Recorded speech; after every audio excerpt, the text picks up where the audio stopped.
All right, we have quality options. The audio sounds good, and I think we are ready to go. So, briefly, if you're watching the VOD, just be aware I'm gonna go pick up my coffee at the coffee machine right now, and we might still be waiting for people to show up real quick. Just gonna send out notifications and stuff. So just skip until we start making the character and all that stuff, or skip until we're in Prontera, and that should be good enough. So and that's when I'm gonna start talking about the character themselves and all that stuff. But for now, we're gonna be sending out notifications, and we'll get started shortly.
All right, notifications have been sent out.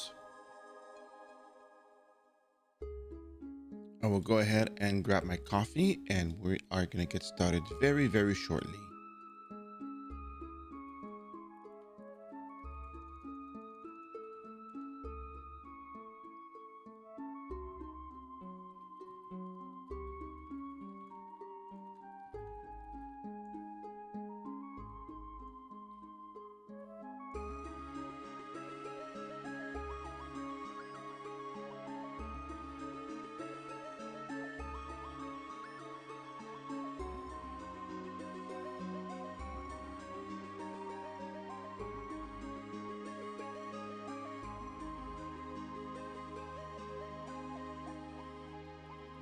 Hey, Al Pretender, how are you?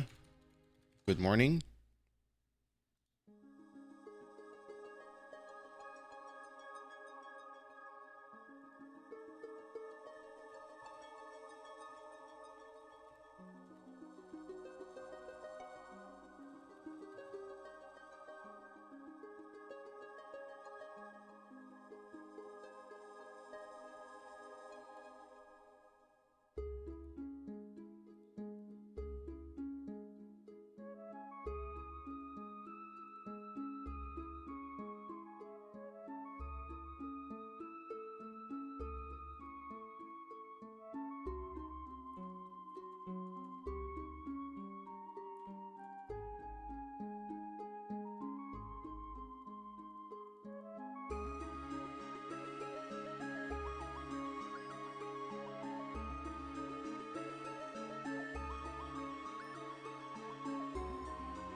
All right, cool.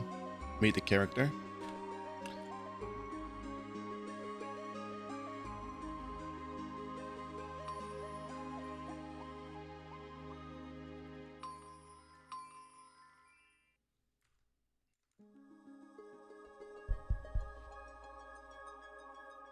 Let me grab the coffee before I change the screen, because when they change the screen, that's when the people watching the VOD are gonna know that it's ready to go. So let me go get the coffee, and I'll be right back. Okay, that's all I need.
All right, so today we're playing Magic Ninja, as most of you know.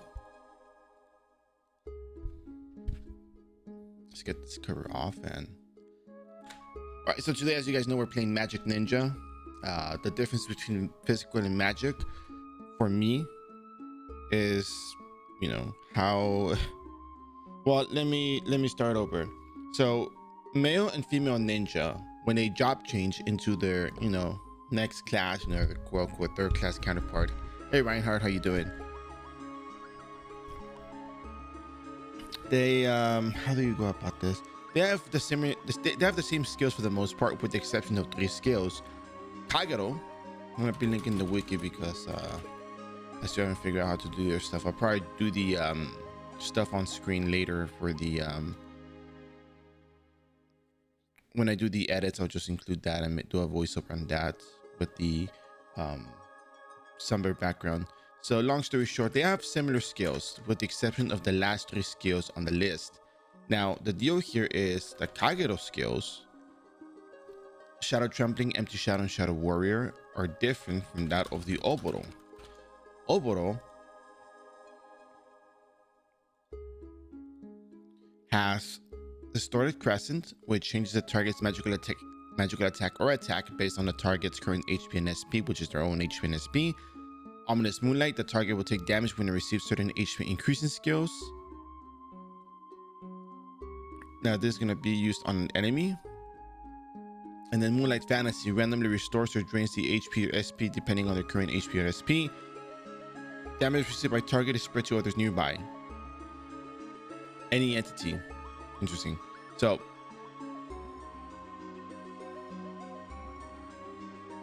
overall, Distorted Crescent and Kagero Shadow Trampling are completely different. Empty Shadow from the second skill, the Ominous Moonlight, completely different, and Shadow Warrior from Moonlight Fantasy, completely different. Now, the reason why we like to use Oboro for magic, because there's not a whole lot of magical attack boosting skills early on. There's not a whole lot of magical boosting gears early on. And most of the time you rely on just either cards or you just rely on the stats that you have, because there's not a whole lot of really, really good equipment that will give you that much of a damage boost overall.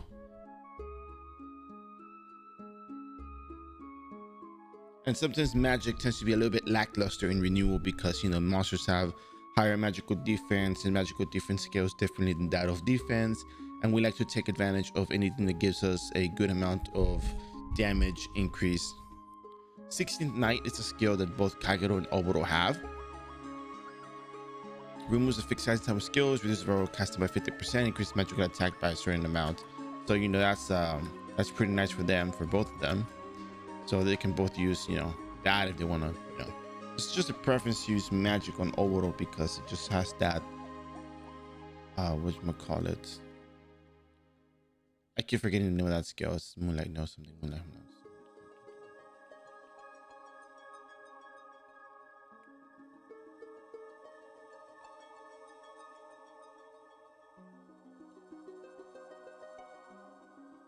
Yeah, Distorted Crescent.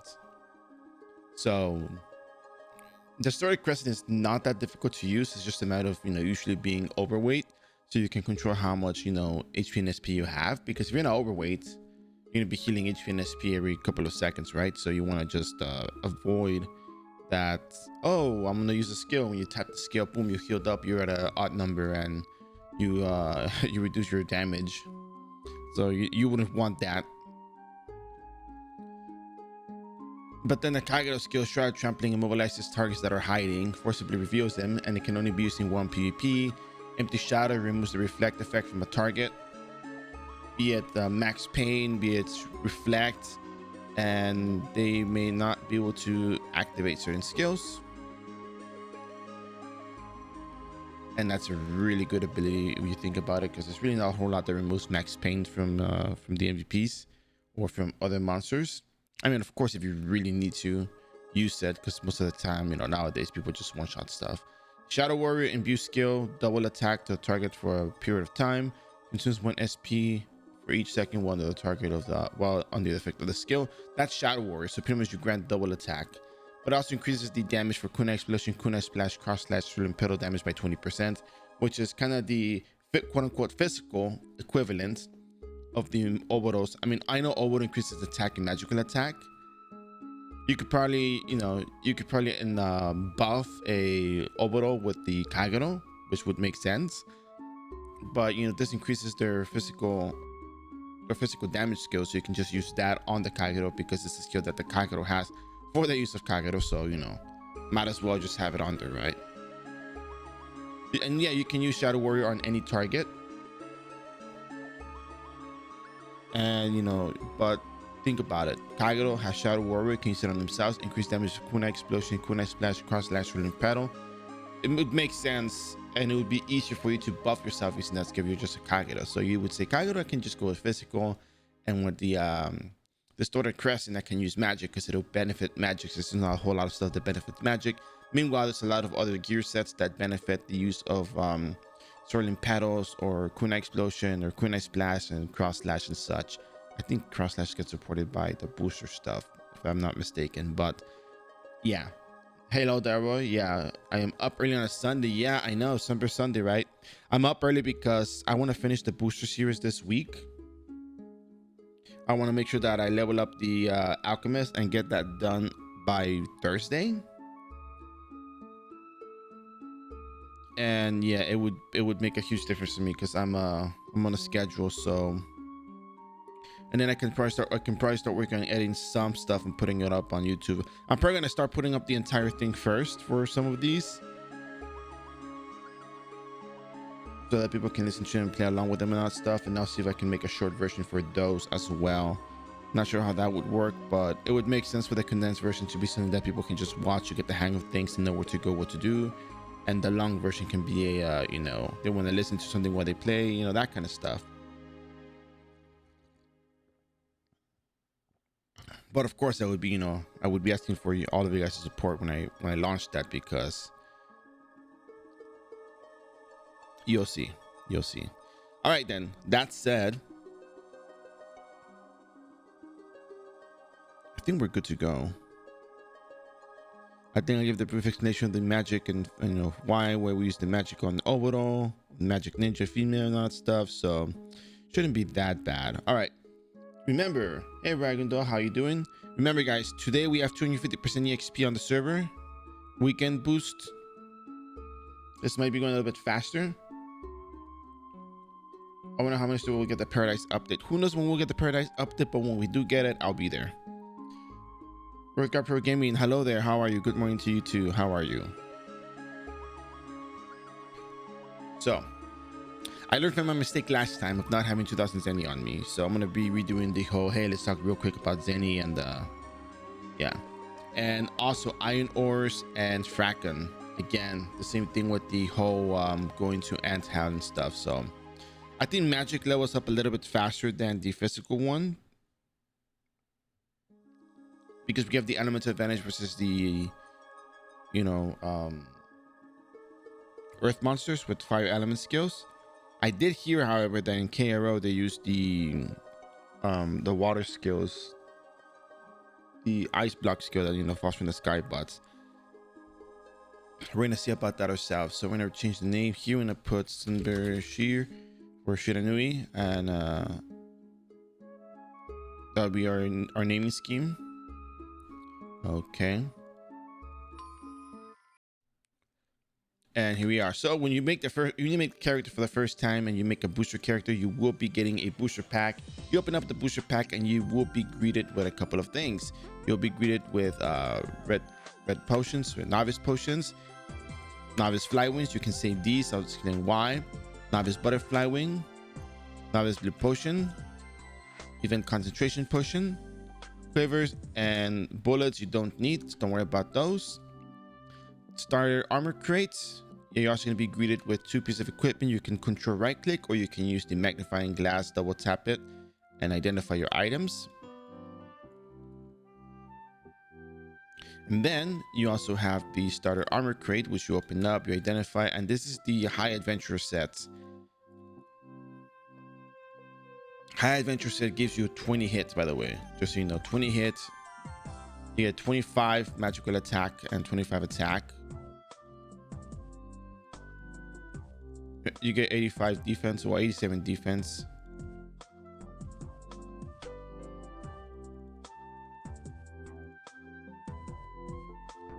You get no flee whatsoever.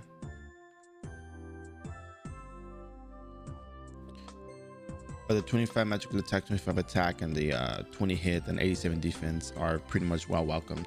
So, and of course, tons of HP, because when you start up a character, remember, you only have 40 HP and 11 SP. So now you have 490 and 161. Really good stuff.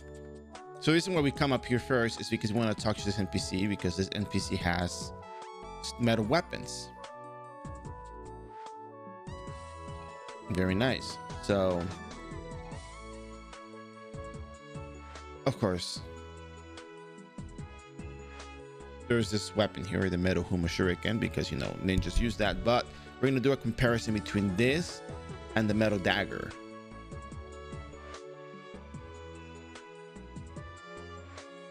Which might surprise you.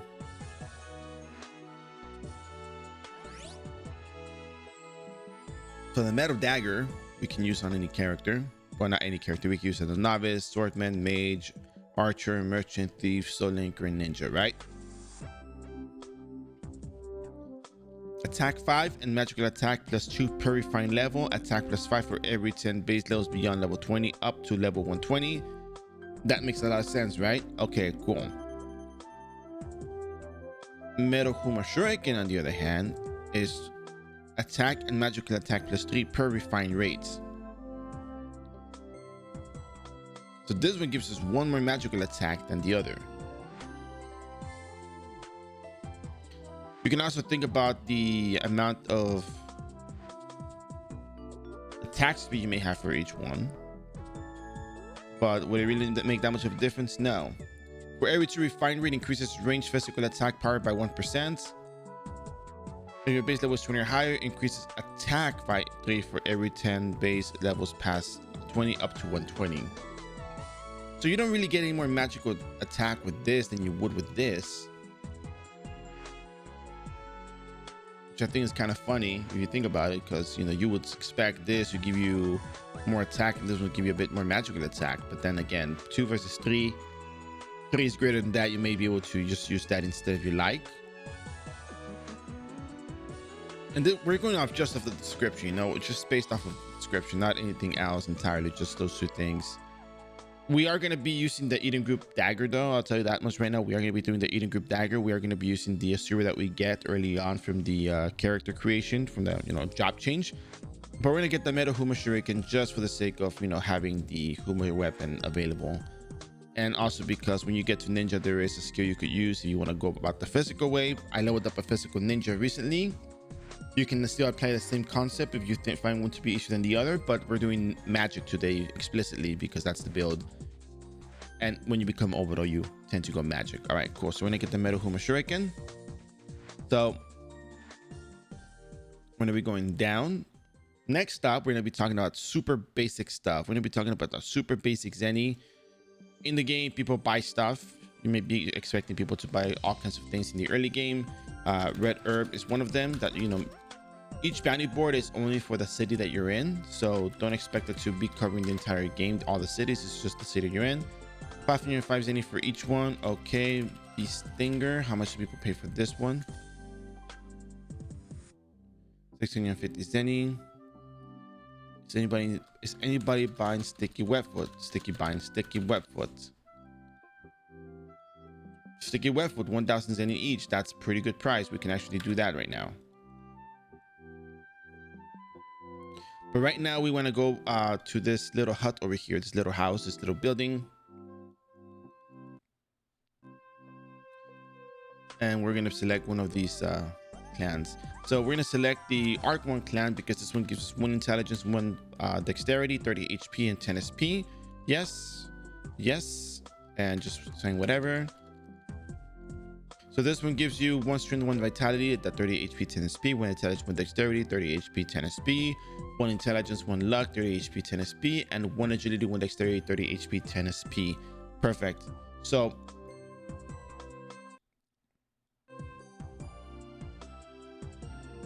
we're gonna go straight down. I know we talked about collecting bee stingers and that stuff, but let's go down first real quick. Oh yeah, you can't join a guild if you're in one of these clans. You can't join a guild, so just keep that in mind. So what we're gonna be doing is we're gonna be walking through the laggy Prontera, and we're gonna just go ahead and go down south, because you need to do this part. You have to follow this along because it's gonna make a huge difference for leveling later on. And in fact, we might actually be able to get to 99 a lot earlier today. So right now you're gonna be putting your, oh yeah, you also have a steam ring box. You open that up. This will increase the amount of EXP you gain. This is the great advantage that booster characters have. And well, that said, you're gonna be putting up some points into dexterity first, because you need to be able to hit the monsters and just punch monsters, and you're gonna get EXP.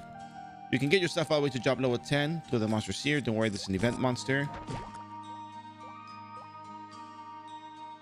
There's also monsters at the academy you can fight to get levels. Very, very easy monsters, but you know, if we can level up as we get there, we can save ourselves a bit of a trip there. Kind of, we still have to go anyways, but you'll see.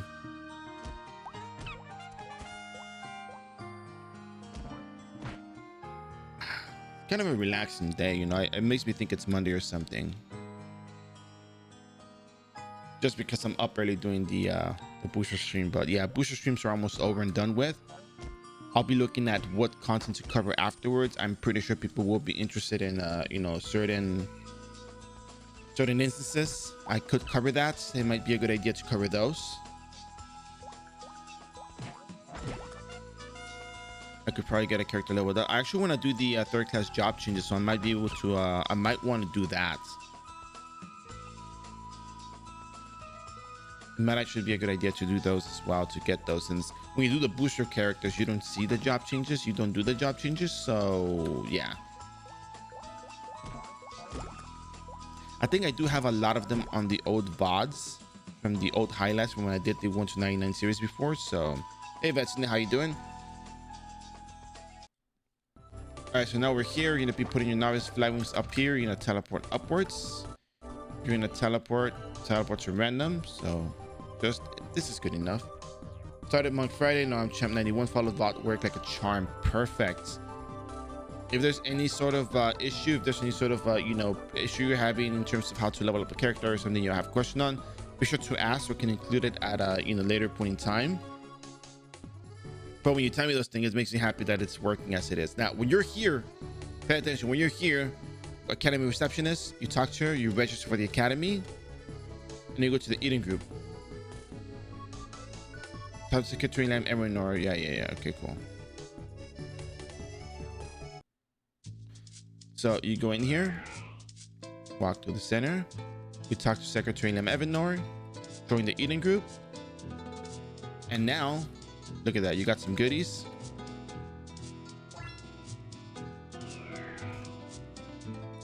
So you got 2 old battle manuals, increase the amount of XP you gain from quests and monsters that you kill.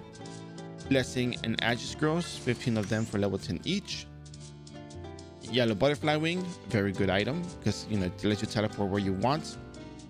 Eating group mark, pretty much works like a butterfly wing, teleports you back to a location and that your last saved location. So let's see. Oh yeah, and by the way, if you guys didn't know, server rates are 250% right now, so we are in a very good spot. Gotta put this down because close your eyes, don't look. All right, cool. So now we're gonna be going up to the pouring garden because we have to pick up something over there real quick.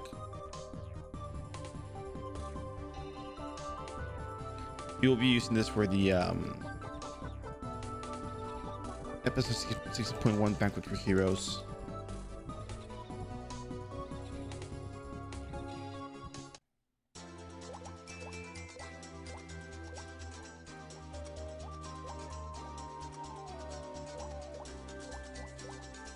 Talk to the depth adventure, you talk to the friendly pouring. Yeah, very cool. Unripe apples, you double click, use the double click.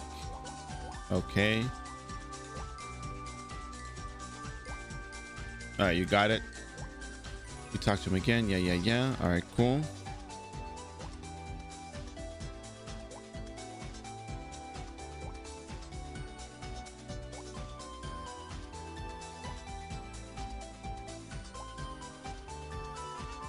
All right, cool. So you got some EXP.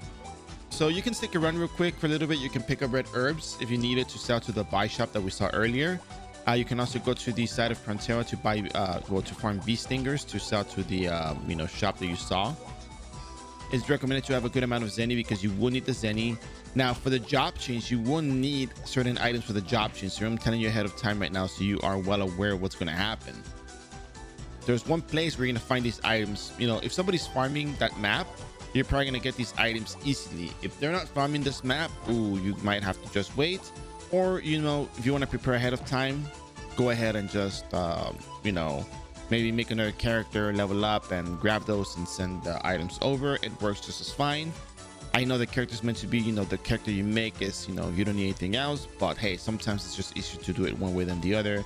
Because when I first did the series long time ago, when I did the first time 1 to 99, well, 1 to 91, 1 to 90 plus, what happened was that I spent about 45 minutes hunting iron ore and fracken. Well, not the fracken you can buy at a NPC, but the iron ore drop was just very low rates, and I spent a good amount of time, waiting to pick that up. So it's pretty bad.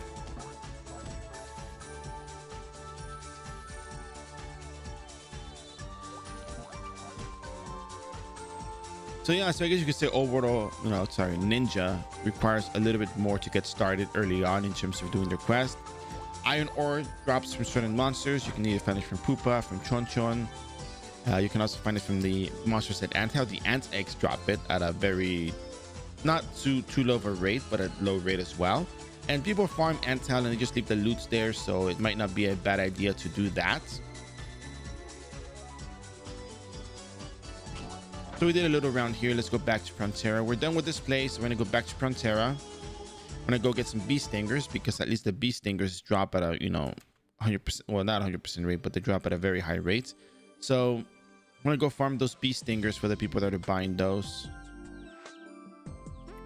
Yeah, it's pretty low price for everything but the glossy hair. Glossy hair 5,000 zen is not a bad thing. That's pretty good. That's a pretty average price.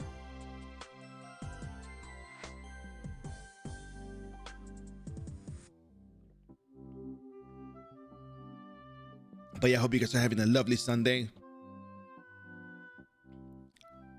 Glad you guys are here joining me today for this one because, feels a little less lonely doing this one here because, man, Sunday, you don't know who's going to be out on Sunday. Just friends, how you doing? I saw the emote and I was just looking at it for a bit and I was kind of like, oh yeah, it's kind of cute. And I just looked away. I forgot to say hi. So hi. Anyways, you kind of don't need the tattered novice ninja suit despite the name. Somber hood, novice slippers, the eggshell, the novice guard, Couture Academy hat you keep, and the rest just drop. So you go ahead and just fight the beasts, the hornets. So it seems like you're lacking some hit there, so you might want to increase your dexterity just a little bit. You are going to be doing magic though, so you're going to be putting the rest of your stats into magic. You also have the scrolls to use if you want to do some extra damage. So go ahead and grab yourself about 10 bee stingers. You'll see why. Never Never Die, how you doing? Zaz, how you doing? Good morning. Good morning, how are you? I'm gonna teleport out because I can't fight the beast and have the oh, this is a really good spot, but there's a lot of hornets here. I'll get stung. I can probably start with this one up here.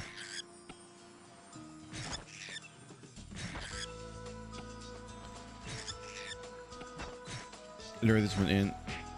No, switch target, switch target. Oh crap, no. Oh man. All right, get out of here.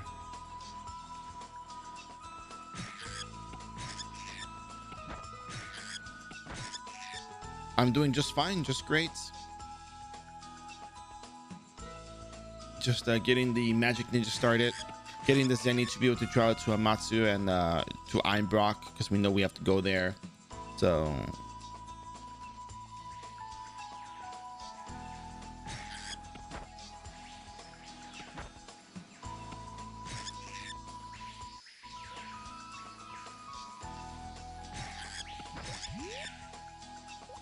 Yeah. So we're talking about the shopping board real quick. The basic stuff people buy that you have access to: red herbs and bee stingers. I'm glad someone started buying bee stingers. Oh yeah, the sticky web foods is something you can farm. That might make it much easier, but you have to travel a few more maps out. And this is fine as it is. You kind of get the hang of like, oh yeah, the bees attack you and the thief bugs loot you, so I gotta move around a little, avoid them, and yeah. We did some endless tower yesterday. We didn't get anything particularly good, so we just kind of like, all right. I did two runs and I kind of let it be. I ran it twice. I'm getting stung by hornets. No. Okay, I got my bee stingers. It's fine. It's fine. So we have about what 16 bee stingers. That should be good enough, right? I think.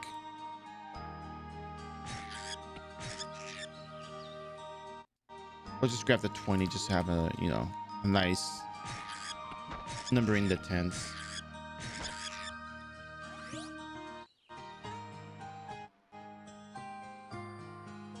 So now iron ore. We're gonna show you a little trick to picking up iron ore, because there's always in iRO there's always people leveling. If you cannot find iron ore in that particular spot that I'm gonna show you right now, that's because there's nobody farming it right now at the moment. So, but if you have to farm it, you have to go to Gaffin, and then when that west, there's gonna be a lot of chonchons, if I'm not mistaken. Let me see. Iron wiki, iron ore, and this is the list of monsters that drop the iron ore. Anything above level 20 is probably not in your best interest to fight. So you got the Pupa, you got the Chonchon, and the Ambernite. So Chonchon, there's 150 of those in the Geffen Field 00. You can probably farm those. That might be your best bets. So, you're going to go to the shopping board and you're going to 1v1 me, bro. You're going to go to the shopping board, right? So what you're going to say is click buy shop and select Bee Stinger. You don't have to search partial. You're gonna double click. This is an offline buy shop. So, if you sell in tens, you're gonna get 6,500. If you click again, you're gonna get another 6,500 by selling 10 at a time. When you see a shop that is offline buy shop, you're gonna know because it has a timer down here, right? So it's gonna go into your mailbox. Red herb. You're gonna click the shopping board again. Search 505 Zenny. Cool. This is also an offline buy shop, so you're gonna sell 7 of these. All right, cool. Cheap MVP card.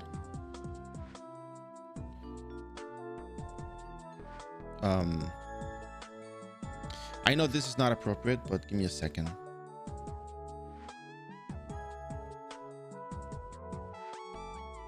An offline buy shop as well. That could save me the trouble. It's not the time for that right now, Bear. Anyways.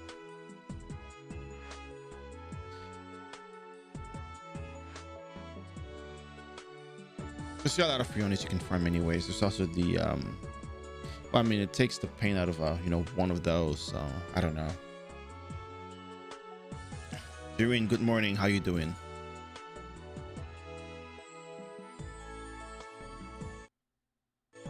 Magic Ninja, as the title says. So we're gonna take 6,500 Zenny from our little amount of Zenny we got, pocket Zenny we got. We're gonna buy 500 beginner fly wings, just because. We're still gonna need the other Zenny though, so don't think that you're off the hook by just having that that little bit of Zenny. You are still gonna need it to travel, but we're gonna talk about. Oh yeah, no, I don't have the title. I think I would have to change the title every time on that command.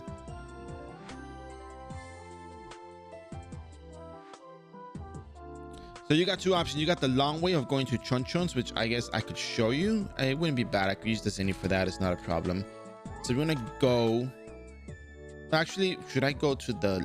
Yeah, let me go to the secret location first that you can try, because if you can get it from here, then no need to do the other stuff. So on iRO, you also have those things at the entrance. You can you can talk to the NPC. Dungeon teleporter, sorry to say, but this service is only open to parties. /organize. We do have a bot in here, but it doesn't show up as bot. Like, you know, if you do !/ class or show up !/ RK or RG, a bot's post that actually.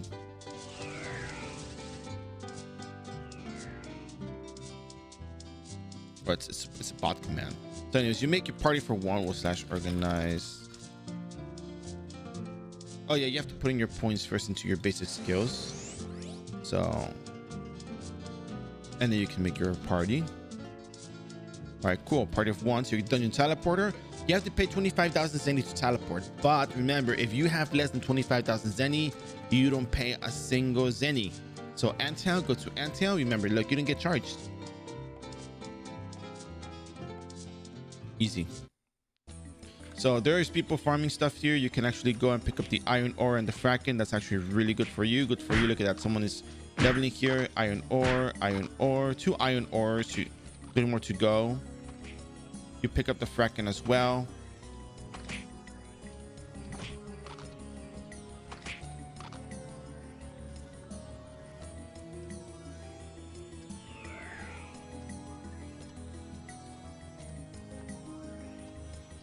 Iron ore, and if anybody asks, just be like, I'm here for the iron ore.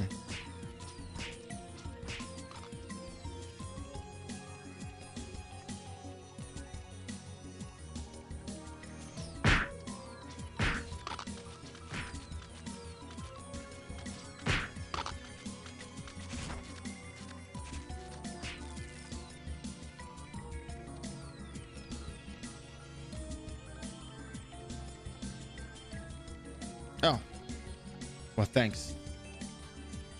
Well, I already had 4, so getting that drop from that one is not a bad thing. So I'm gonna go. Oh, got what I needed. Thanks. So now we're gonna be going off to Geffen to show you where you can actually get iron ores. So if you want to farm iron ores. By the way, the person was not picking up the iron ore, so I was gonna just get him anyway. So then gave me 3 is not a problem. I mean, come on, it's iron ore. They're killing the monster already anyways. Just if you don't say anything, they're not gonna know. So, and if you ask, maybe somebody will be nice enough to give you them. That's also good, right? So now my goal, because I picked the 4 iron ores, is to get 1 iron ore from the map that I recommend. And I bought beginner's flywings because beginner flywing and novice flywings are different. Beginner's flywing can only be used up to level 98. So once you hit level 99, you can no longer use. Oh, look, there we go. I got the iron ore, so that's good. So we got this sorted out. We know how it works. Perfect. Let's go back to town. Let's go back to Prontera. And let's continue our quest. Now you have 5 iron ore, 1 Kraken. You pick those up at Anthill. Or you can buy this at the refined shop. Let me show you where the refined shop is, so you can see where the Kraken comes from, just in case you did not know, or so you don't have to go there every time. It's very, very little zenny anyway. So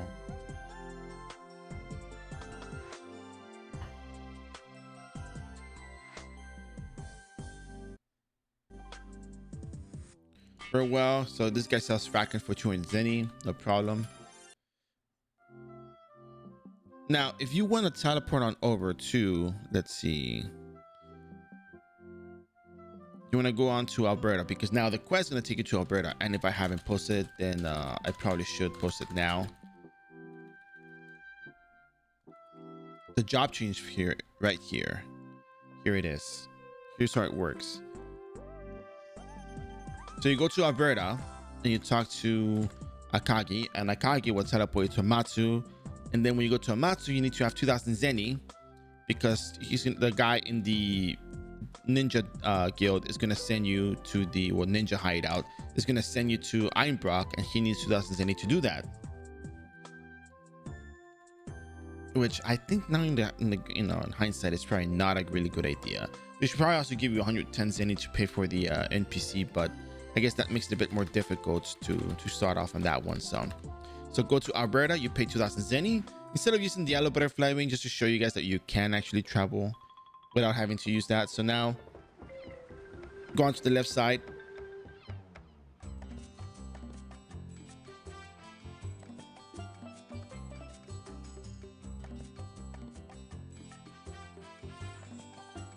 And you find a kage here. You came to the dark corner of the alley following the energy. You have candy. And suddenly you're now in Amatsu. Okay, well that's that was unexpected, but okay.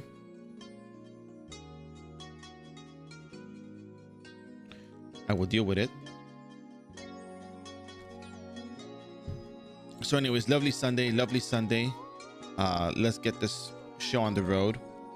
I think leveling will take less than 8 hours because we are on 2.5 x-rays right now, so it really is one of the best soundtracks in the game, man. I agree. I always love coming to pick up the glossy hair because of that.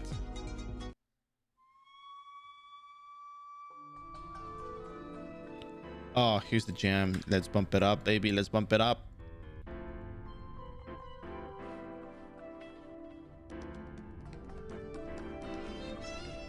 Waiting for Odd Pretender to post a little dancing dinosaur.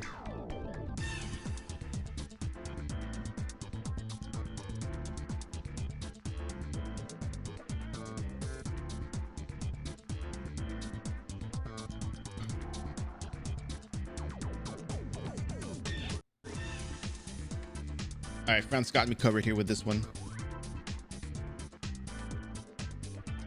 It's pretty good as well. I'll take that. So now you talk to Cougar. Remember, you have to have 2,000 zenny.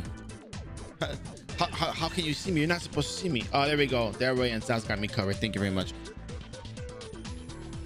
I think you guys are the ones that post that one, right? I can't remember. For some reason, I think it's Odd Pretender. Or maybe Odd Pretender has posted it before. I can't remember. Or maybe because the name is green, I actually see his name in green. So, anyways, that's it. So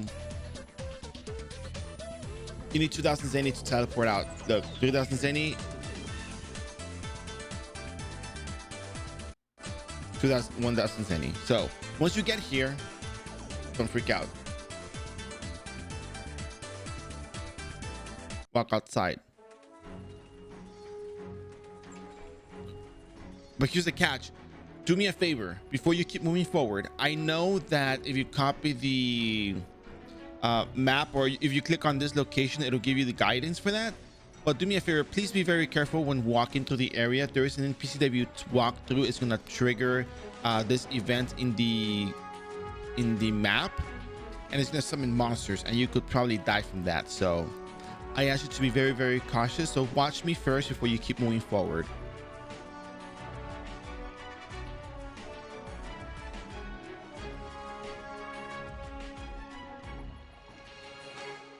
Go this way, because there's an NPC on the other side that if you run into, it's gonna trigger the event.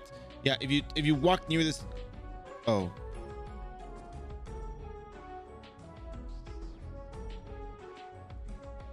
you know, let me just I don't want to risk it, but that is the NPC. Does anything happen if I talk to him? Is about by walking near him.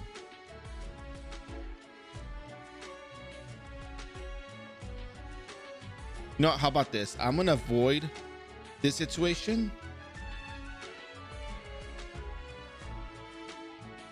and not finish talking to him. I'm gonna log out because I don't want to risk it. Because if monsters spawn from that, I think it only spawns if you walk near him to trigger the event. But I don't want to risk it. So I'm just telling you where the NPC is and how to avoid it by following what I said. So do what I did. Do not talk to it. I'm just telling you which NPC it is. I was just rotating the camera angle. Turns out the right click, if you right click, they also you know, get them. They also summon the well, not summon. It also talks to the NPC. So Yeah, just avoid that particular spot. Just walk around it. All right, cool. But I've realized one thing. In my rush to avoid that particular spot, I actually didn't go where I needed to go. And Garmer's thanks for the follow. Hope you enjoying the stream. I actually didn't go where I needed to go, and that was actually to the top of the Einbrock Tower. So we're going to be going back up where we came from.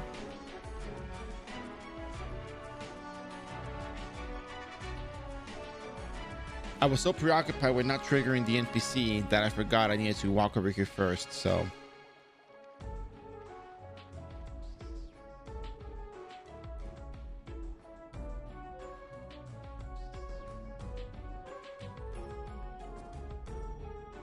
talk to this guy, you go up. Suspicious man.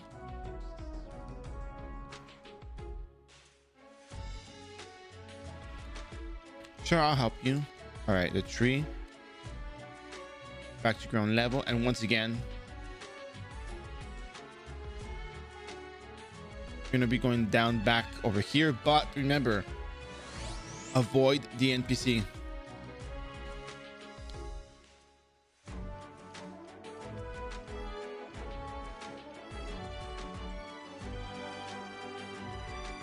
Can you go this way? It's this way, right? Yeah. Don't go this way. That's going to trigger the NPC. I made the mistake last time when I was playing the character, when I was doing the job change, and I don't want to make that mistake again. So yeah, just be careful here. Very important. All right, so you arrive. Now you're going to go down. And remember, you got your novice fly wings, your beginner fly wings. So use those. Go all the way down over here. The monsters here are not aggro, so you'll be fine. And you're going to be clicking on this tree over here. Glorious days. I found what can only be the CEO. I need to hurry back. Strange man to that strange man, so he will help me find Red Leopard Joe. I remember this. This is one first steps I took on my path of the ninja. Yeah. So sometimes it's not going to trigger anything, so you have to just click on it until it tells you something and just flying back up. Monsters here are not aggro, thankfully, so you know. And there's like a level 80 plus map, by the way, so it's not exactly a place you would be in as a novice. So all right, so we're gonna go back up to the center, and again you're gonna avoid that NPC. Just stick along here, stay along the sides.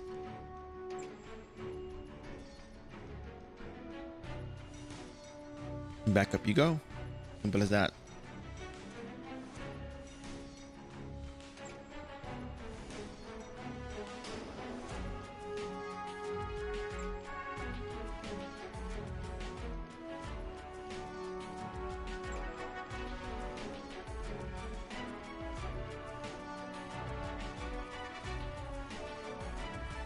Because you really can't talk to NPCs from here. You have to go up the tower. All right, cool.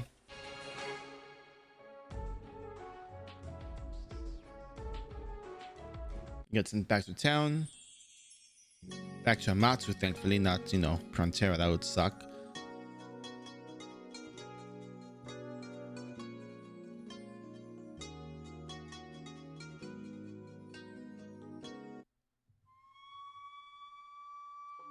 Case number Ari, having level 92 rogue, being able to farm 75 Zeni, just real small items take a long time. Sellable big item. Yeah, so the big items are really cards. The Zeni that you make early on from the stuff that you collect is meant to be for supplies. So you as a rogue would be buying the blue syrups. You will probably use your skill, the I think it's called Haggle. I think you get 25% discount, and you use that to buy white syrups, blue syrups, and use that for leveling. And once you get into the higher level 100 plus, no, those are the headless mules. Those are the headless mules. And right now, I think it's probably better to focus on getting your character leveled up, because there's not a whole lot of items that are going to increase the amount of damage you're going to deal to give you the one shot on the Dark Priest. So right now your character does 2 shots in Dark Priest, if I'm not mistaken, or with a fire elemental converter and backstab, right? No amount of equipment in the early game for cheap that you can afford is going to give you a 1 shot on that. And in terms of leveling, that is probably one of the best leveling spots you can afford to be at, because you're essentially two-shotting a monster that gives a lot of EXP, and the bounty board is also really good. So I advise you to just keep leveling, get yourself to level, 9950 at the Dark Priest. Follow the mercenary leveling method once you rebirth, and once you get to level 94 or so on the Stalker, you can do the quest chains that I did and get yourself to 9970. After that, you'll become a Shadow Chaser. You can choose the Fatal Menace route, or you can choose the Magic route. I really think Fatal Menace is just really good for the damage and everything that it does, so I would probably advise you to go on that one. And then after that, you can start farming things like Headless Mule, because Headless Mule map is very mobby. You can also farm yeah, I mean it kind of is. It's just it requires more equipment. What bow? No, the problem is that bow is the way, but the bow that you get from the booster is just for rangers. It's not for Shadow Chase. You need a separate bow for that one. You have unlimited resets, and I think Fatal Menace doing about 10,000 damage in the early game is not a bad deal. I mean, you do more with Elemental Advantage, right? But this doesn't seem like a bad idea, because then you have to copy the skills, right? If you go bow, you have to copy skills from someone else, and that's already a pain, unless you have a character made already, or someone. To 120 was Fatal. Okay, so yeah, so we can still be Fatal Menace all the way to 120 and then switch on over to something else. Okay, and then you can start farming those items as well, build up Zenny, and you'll be just fine.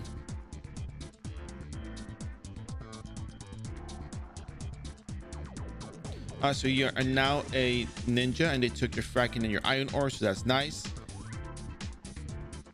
You're also given an Asura, which, by the way, just for the record, in comparison to magical attack, oh, you can't equip this. You can't equip this for the time being, so funny the way things work out, huh? And then you can't even use the Novice Main Gosh. Okay, so whatever. So just equip everything.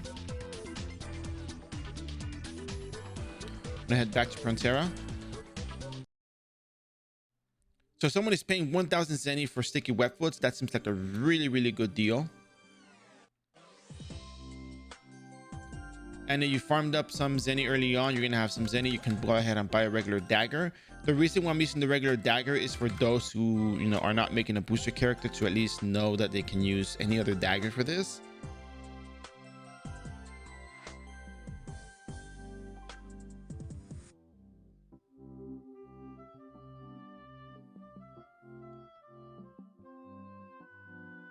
So this Triangle Disaster you're talking about, what is Triangle Disaster? You can buy a main Gosh for the time being. Don't worry about the magic portion of this. You're going to be just fine. We just want to be able to poke monsters. Give you guys an option. If you're not making a booster character, you can use the main Gosh and it'll be just fine as well. Bow is the booster. Okay.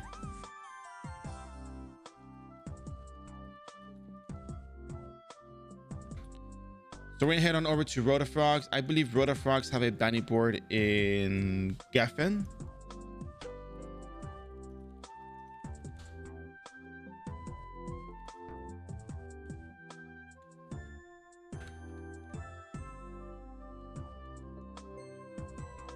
You're gonna spend some Zenny, but I mean the amount of EXP you get from the bounty board is really good, so just go get it. It's fine.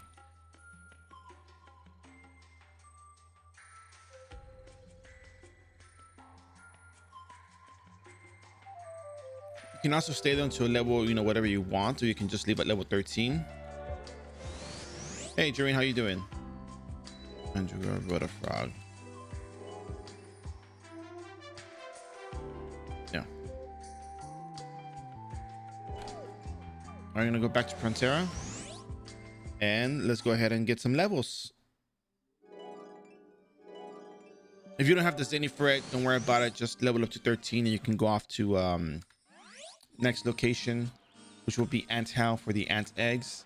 We're kind of just doing this for the extra pocket change. It'll come in handy. We are going to be spamming a lot of skills, so we will be using syrups at a later point in time. And it may also be the case that we don't need that many syrups. It's just leveling Magic Ninja is not difficult by any means, and it's actually kind of fun. So just go ahead and poke monsters for the time being. Remember, you also have blessing edges grows here yourself. So, and even if you don't have the main gauge to poke monsters with, having level 10 Agi blessed, remember you also have it here. So what I got here is not, you know, not that big of a difference. Oh, I'm at the map already. Cool. You can also just punch the things until you get the the kill, and it's not going to be that difficult either. But having a main gauge will make it a bit easier on you. So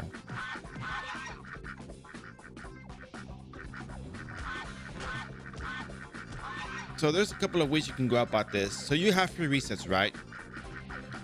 Flaming Petals will be a really good choice for you early on, because Flaming Petals will just give you that access to Blaze Shield and Exploding Dragon, and those are really good abilities. So look at that. Even without the weapon, you still, it's just ridiculous. This is just ridiculous. You only need 1 level. Level 1 is sufficient. No weapon required. Level 1 blade. If you had more intelligence, you probably would just not even, you know. Again, this is with the adventure set. So let's see what happens without the adventure set. Oh no, it does 99 damage. Well, guess what? You use level 2. And that's it. You're set.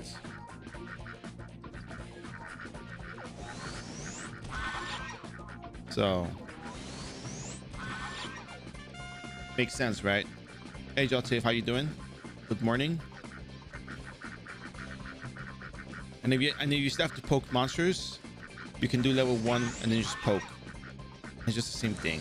Not a big deal.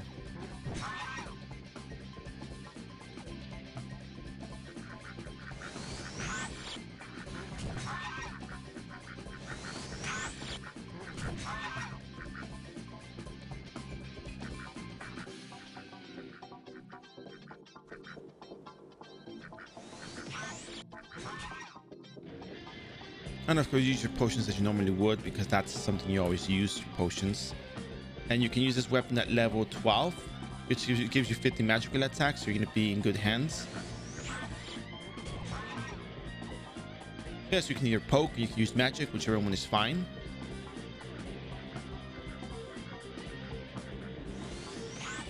And it's very good Zinnia as well. Yeah, exactly.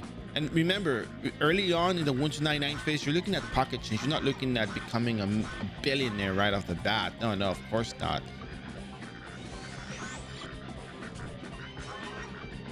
It'll take more than that to become a billionaire.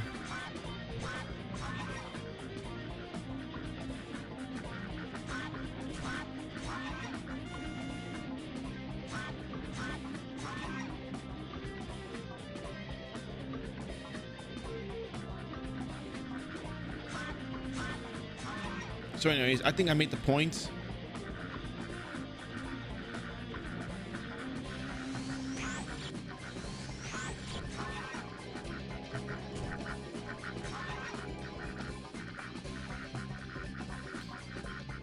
Oh yeah, and if you use the Metal Huma Shuriken, of course you're gonna get the 1-shot. Well, you're not gonna get the 1-shot either. So blessing Agi gives you a huge advantage in that regard. So if you use that early on until you build up your stats, that's perfectly fine.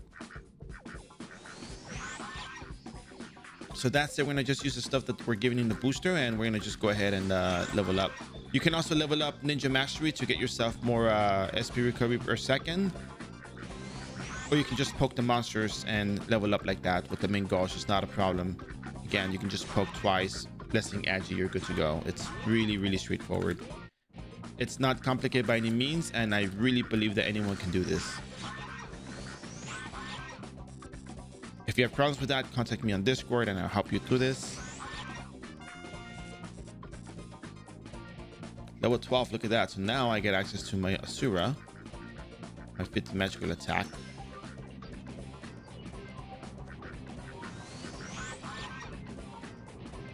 I start boosting up Blaze Shield.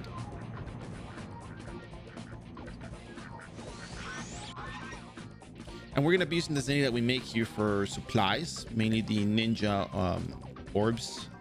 the I forgot what they've been called, spheres, whatever. And that'll help us get, be able to cast skills, because you need to use catalyst for these characters. So, and it's not a bad thing entirely. Oh, look at that emerald, look at that. Rich, baby, rich.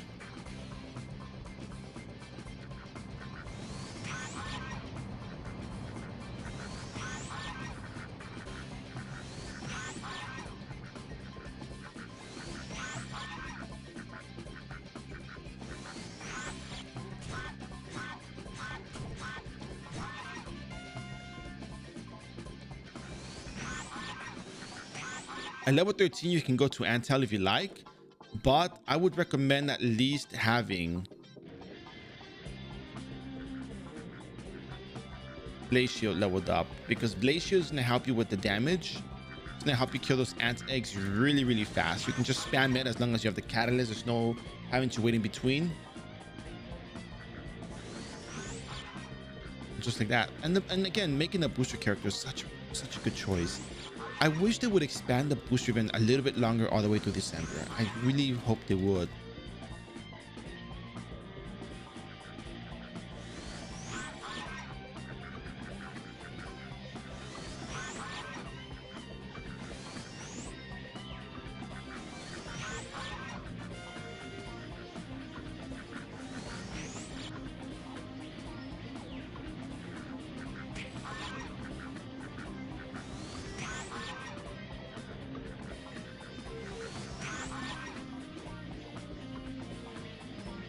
This is actually really fun.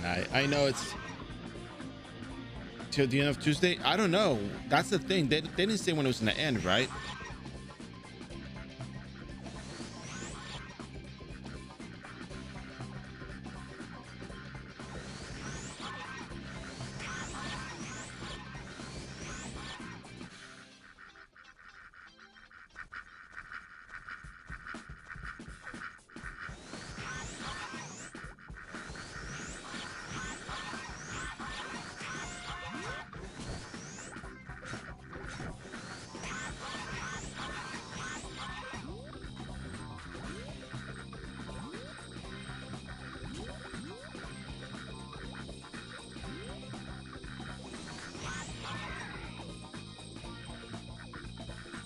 Yeah, make the characters. Just do it. Remember, unlimited free resets. People have made characters in 2021. We don't know how long it's gonna last. We don't know if the magic will ever end. But what matters is that you can make characters and you can get yourself a lot of goodies out of that, and it'll make leveling process so much easier than having to make a regular non-booster character. And this is why I encourage people to just do that, because it's really that good.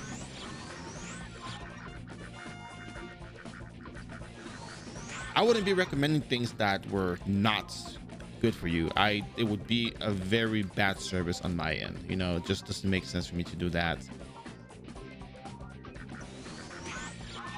It's just bad business, man. It's just bad business. Why would you do something like that, right? Look, we kill all of these Rota frogs already. With that much ease, we just kill them. No problem.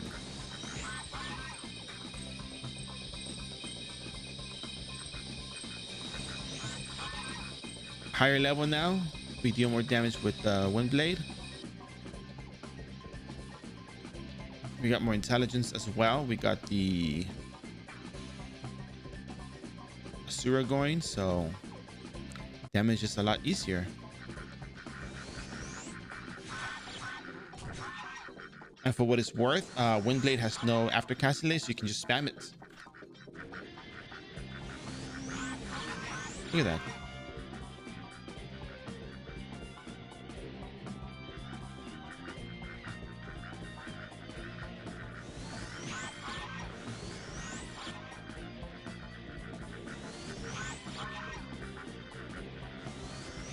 I'm actually enjoying this. This is actually kind of nice.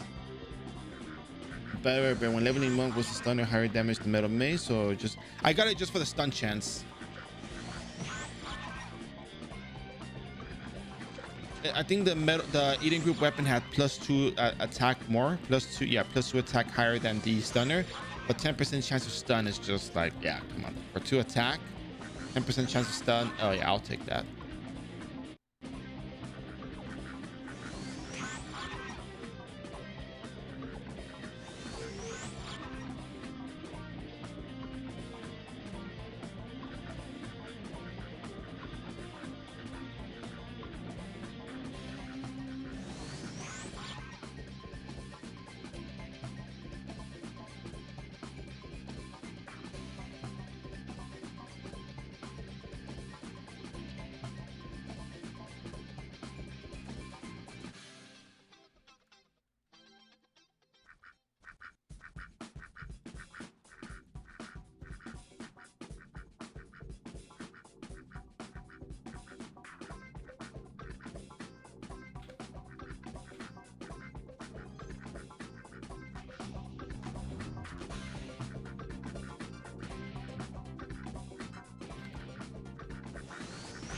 So anyways,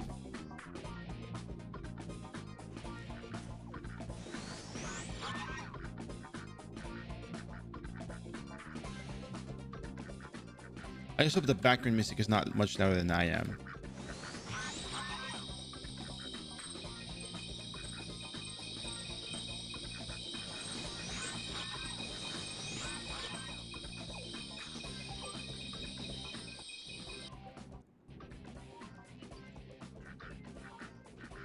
I went Fist and Metal Mace. Didn't bother any other. It was fascinating. How yeah.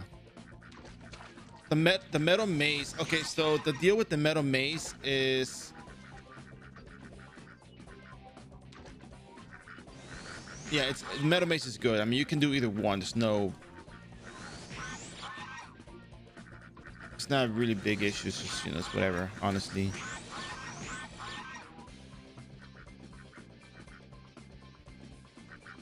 But when you're a monk, though, you don't use the Metal Mace. You go get a you get a fist. You do the eating group quest, eating group equipment quest, and you get the metal, not metal. You get the eating group fist.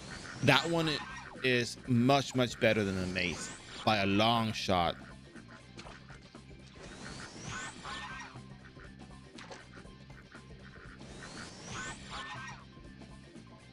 You know, in the grand scheme of things, I guess +7, you know, crimson weapons aren't so bad. I mean, I know they're not bad. They were never bad. You know, just bear with me.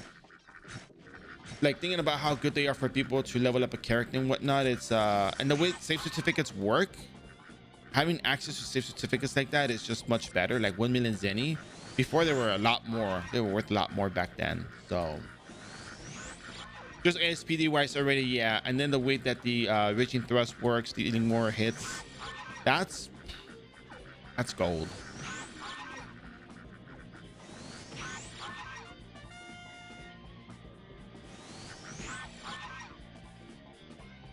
So remember, we're leveling here because of the zenny that we're going to get, because we are going to be needing supplies. We're going to be spamming skills. We need catalysts for that.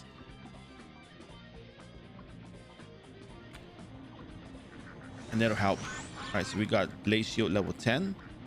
Now we need to get Ninja Mastery level 10 to get the Exploding Dragon ability, which we'll probably get once we're done with Antel, and we're going to just be spamming that, really. That's going to be really all we need. Exploding Dragon is really that good of a skill.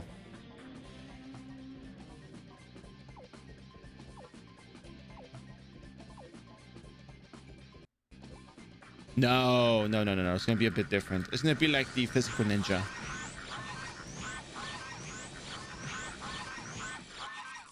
Because you have access to 900% attack damage, magical attack, 900% magical attack damage. Think about it. What skill do mages have that deals 900% magical attack damage?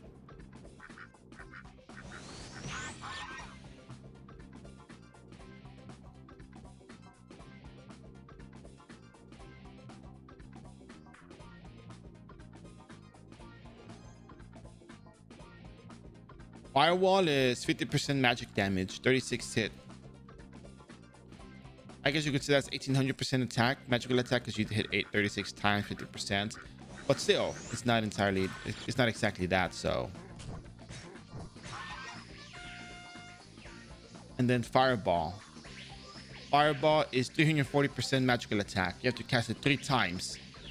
Exploding Dragon, I think, can hit 3 times if I'm not mistaken.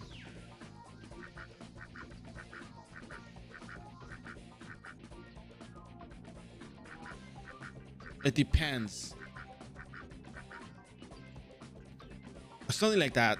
I remember if the target is really large, the hitbox hits more or something like that. Something really weird.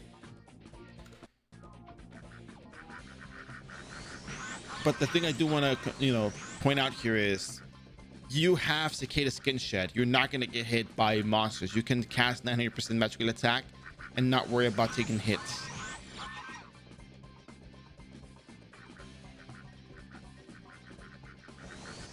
The funny thing about Blaze Shield is that you can also use it in such ways that you can lead the monsters along and you'll, effectively use up every single cell of Blaze Shield on the floor. It's pretty funny, but it's also really cool.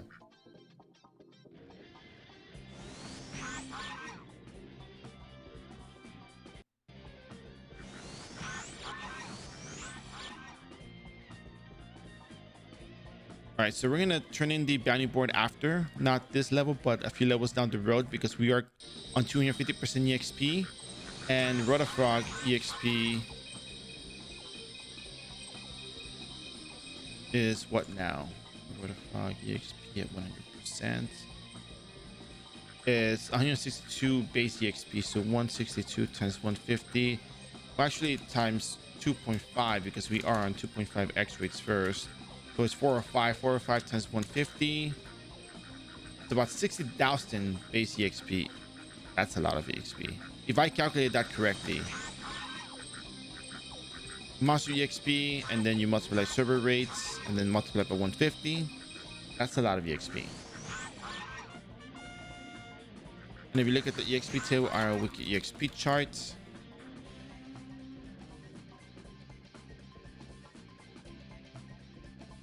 my god, the timing, wait, no, that can't be correct. No, this can't be right. I guess it is. That's first class. That's way too much EXP. No, I have to have done something wrong. There's no way. Anyways, that said, we do have our 150 kills. We do have 175. Yeah, we could probably do a 25 more, maybe. I don't know.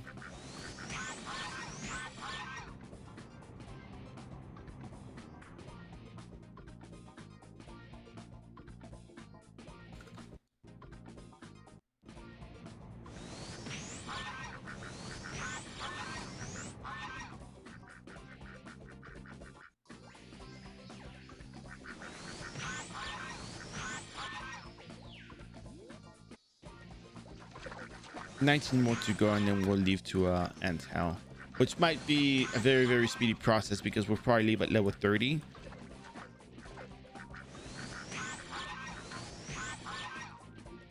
But I'm pretty sure the amount of EXP we're going to get in there is going to be really good.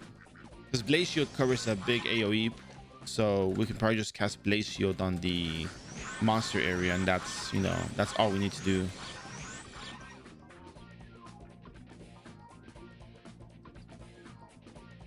You could level up at sports as well, by the way, just so you know, but we're here for the extra Zenny. We are targeting a bit of a market, so...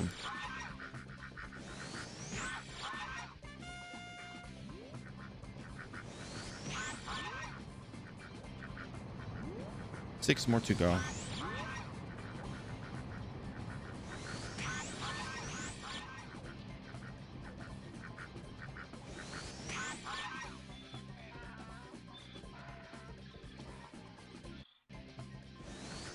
That was a donkey. Why is there a son of a donkey in here? Anyways, let's go back to Prantera. Let's go sell the stuff.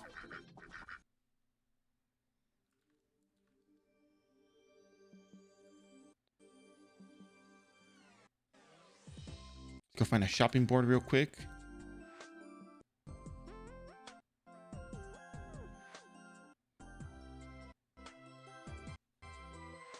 Remember, use your beginner fly wings, not your novice fly wings, but your beginner fly wings.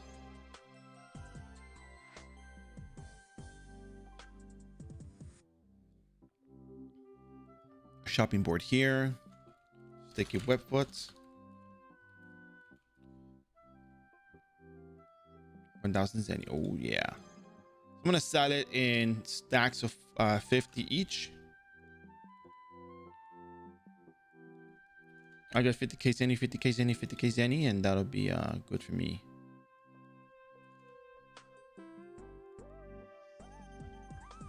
Is this?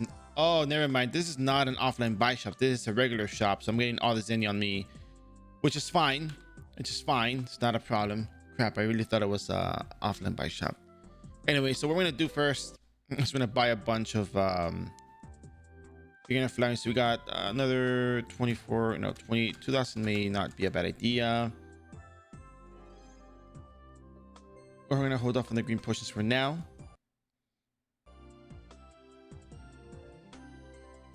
So real quick, just so you guys know, there is a shop. There's NPCs that sell the stuff that you need for ninja.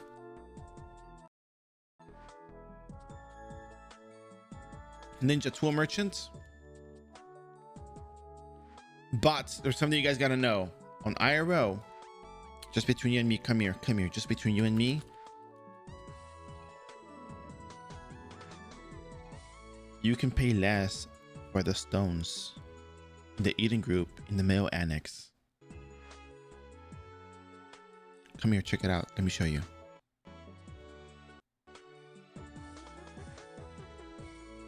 That was like what, 50 cents each, right? Okay, well, guess what? How would you like a 99% discount? Yeah, 99% discount. But it was 99% off. All right.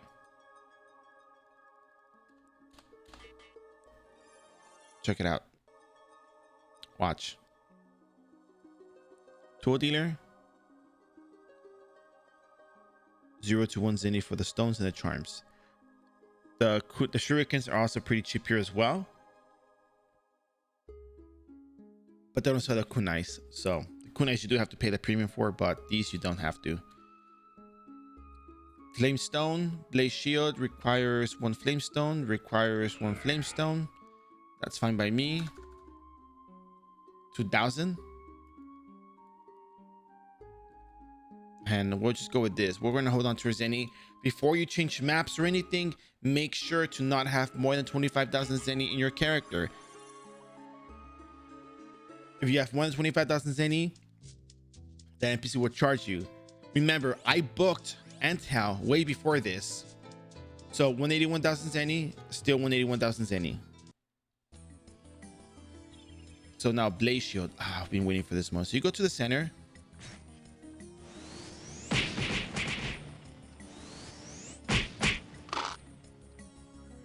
Of course, you're not doing the most killer damage in the world, but look.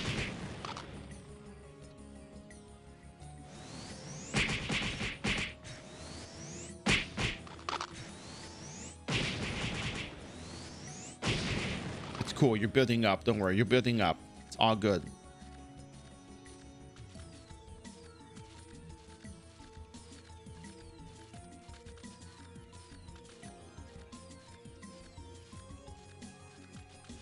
No, I think the froggy XP is way too high. Calculating the EXP multiplied by 2.5. Oh, maybe 225 times. Maybe it's 33,000 EXP, but I still think it's kind of high.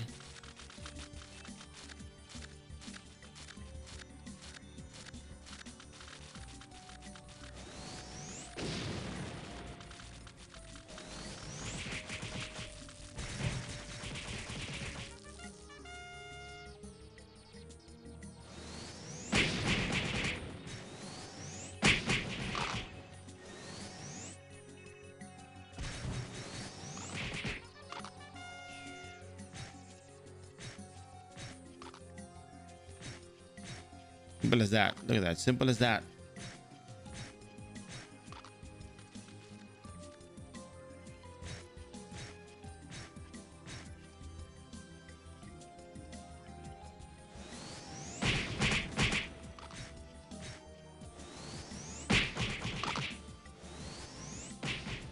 Who cares if you use the catalyst? There was 1 zenny per cast.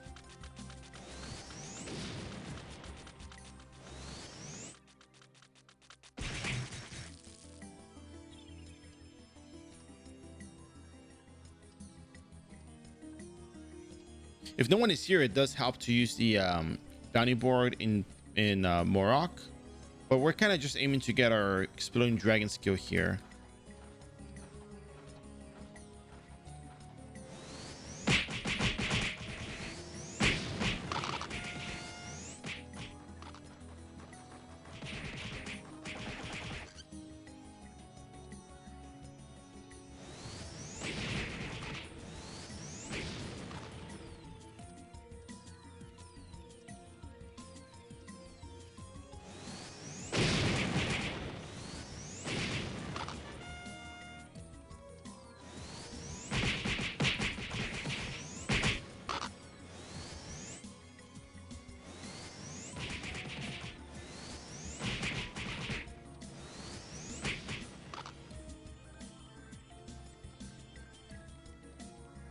Oh yeah, exploding dragon. Here we go.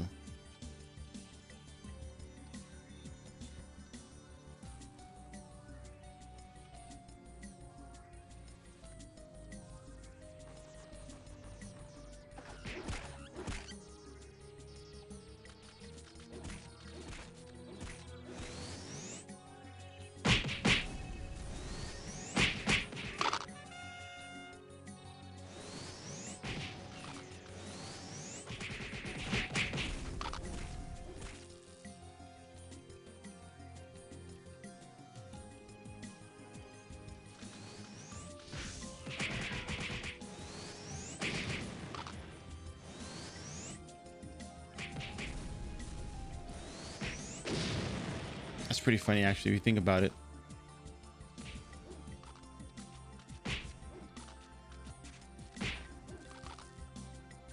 Wow, Magnum break. Look at that. They're strong. In level 30, we're gonna be going off to the orc dungeon field, so it's gonna be really, really good. Now we're gonna be able to build up into exploding dragon after cicada skin shed. I mean, we're gonna aim for the exploding dragon first. We might be able to get the one shot off of that instead, so I don't know. It just depends.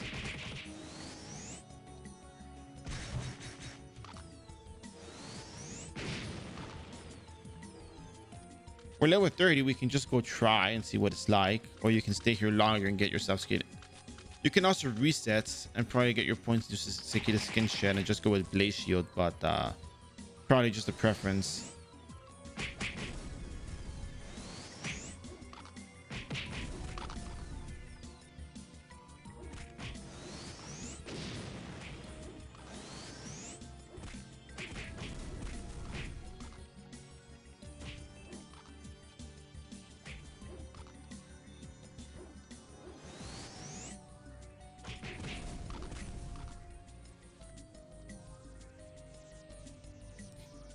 Like the land is on fire, you know.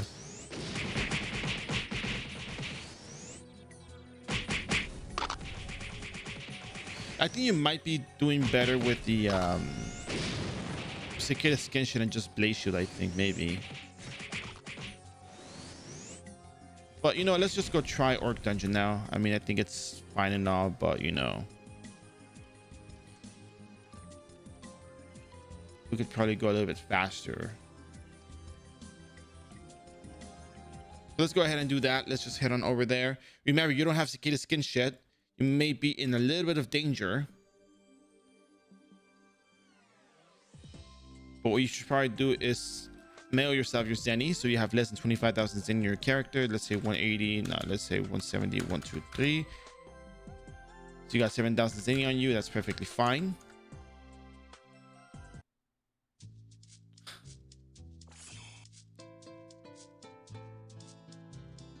Dungeon teleporter, remove booking. Look, 7,000 zenny, 7,000 zenny still. Orc dungeon, 7,000 zenny still. Perfect. So let's see if we can pull this off. If not, we might need to get ourselves.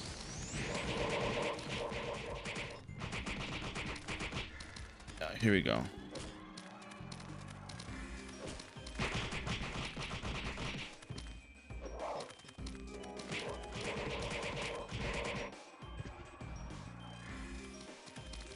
Find a mob and just lure it in. Blaze shield.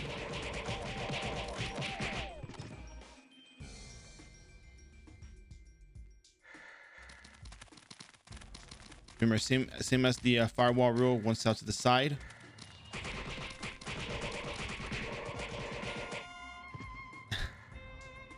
Literally, that's how you gotta do that. Watch, we'll do it again. We'll do it again. Let me see if I can find more monsters. Let me pick up the loot as well, because I could probably use the loot to make some zenny. All right, here we go. Here's this one at least. One cell to the side. Oh no, expired. There you go. Run down, run down. There you go.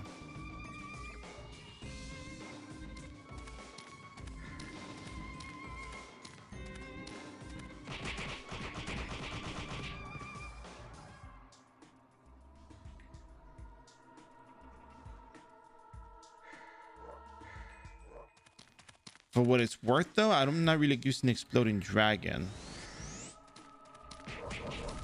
and it doesn't one-shot anything just yet. Well, at least not with level 2, right?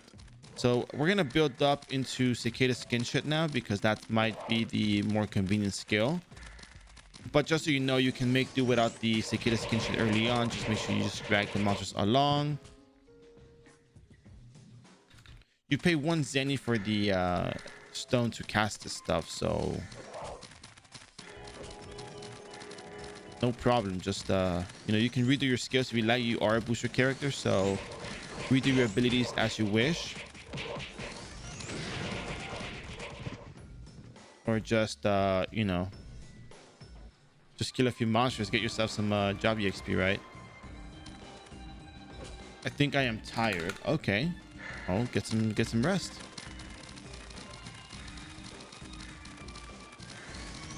Go all the way down. Go all the way down and around.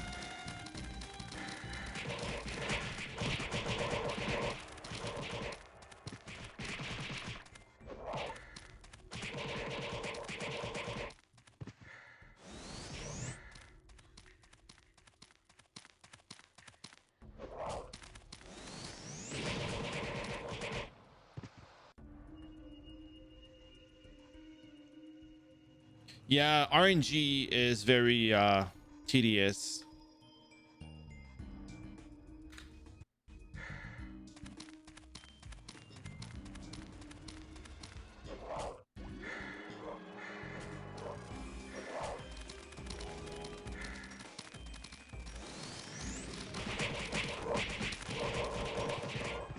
Oh yeah, once you're level 30, you can open up the metal weapon voucher. You can drop the bullet cases. Oh, not this one. And the quivers, you can open this pack up, drop this, drop this. You can use the metal refine ticket. You can refine the metal Huma shuriken.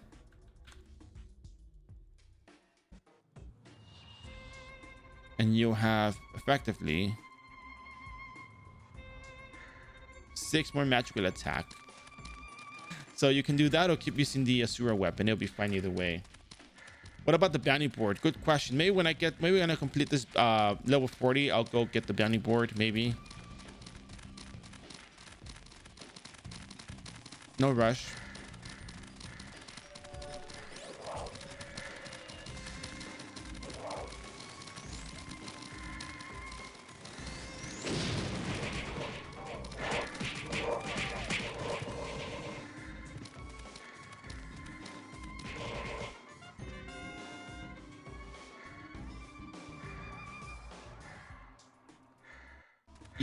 Easy to do that. No problem. Battle Alchemist. The little chicken going into the fire. Right, Filier?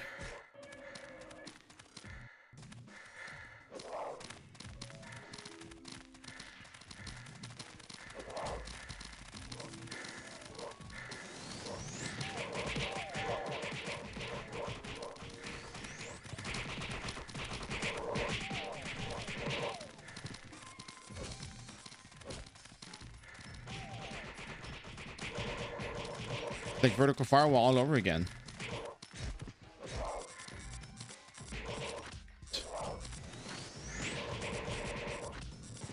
And of course, these fire elements. So,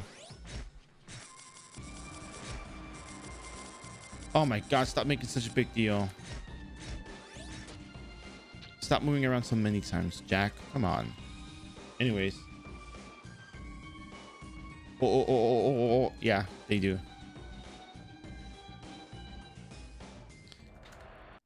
They're taking multiple hits. Low damage hits, but multiple hits.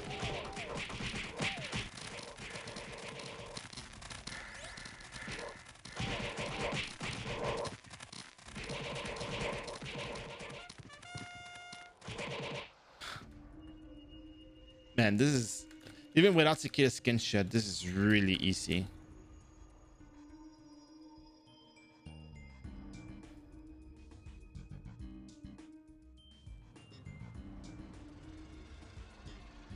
All right, so we have Cicada Skin Shed. Let's see if we can manage to do this with let's see if we can get a one shot with Exploding Dragon.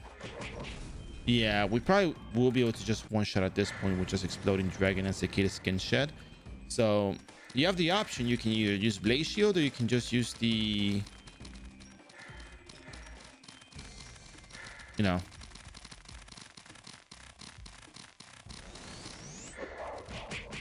Exploding Dragon, just like that. Very, very easy, very straightforward.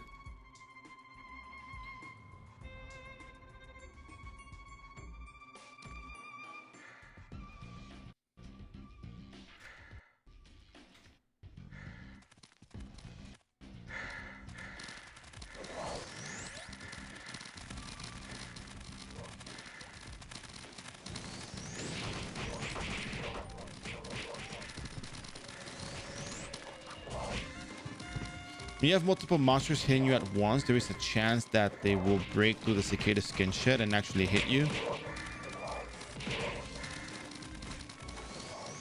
Because multiple monsters hitting you at once, and the one's going to push you, the other hits will register, and if you're casting, you will, you know, get hit. So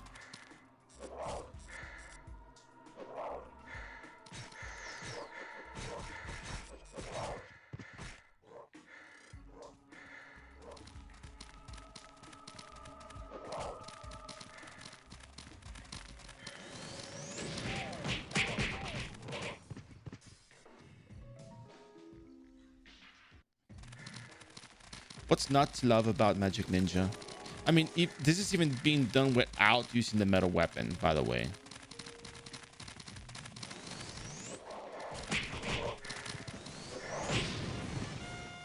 So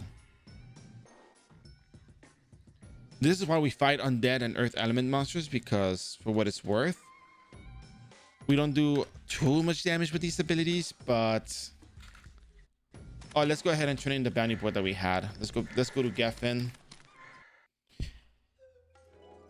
Let's get ourselves all the way to level 71, and then, you know, we'll see where we go from there. Well, we know where we're going from there, so there's no pretending on that one.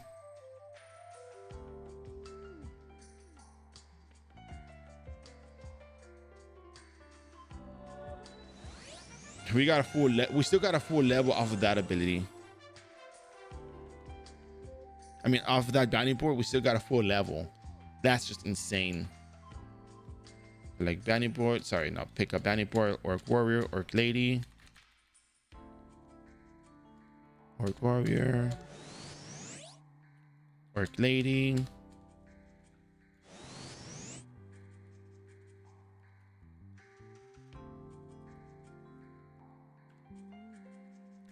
And let me just double check. So iRO Wiki Eden Group Equipment Quest. We're gonna be level 40, 41. Weapon 2. Yeah, the weapon 2 is not bad. So let's go ahead and pick up that Eden Group leveling quest. We are on 250% EXP, by the way. Just remember that. I should have been making characters during that EXP rate. Why was I not doing that?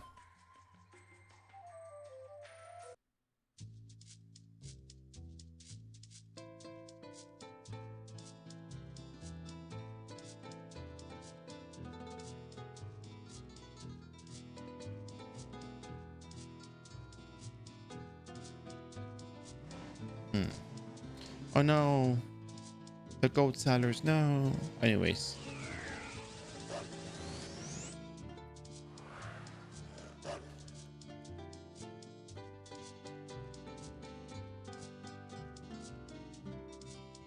I forgot to pick up the quest for the other orcs. I'm gonna go back real quick because I probably should pick that up. Did I save? Oh, I did not save in Geffen. Okay, let's go back. Waste of a wing, I guess, but I mean, learn from my mistakes. Don't do what I did.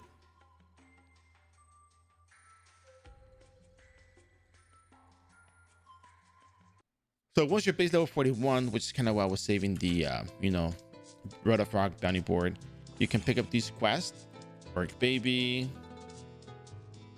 Orc warrior, easy.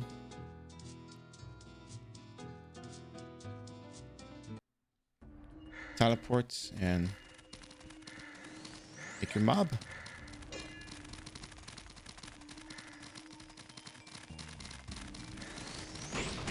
Oh, and by the way, go inside the orc dungeon, entrance so you can get the quest picked up.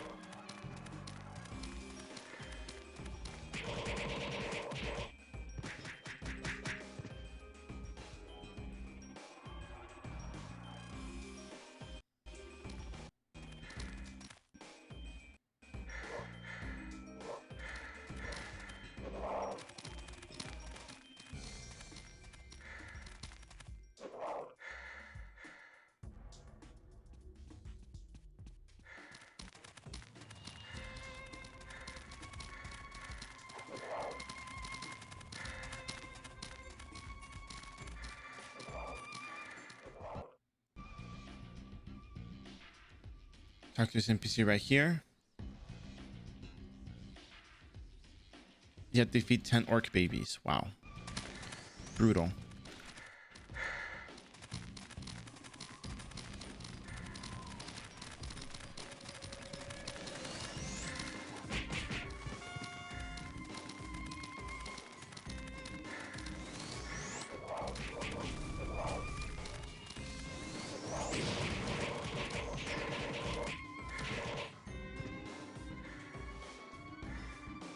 It's crazy how the catalyst cost one's in each. It's like an arrow.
Right? It's probably that. It's probably the hand animation,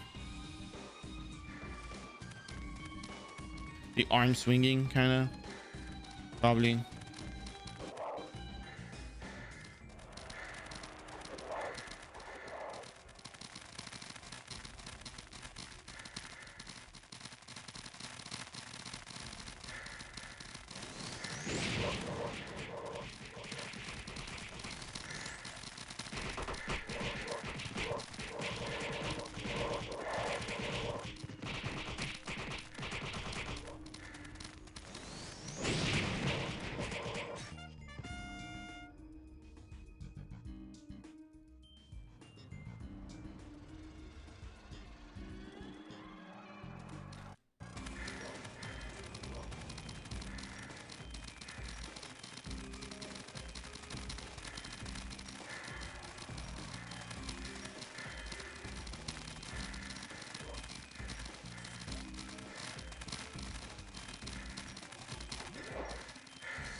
The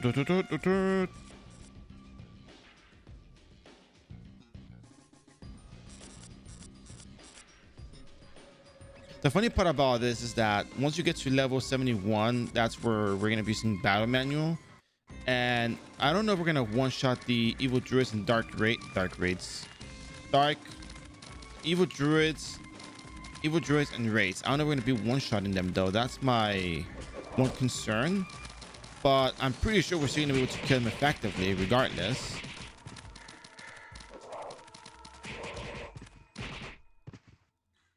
So yeah, I don't see much of an issue with this.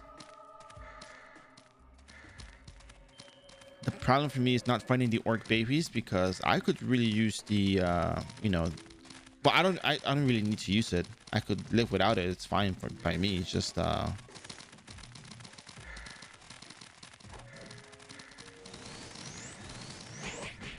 kind of nice having the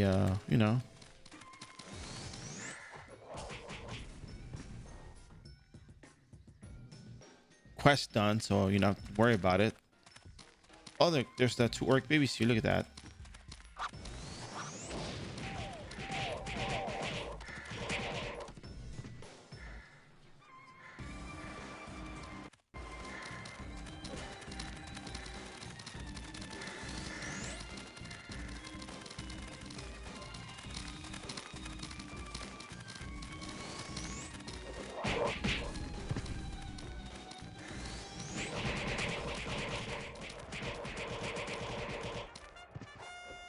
Bro, what? Bro, I'm busy killing stuff. Why are you picking up my stuff?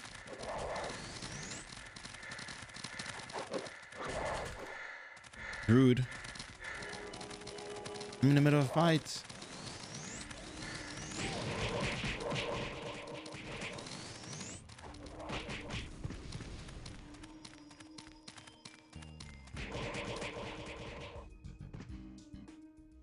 No, they both get that skill that removes the fixed casting time.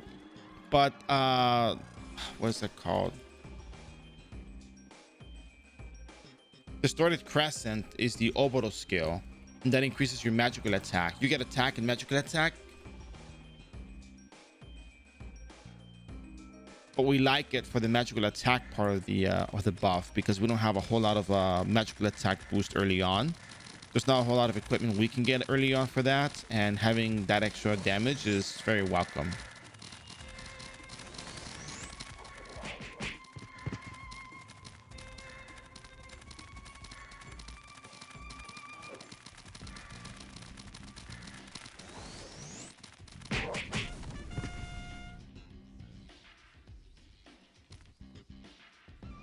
It's crazy good. It's crazy good.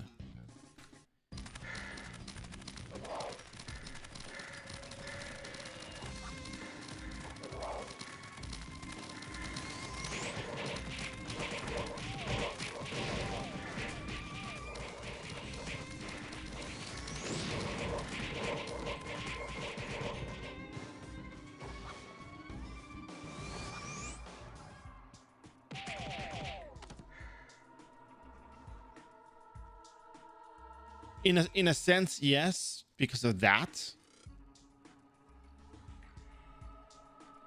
Just keep in mind the Kagero skills. Shadow Warrior increases direct damage with those throwing skills, so those are also worth looking at.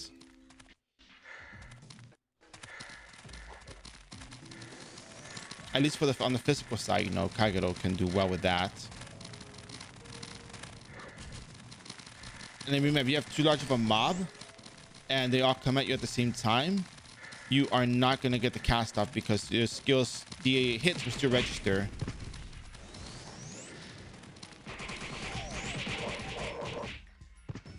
So a hit will register. Okay, now we completed the the eating group leveling quest.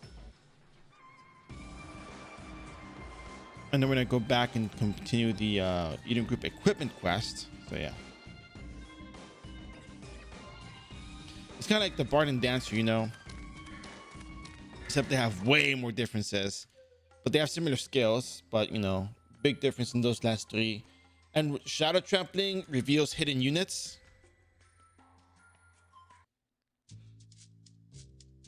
So that's also pretty cool.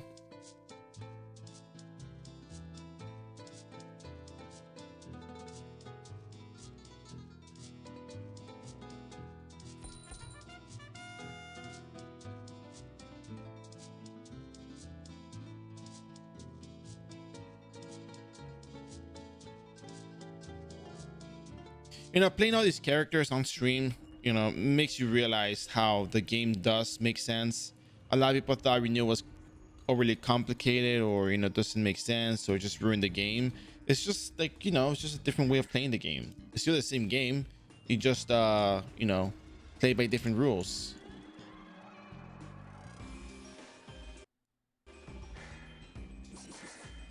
It doesn't take away the fun from it.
There is one aspect that people really enjoy, and that's PvP.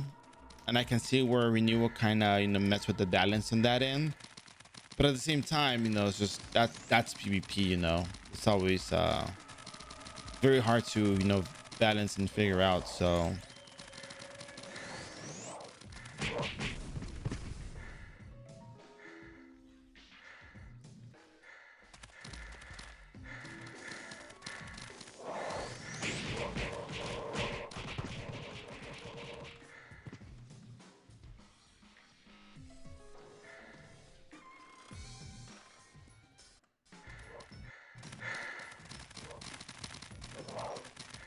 but to be honest, I don't think there's anything particularly wrong with the changes. The EXP penalty rule is good. I think you still have a variety of where you can go, and before people would stay in the same map for, you know, their whole life. Geographers from 99, anyone, you know, Migouts from 99.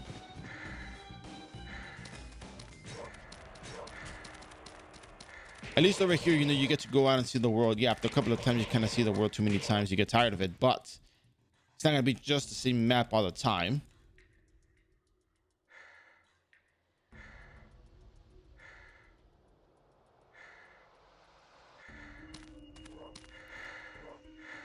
You know, other maps going underutilized because, you know,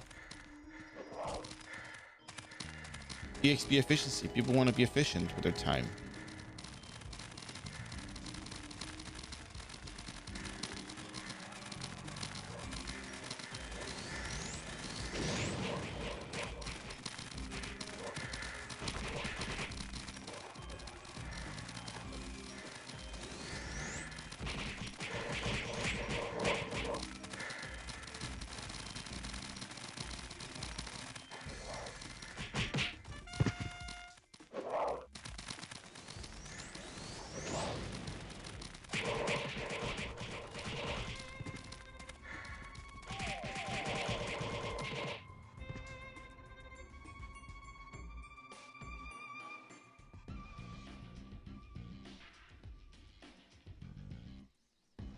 But I think the game makes a lot of sense. The way I play the game makes sense.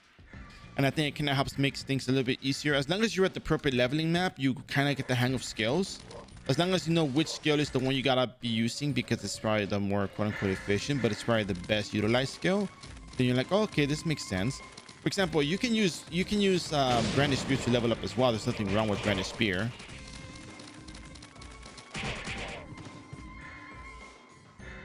It's really almost just a preference in a way because of the whole attack speed boost that you get. You also get a hit boost, which I think is huge. People overlook the fact that two-handed quicken gives you 20. I think it gives you 20 crit and 20 hit or something like that. Let me verify that before I continue, because I'm not sure if that's exactly it. I think it also gives you crit. Let me see. iWiki two-handed quicken. Yeah, you get a 12 crit boost and you get a 20 hits boost.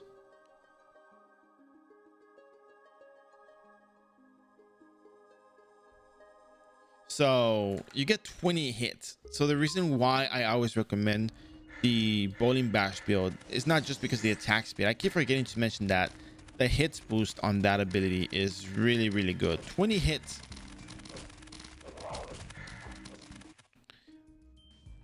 20 hits makes the difference between hitting a ruin and not hitting a ruin.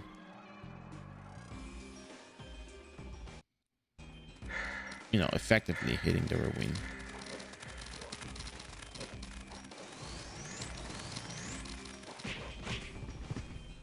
Hey, drop level 50. Look at that.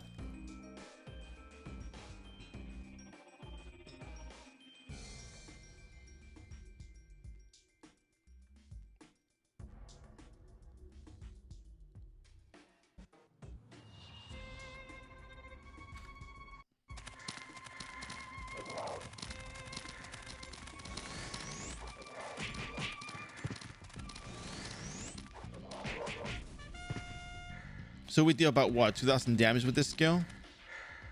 Should I be worried?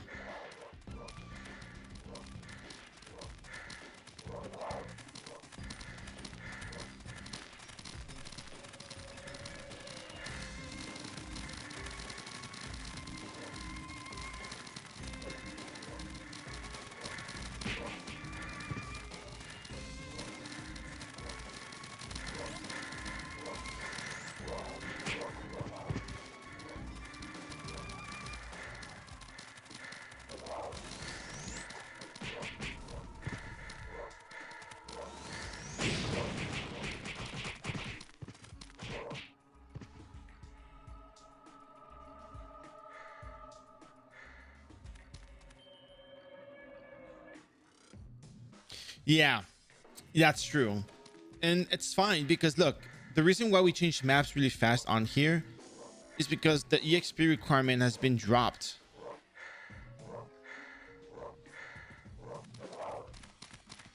We had a lot of readjustments in the past couple of years for the EXP chart, so it's made life a lot easier. And that's a good thing. The only reason why I go to the same maps over and over is because these maps tend to be, you know, quote unquote effective. And they're also very easy to access. Remember my rules for this, like ease of access, you know, mob density, ease of access, and character's ability to defeat the monsters. Learning this, yeah.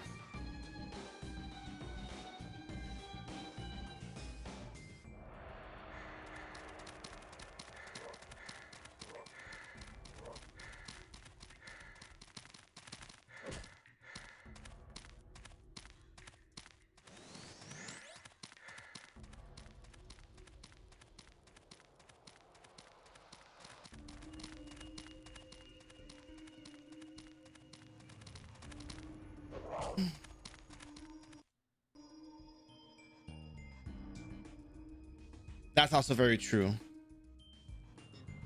You know, I do have an idea of a video just explain the renewal mechanic of the EXP penalty and how it affects leveling and where you can actually go level up with the character. Which honestly really isn't all that much difficult to level up the character anywhere. You can pretty much almost go anywhere in the early game and be just fine.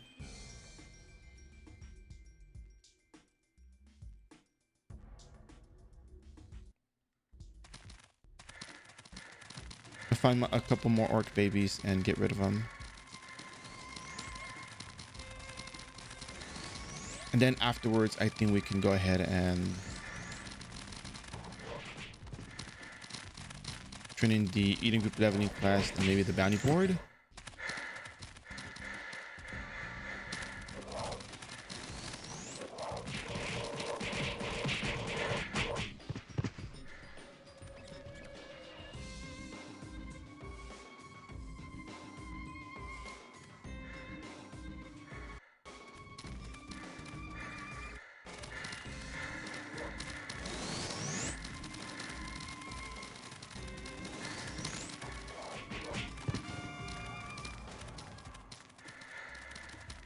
So let me ask you this. In terms of the way I present the information for renewal, I know that we just get straight into the leveling. It's a bit, I feel maybe the leveling is a bit kind of rushed by standards, but then again, if you compare how long I play each stream and how much progress I make by comparison, it is kind of fast. But I don't think that really deters from the early game experience. I think it's just a whole bunch of, hey, let me explain this to you because I think you might want to know this, because if you don't know this, you're not going to know. And it makes a huge difference kind of deal.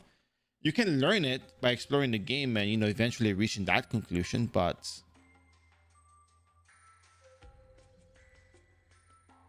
the thing I want to get at is it saves people a lot of trouble to be told what's up in the early game. I don't think actually it's fast because you go out of your way to explain stuff. Okay. I don't think it's just fast. Okay, because there's people that tell me that they follow the guide and all, but they take longer to level up.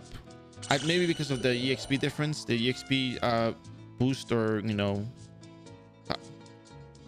EXP rates over the weekend versus what we had before, maybe. But it does take a while to level up characters, I think.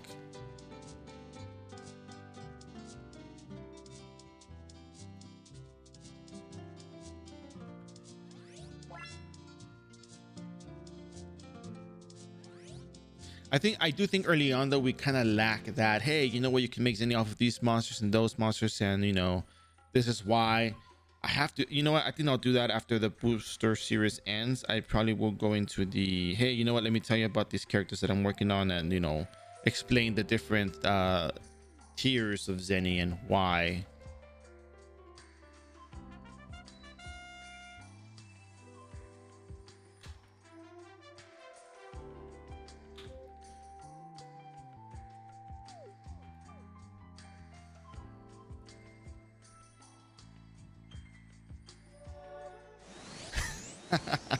Thanks. Yeah, if you have a background in what Ragnarok Online is, it should be easier. No doubt about it. If you know what Ragnarok Online is, you'll have an easier time. You'll adapt faster.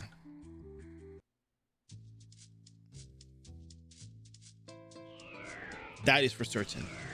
Oh crap, I forgot to get my Eden group stuff.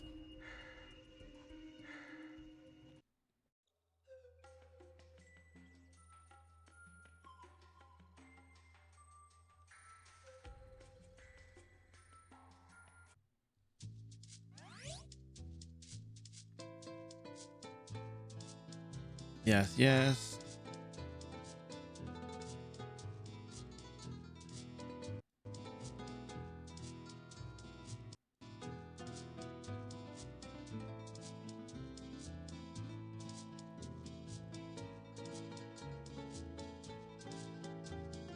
Oh yeah, and one little particular detail.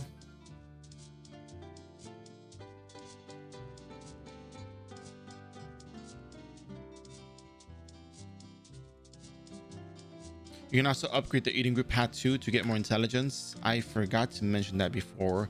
It really doesn't make that much of a difference, but it's kind of nice to have, I guess. Let's see, 70 magical attack. So, hey, look at that. Kuma Shuriken is 81, Asura is 75, and Eden Dagger is 95. Look at that. Good stuff.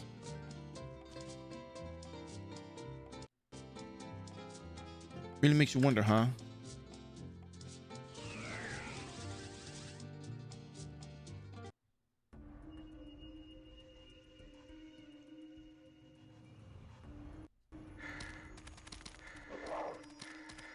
Yeah, I think that's also a question why. Well, it's also a reason why I ask people the question. Hey, so have you ever played Ragnarok Online before? Do you know? Are you familiar with the game?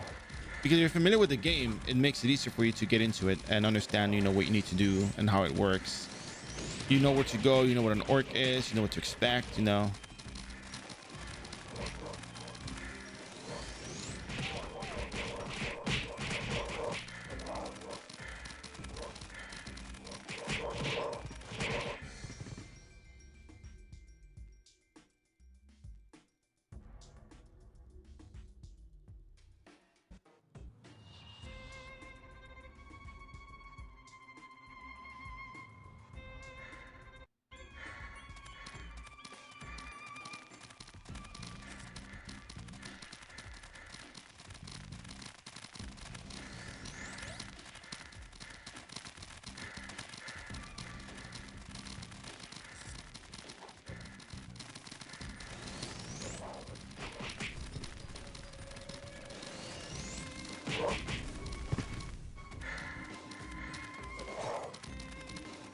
Yeah, there's been a lot of new people lately as well, though.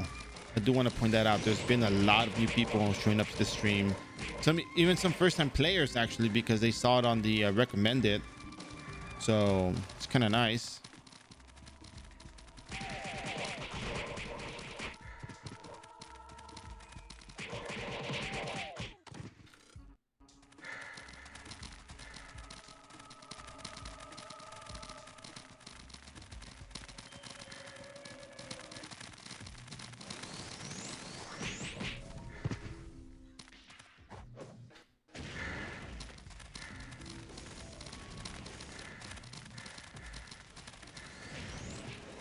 Ooh, somebody tried to teleport away from a mob of orcs. They didn't make it.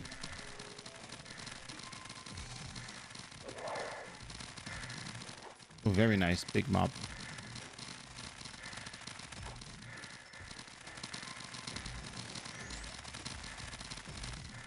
Here we go. Huge mob, guys. Huge mob. Wow.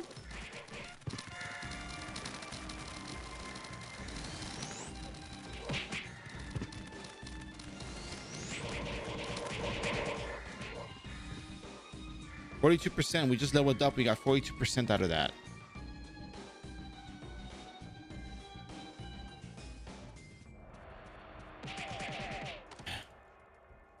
Watch out, orc baby. Don't play with fire. You're gonna get burned.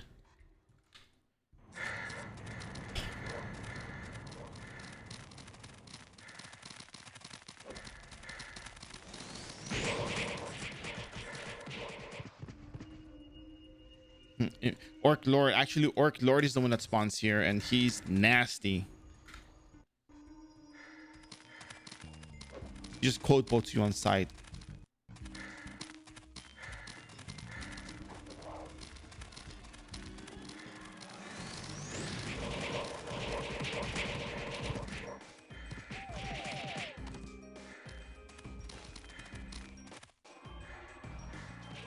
Yeah, Orc Hero used to live here before.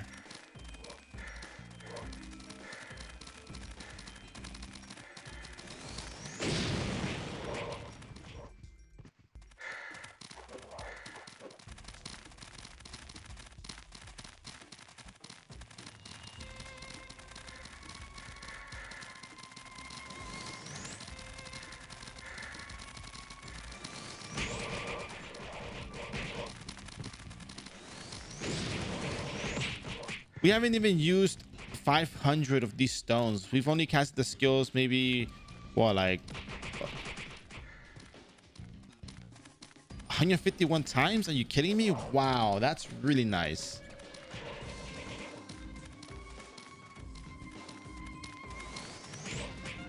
Seriously, this class doesn't get any easier. We're already in the level 60 range. We could actually fight Geographer at this point, and we're more than likely to win.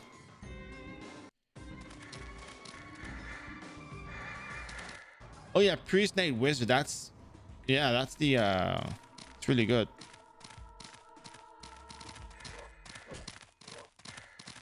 I think I even seen a paladin and a high wizard's what I saw before.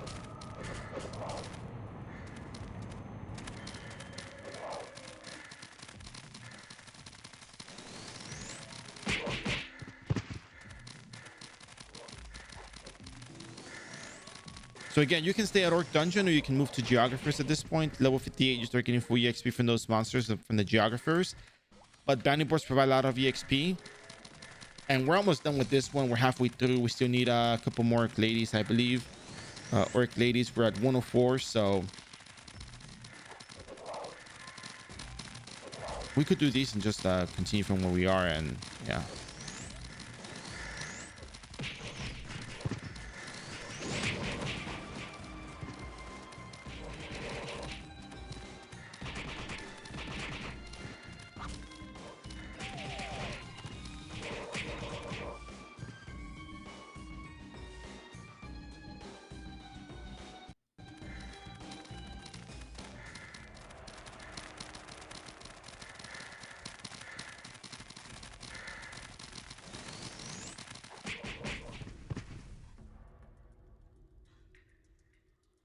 2 hours in, we're almost at level 71. This is gonna go by really fast, by the way. Just a heads up. This is gonna go by really fast.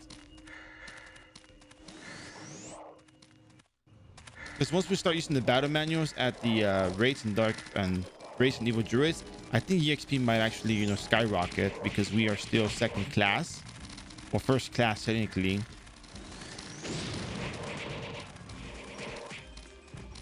And the EXP table for us is very beneficial. We are on 250% EXP rate, so yeah.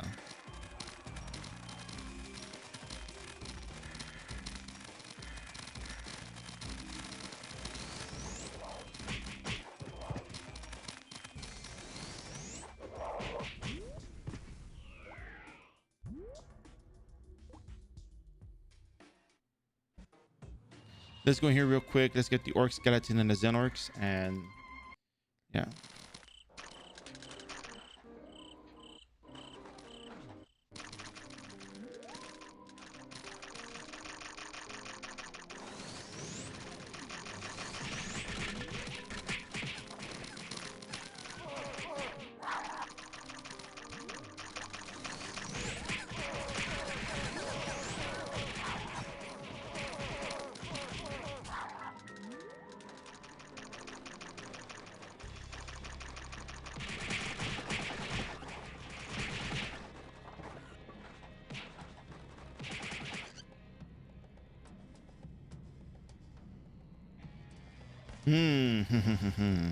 You're gonna level up, aren't you? How's your Archbishop coming along, by the way?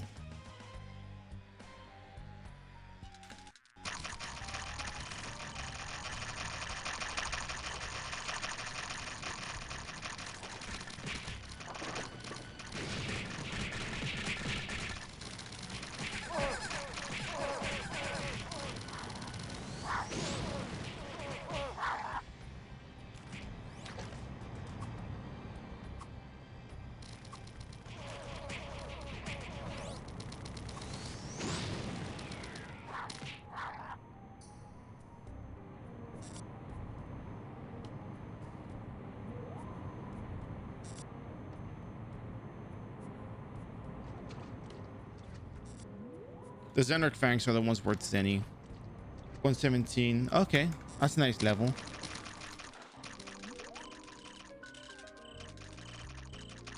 Oh, okay. Somebody has a decent shop in here. 1,000 Zenny. I don't mind 1,000 Zenny.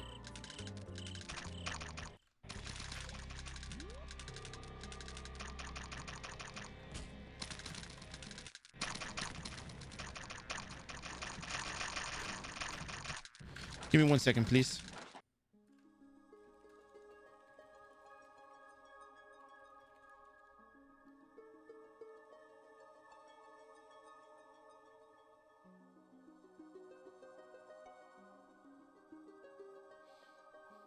I'm still here, by the way. Just something came up.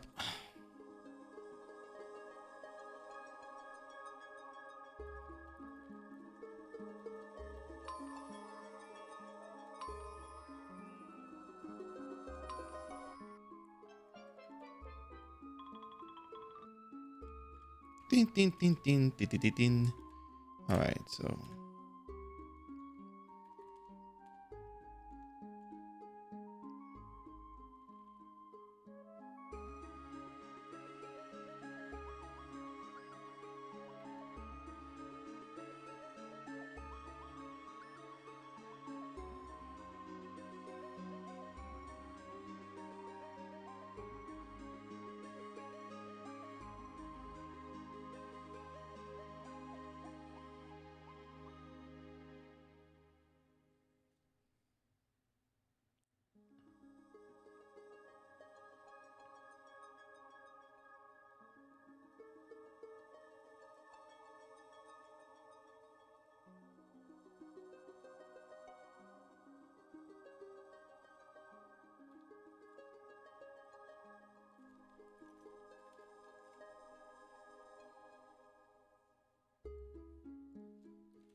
All right, let's keep going. Ooh.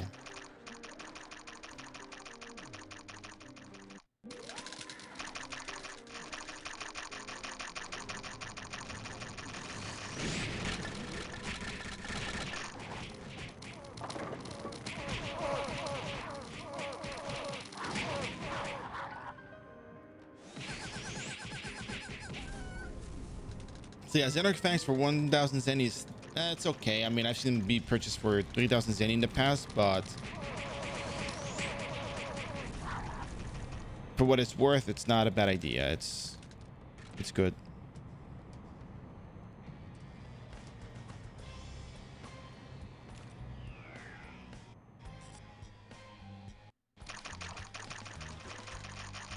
It's kind of nice to see that alchemist here, to be honest.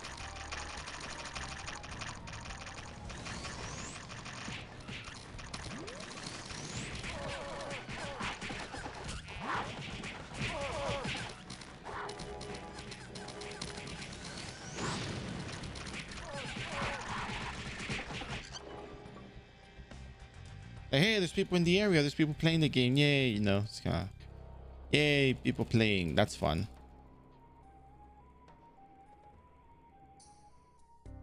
So as you can say, at Orc Dungeon all the way to maybe level 65, I think is probably a good level.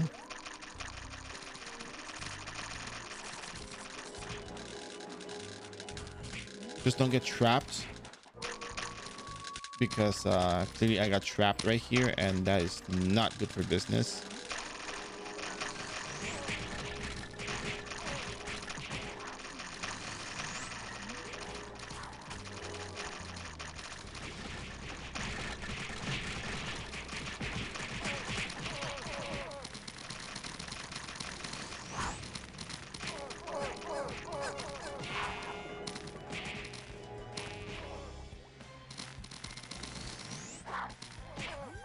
Jeez. All right, I'll probably be like level 90 though. I'm just joking. No, I mean, it depends how long you take.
Oh, okay, I got it now. This makes a lot of sense. I just got an idea, and you guys know when I get an idea and I do that, you guys know it's gonna be good.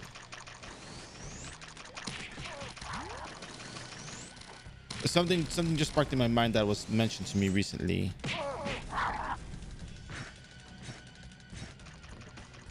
And I think it solves a problem that I had. Well, problem, quote unquote problem, because you know, this game's not a real problem.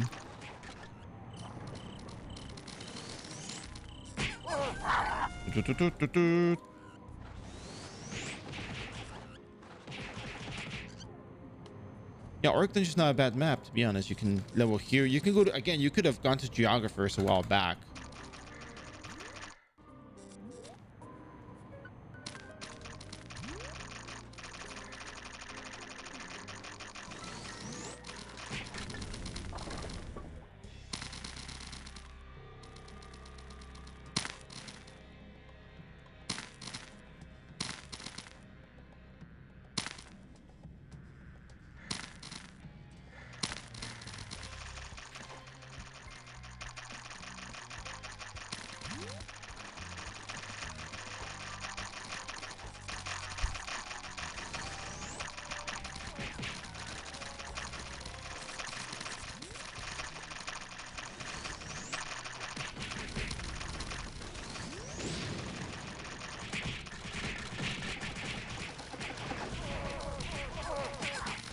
That's a lot of monsters that I don't want to mess with.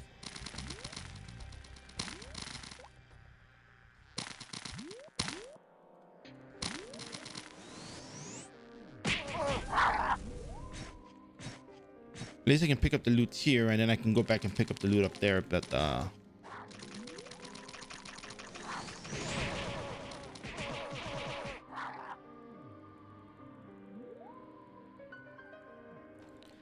have my concerns. However, I did hear that Flip the Tommy was fixed, so we could probably make use of that.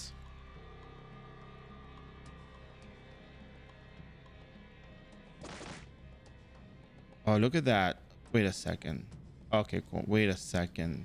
Is that how it works? That's pretty cool.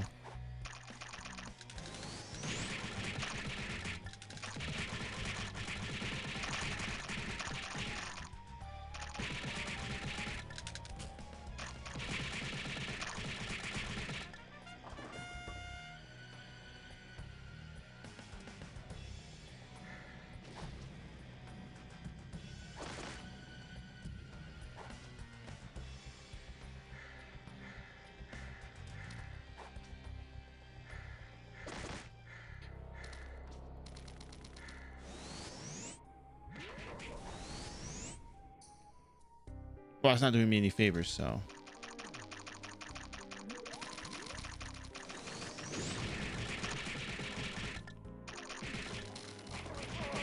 Oh, there goes all my loot, I suppose.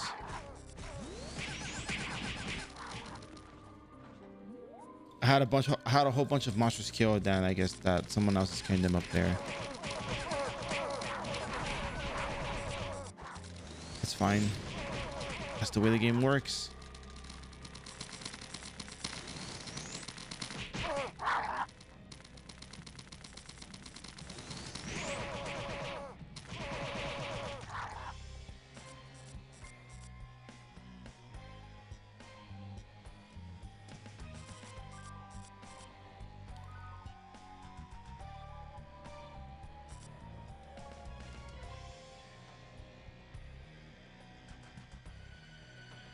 Remember, server rates are currently boosted, so we are going to be leveling a little tiny bit faster, but that's perfectly fine.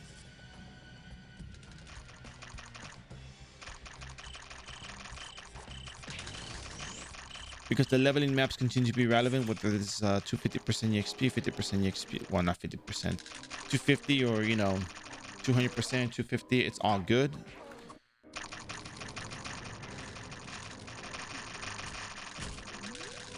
You can't use the tax skill when you're over 90% weight. Okay, that's cool. That's good to know.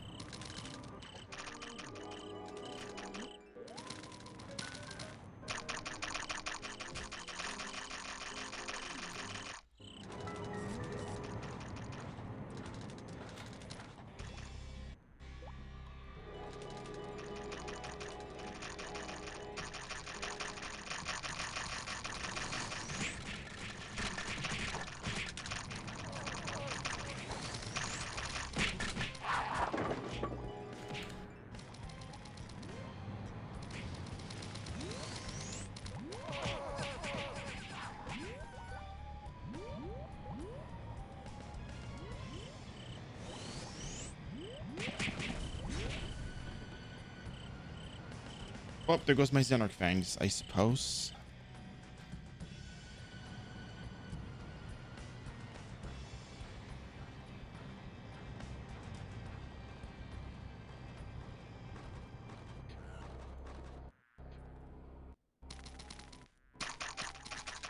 All right, let's go back.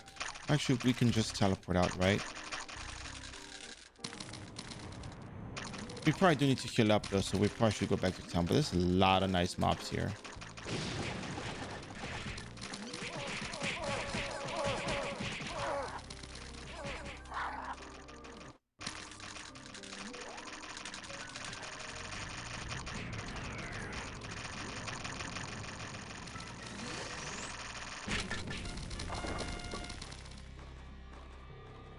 Sure, leveling up is just very easy here.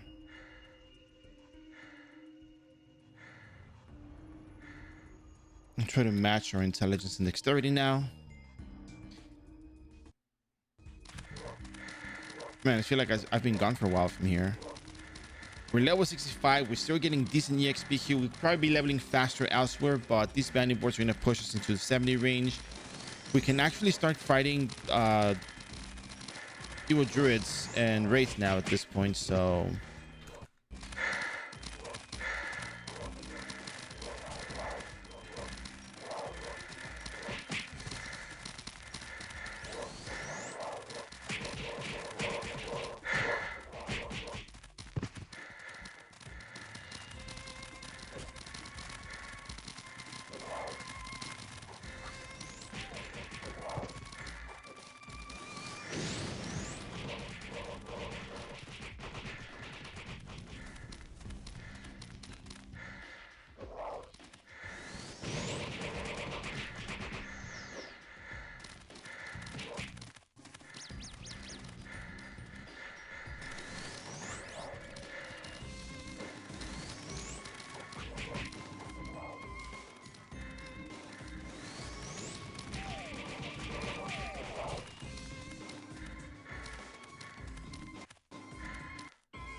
kind of funny how you just get a whole ton of EXP from these monsters.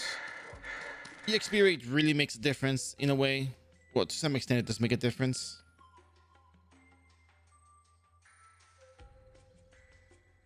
But it's just nice knowing that, you know, you can get a good amount of levels and all that stuff just from doing the same leveling spots, doing quests. 67, look at that. I should probably get to level 68 and turn in the Orc Warrior bounty board.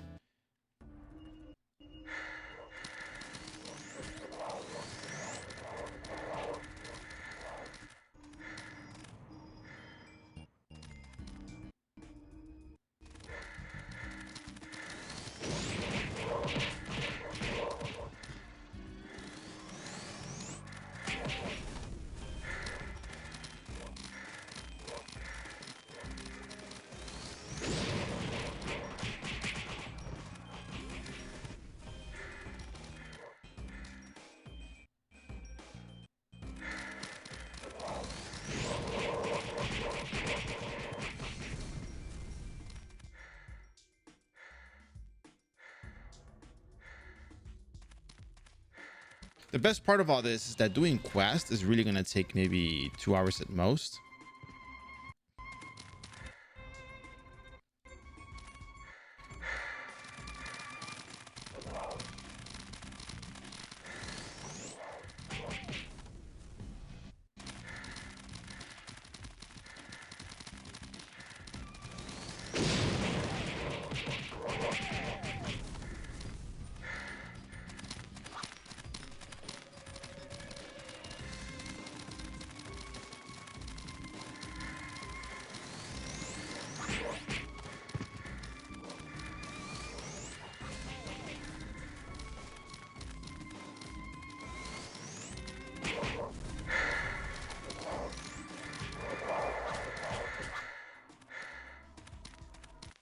Oops, a lot of damage there.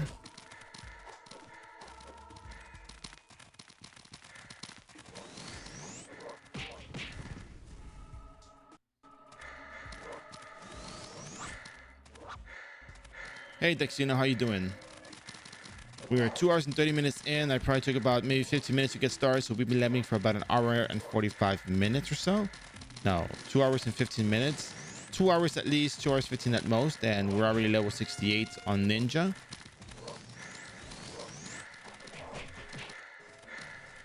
So we're having a very good morning so far. How are you? How's it going? Oh, card dropped. Bottom right. I see it. Don't worry about it. I'll get to it.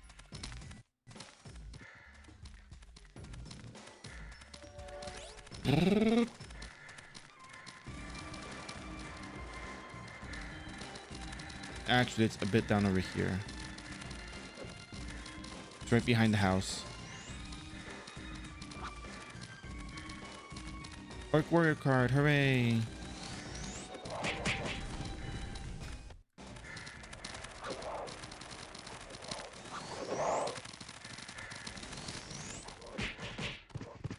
Master hits his 3 last night for half time. So so much faster than priest. Oh yeah, no, assassin is definitely faster than priest.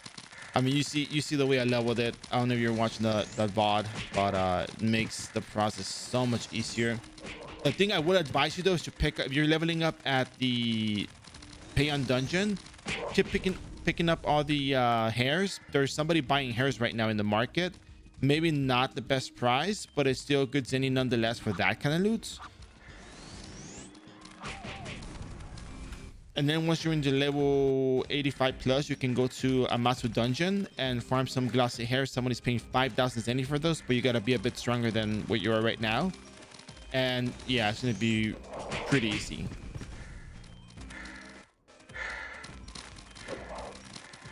And that'll pay for your syrups and everything else that you need, or you will need. So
surprise, ran out of SP.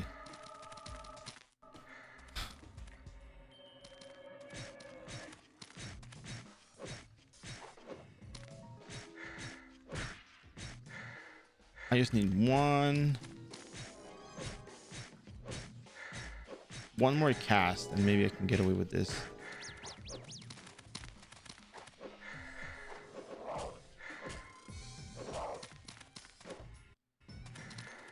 Okay.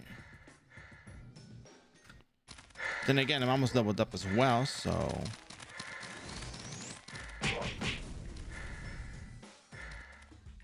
it'll be fine. It would be a waste of EXP, but it doesn't matter. At this point, we're already been done. Actually been an orc. Somebody's buying Xenorc Fangs inside Orc Dungeon. And you can also Grim Tooth the orcs, and you should be able to sell those orcish vouchers. Don't forget to do the Sonic Acceleration skill quest. That helps you a lot too. It'll help you tremendously when you get to the Evil Druids. You get yourself Fire Elemental Converter, Sonic Acceleration quest, and just kill Evil Druids and Wraiths at level 70. Really, really good EXP. Very, very easy right off the bat. Wow, that's almost another level right there. Wow, that's impressive.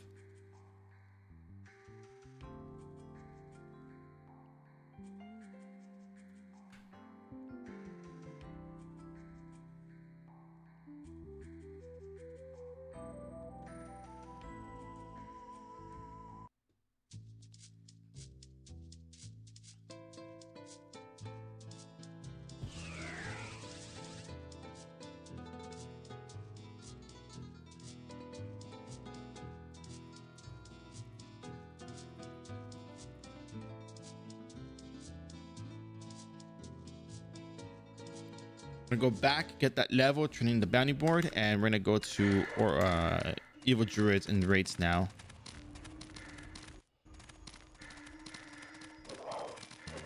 We're gonna pick up the Eden Group leveling quest, get the Eden Dagger 3, and that'll give us a huge boost. I think it'll be a huge boost. I don't remember how much of a boost it is, but it's a boost nonetheless. We're gonna go in here real quick because it's probably easier.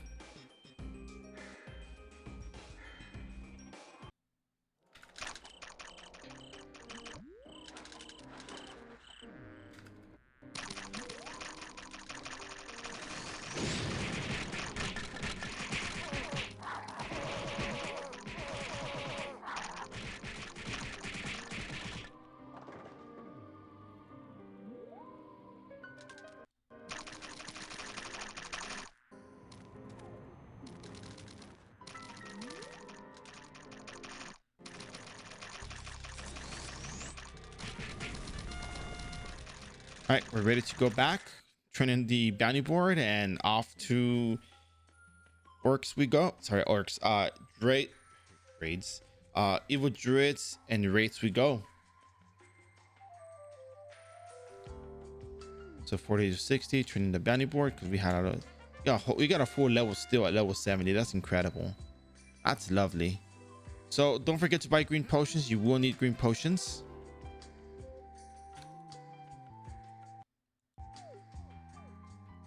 You might be blinded, doesn't affect your magic, but you know, you still want to see what's where, what.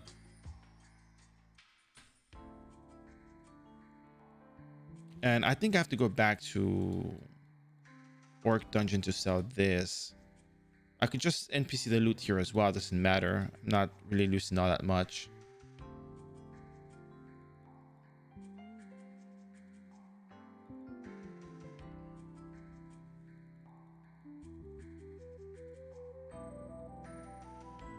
Asura was great starter weapon, but now we have the Eden Dagger, much better.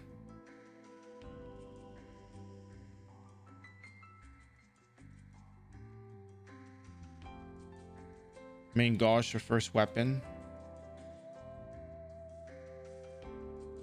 Or however you pronounce it.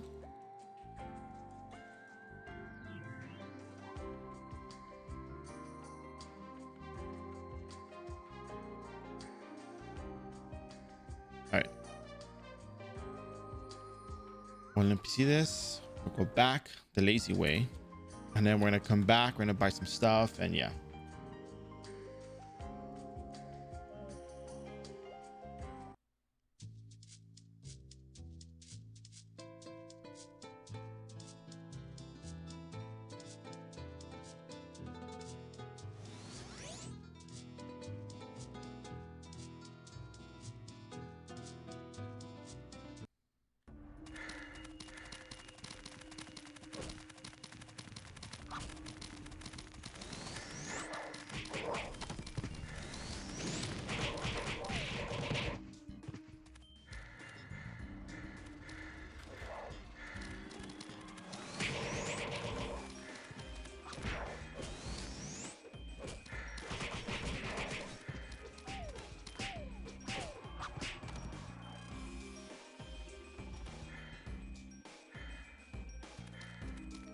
$99,000 Zenny, not bad.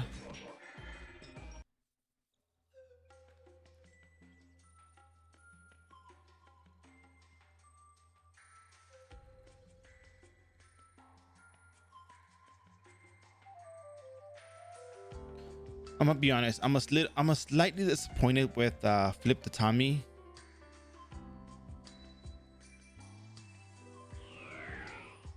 But it's just, you know, you block skills, but only when you're 3 seconds, and it's what, like a 3-second after Cavalier or something like that. So, but I think right now what I'm gonna do is I'm gonna grab some water, super quick break, and we're gonna pick it up from here. All right. So give me a few minutes and we'll be right back. Thank you for your support. I'm gonna run an ad, and yeah.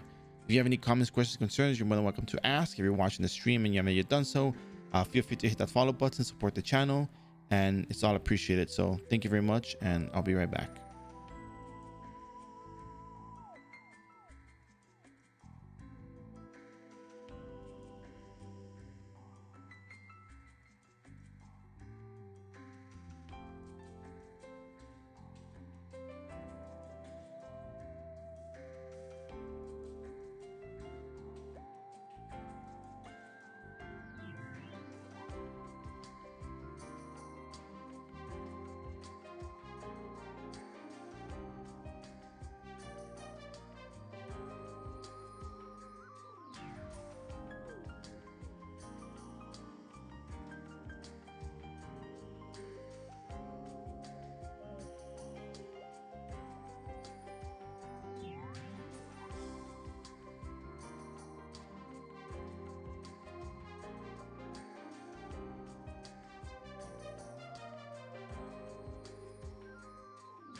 All right, thank you for waiting. Really appreciate that. Now, that said,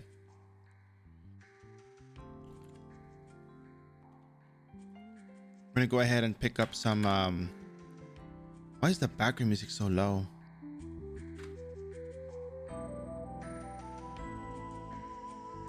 Go to wings.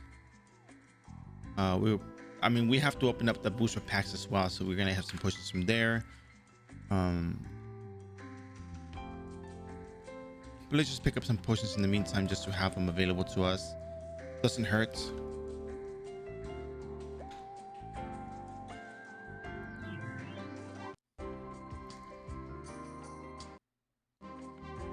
Now let's head on over to pick up the Eden Group leveling quest. Hey Nes9, hello there, how you doing? And thank you very much.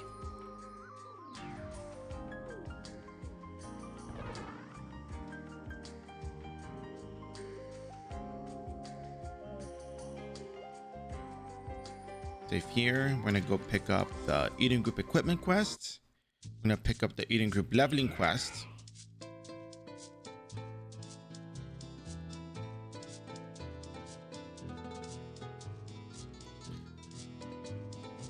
Talk to the mission board over here. You select all, take all district missions.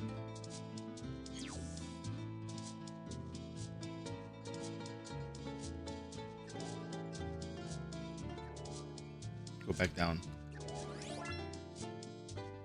Battle Echo. Wow, that's quite something there.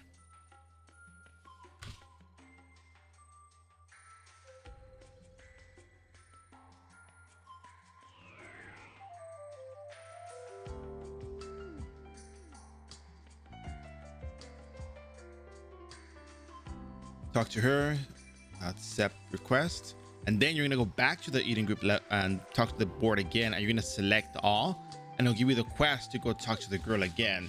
But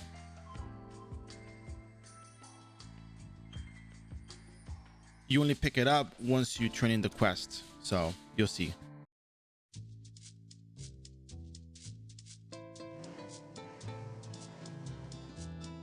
Remember, always have less than 25,000 zenny on you.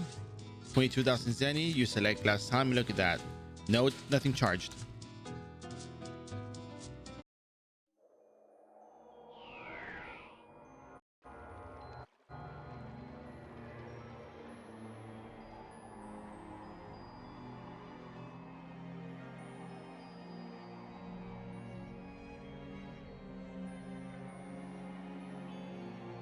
Now here's a neat little trick you might like. So over here you can remove Dark Frame and Raedric Archer, and you can just focus on hunting these, and you'll see what's gonna happen.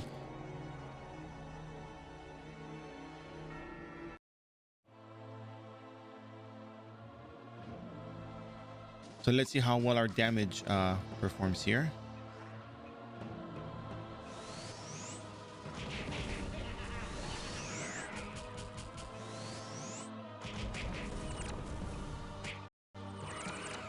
I noticed something odd about this. Let me see real quick.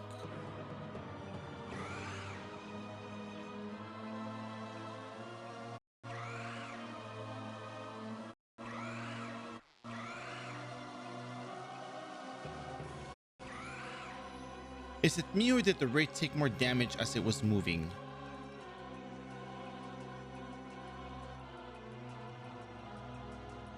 I'm not imagining stuff, right?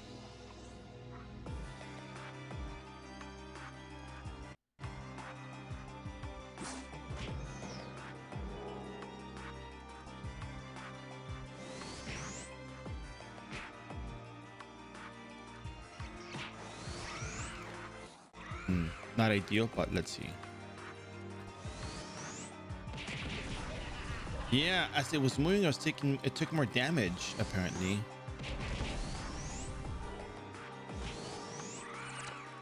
Wow, this is pretty tricky here. Okay, let me see if I can get this right. Okay, so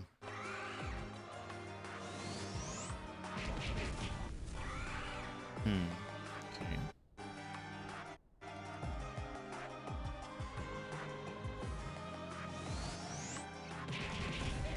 So for whatever reason, it takes more damage than the other monster.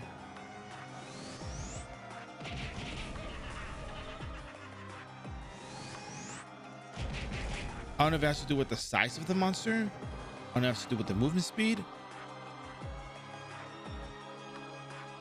But I think I remember seeing this kind of thing happen with Amdarice.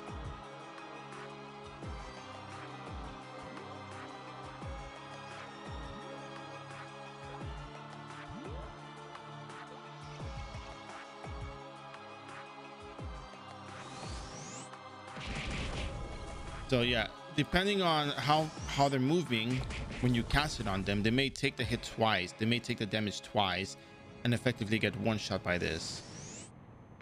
If they stop moving, if they stop chasing, they're gonna only take one hit.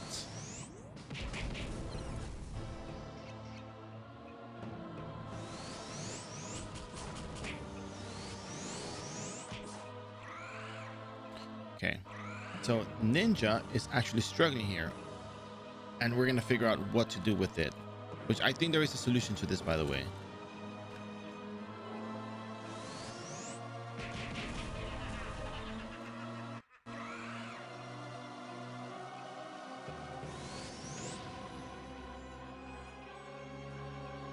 So I'm curious to see how well Blaze Shield might do here.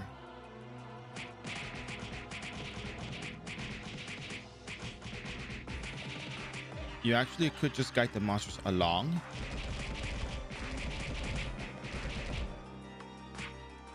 Might actually not be so bad.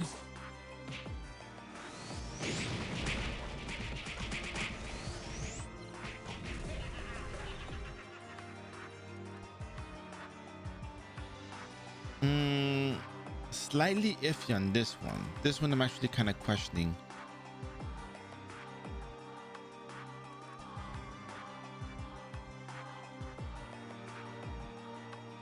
Okay. We'll complete one round first, and then we're gonna get back to it.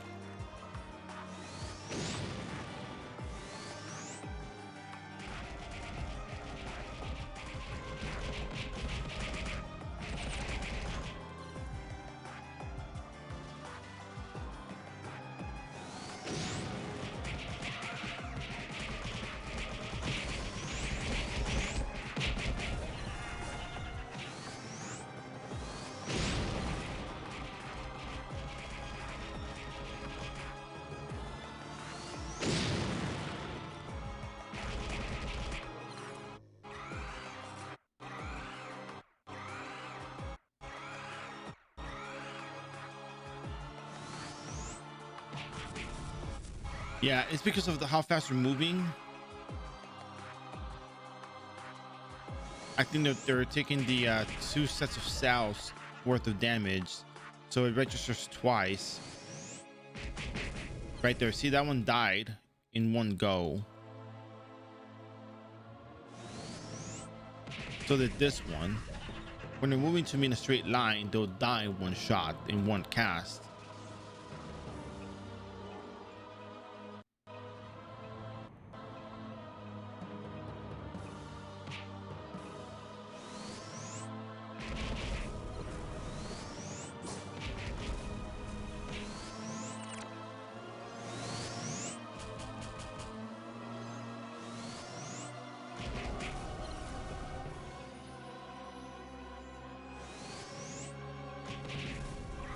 Which is interesting.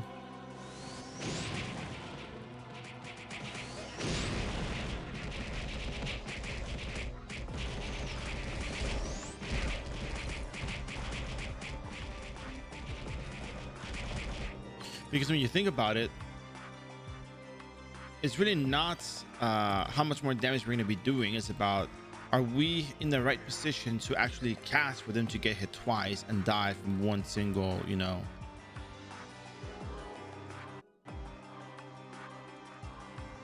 exploding dragon.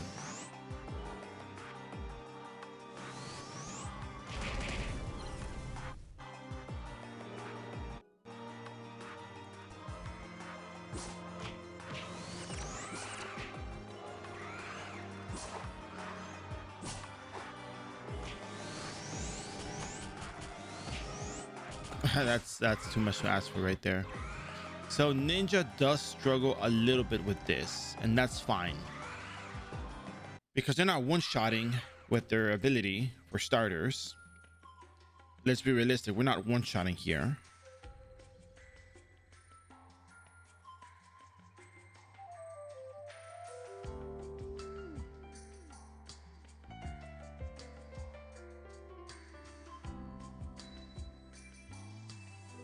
So we're going to turn it in. And then we're going to pick it up again because we already had the bounty, the quest. Where's the quest? Inactive. Oh man, did I mess it up? Yeah, I think I messed it up. Probably hit the wrong thing. Anyways, we'll figure this out.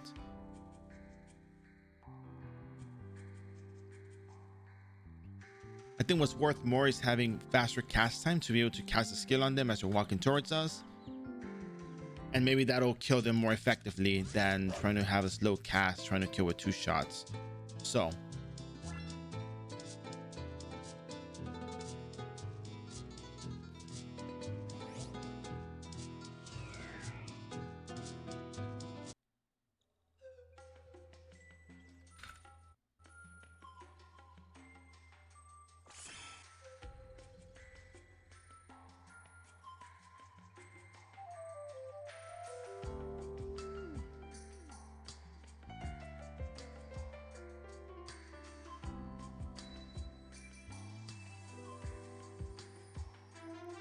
All right. So we're going to go back again and we're going to pick up the all quests and do this again.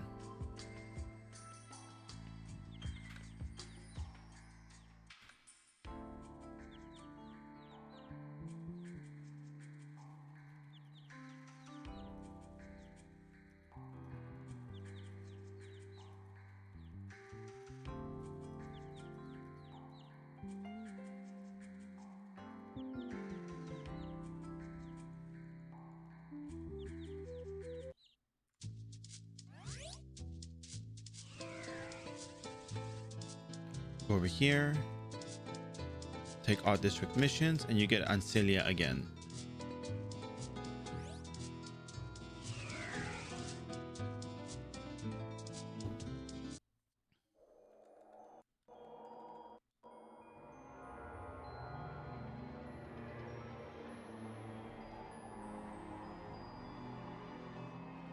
Now I'm curious if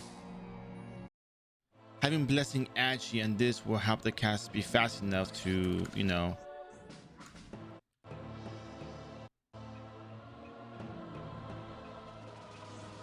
over 90% weight, 91% weight. Okay, well that's cool.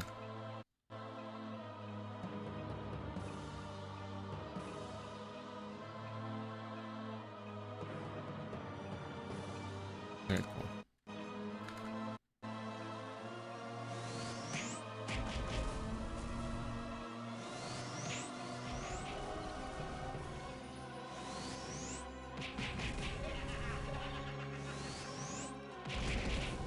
Yeah, having more cast speed certainly helps with that one-shot potential.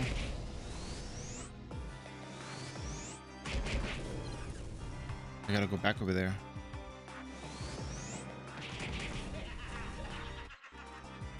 So it makes sense. You would need a better casting time to get that one shot because as they're walking, you know, they're gonna the skill hits in the 5x5 cell, I think it was. Yeah, 5x5. So if they walk within the 1 cell away from when they were, you know, been hit by the skill, they're gonna take another hit of damage.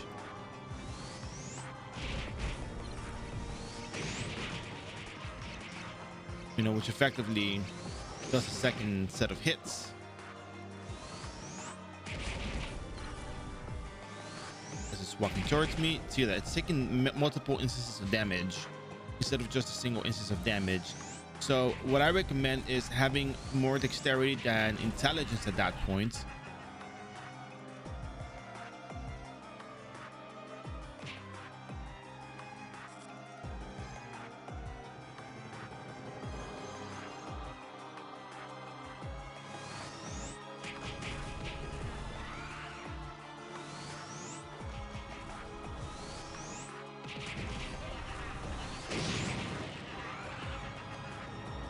For what it's worth, it makes sense that, you know, they're walking into the other side of the 5x5 and taking another set of hits from the exploding dragon. So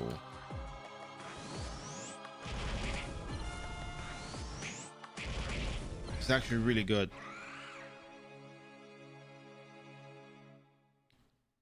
If you don't have that, use Blaze Shield, walk them around, good stuff. But for what it's worth, I think we have it figured out.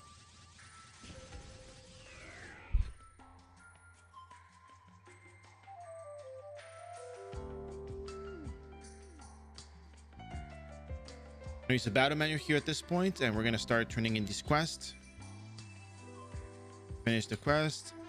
76, 77. Look at that. We got 2 levels right off the bat with that.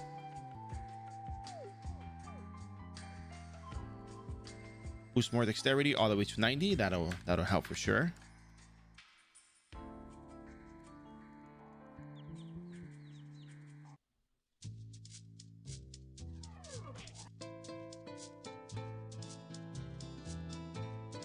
Take all district missions and off we go again.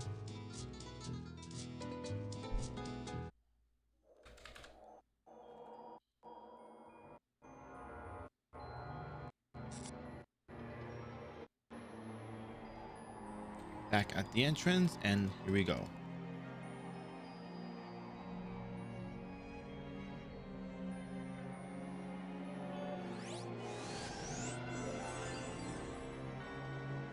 I was about to say, I bet that's Reinhardt.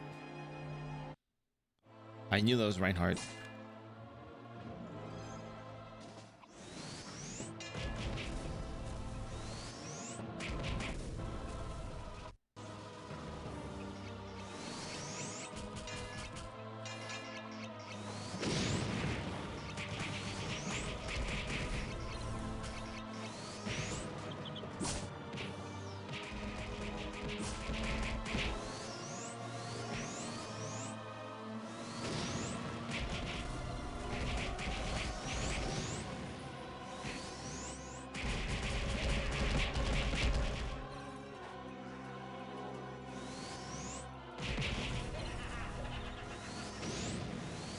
Wow, these with druids making my job difficult for me.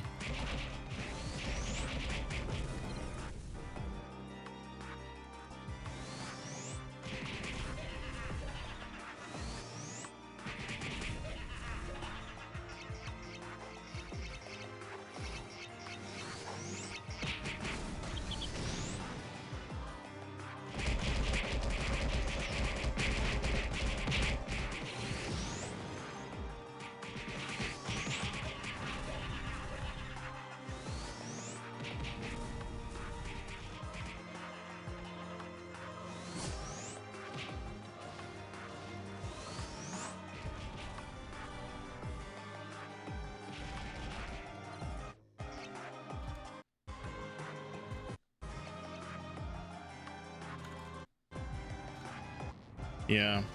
Ooh, this is a nice mob here. Let's see if we can get it.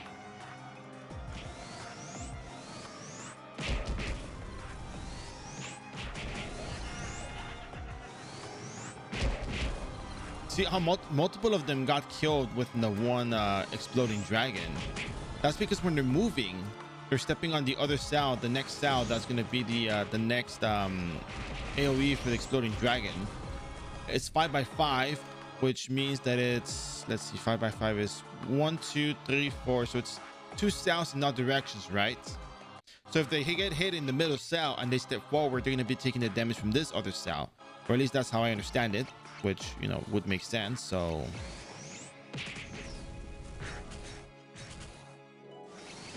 here we are. That's the theory.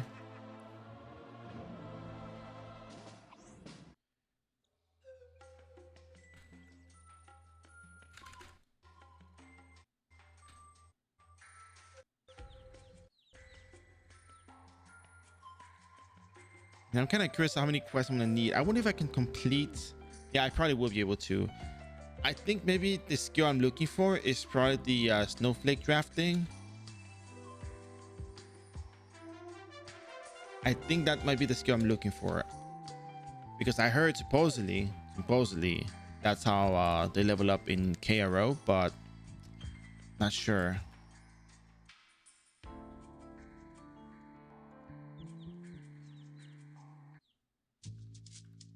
Let me do some quick reading, yeah? Let's see. So, Snowflake Draft.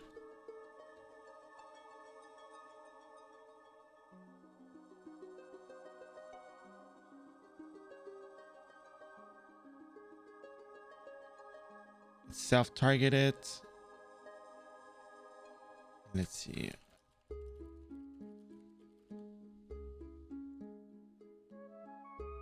Okay, has a longer casting time than Exploding Dragon.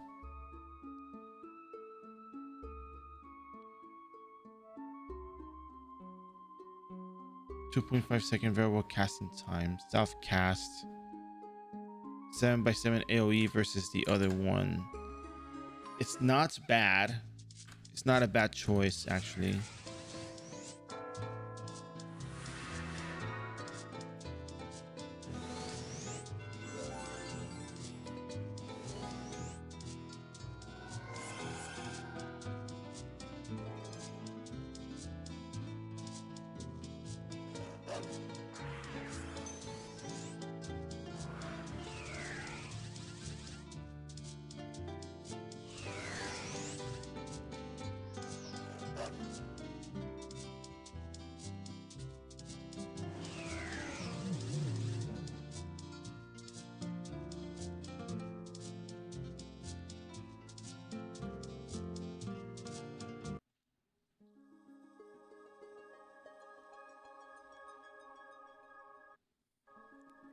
Let's see if we can go ahead and grab some cheap ice stones here and use those.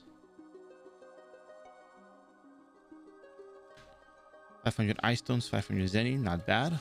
Pretty good deal.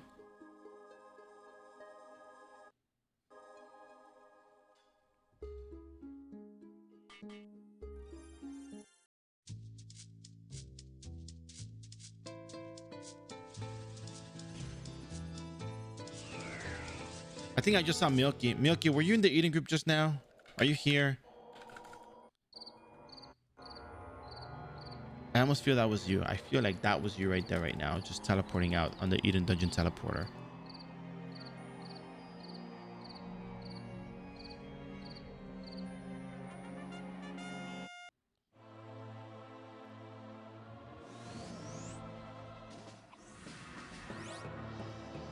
All right, so Snowflake Draft is a self-cast skill.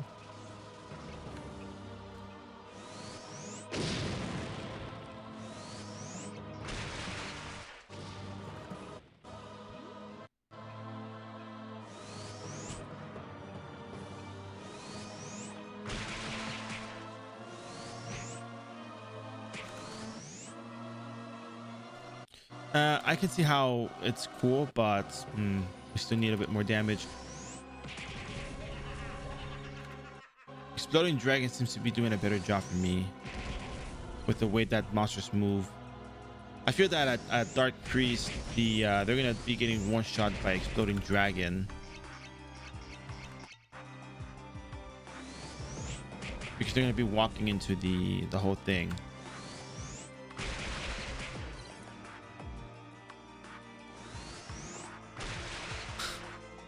Okay, of course you're gonna miss there. I mean, you're way off target there.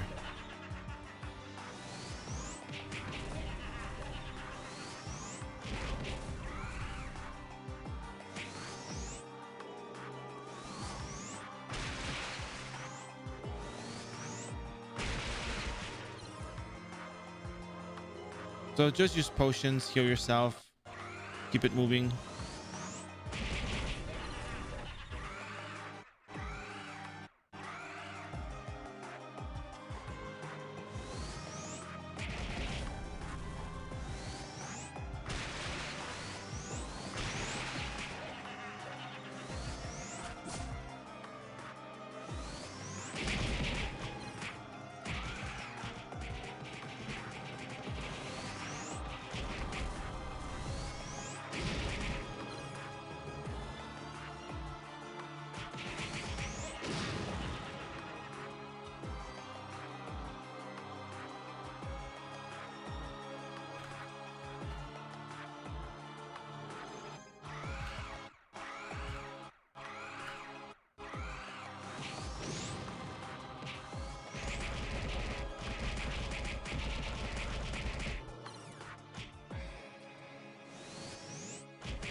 Hi Bear, quick question on Shadow Chaser Booster, but hated you hated Fatal Menace.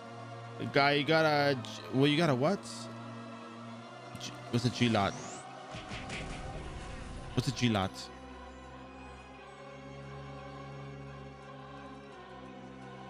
And DT is bow good for leveling, mid one level four. Okay, so people say that what is that thing called? There's a weapon that ninja has, that Shadow Chaser has. There's a triangle thing. Well, you got Area and try it. Okay, well, you have much better equipment than you know what you could do with Fatal Menace with that. So yeah, bow is not bad. I think people copy. Is that Triple Disaster? No, it says DT. Dark Triad, I think that's the name. Somebody says that Triple Disaster and Triangle Shot is really good.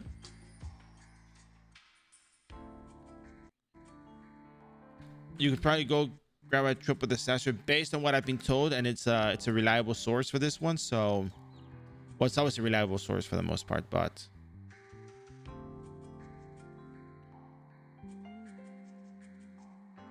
well, not for the most part. It's always a reliable source. Everyone's reliable here because they play the game and they know what's going on. But I did hear that what's it called again? Triple Disaster and Triangle Shot is really good.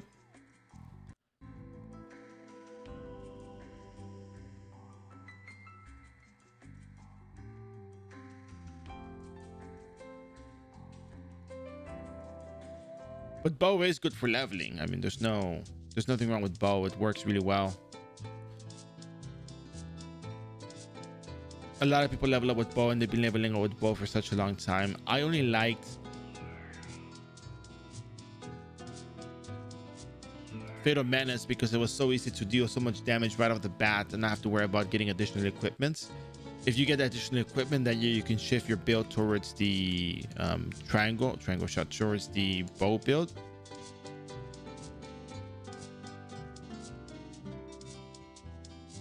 Dagger or Huma Shuriken? Wait, what is the Huma Shuriken? Oh yeah. The Huma Shuriken has less magical attack. The dagger has more magical attack. All right, cool. Oh yeah, we can also do a free enchant, by the way. Don't forget you can enchant the weapon. Enhancing weapons, the dagger. Where's dagger? Here we go. And you can choose magical attack because you are a magic ninja.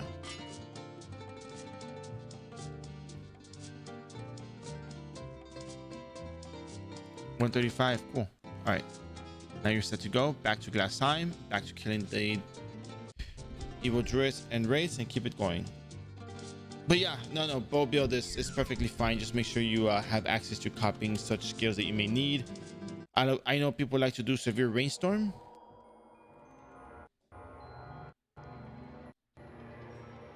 I think I've seen Severe Rainstorm and Feint Bomb be used together before, long time ago.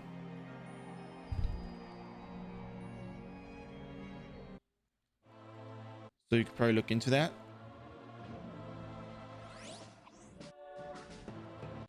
And by the way, if you struggle doing what I'm doing here with the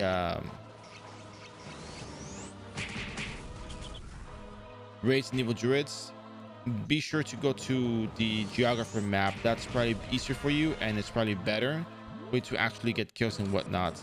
I'm only doing this because I know that class can handle it, and there's little details on how Exploding Dragon works that, you know, makes it easier for your character to excel at what they're doing. So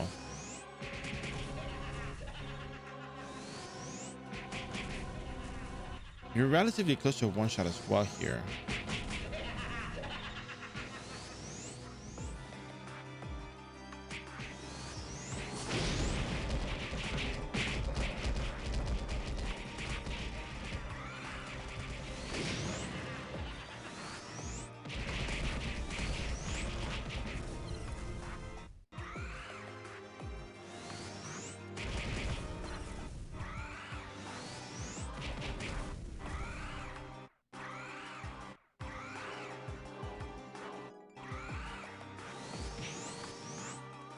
So does that answer your question, or did we miss the mark on this one, or what's going on?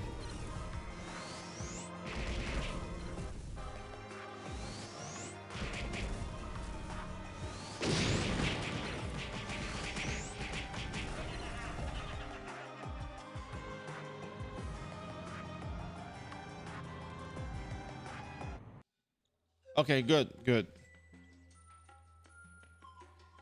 Yeah, Triple Disaster. Delroy, I believe was Delroy, told me about Triple Disaster and how it worked out for him. So I think yeah, bow works really well. I'm just a fan of minimal equipment required to do stuff because people feel like they're limited by the equipment, how to get it, and they think that they have to go turn and build because it's what people recommend.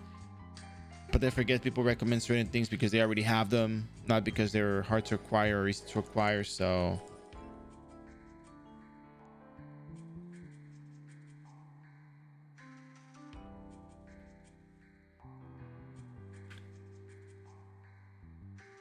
oh no, did I freeze? Disconnected from server, I bet. Probably not. Who knows? We'll find out shortly. Oh, there we go. We're good now. Awesome. You're limited by your credit card. Okay, sure.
I gotta go back over there.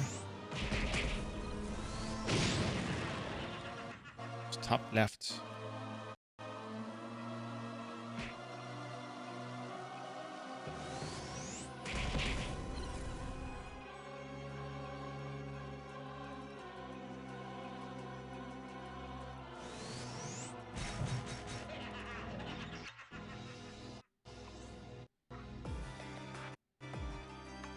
The Magnus class. Yeah, I'm having a I was having to sort out the early part of the leveling process. You know, when monsters move kind of fast, you can land multiple hits on them with the exploding dragon.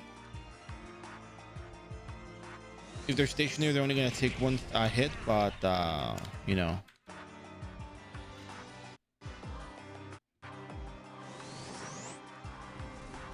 Line of sight was blocked. I got hit.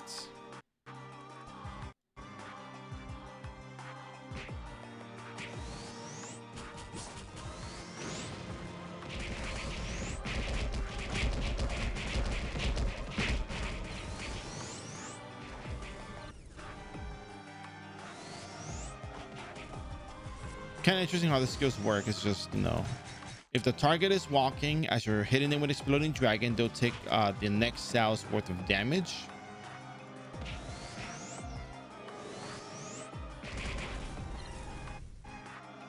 You know, the hit will it will hit again. So when it double hits, yeah, double hits are pretty good.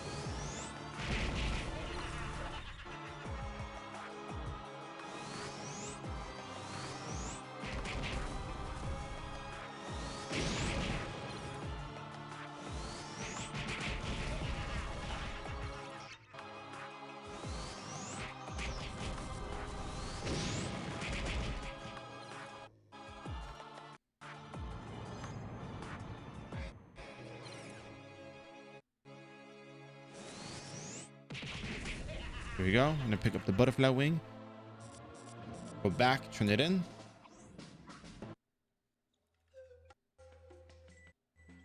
Get our level, as we know we're gonna get a level, and keep it going.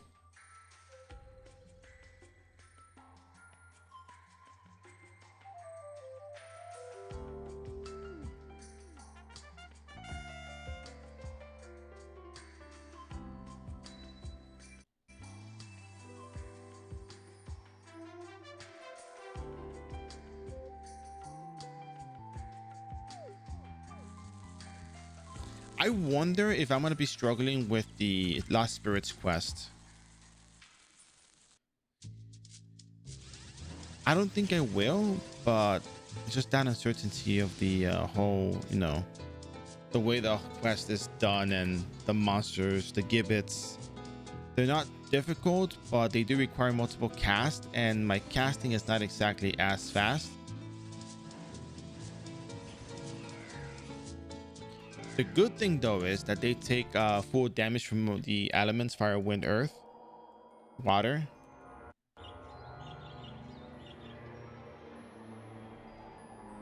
So that's not really an issue, but the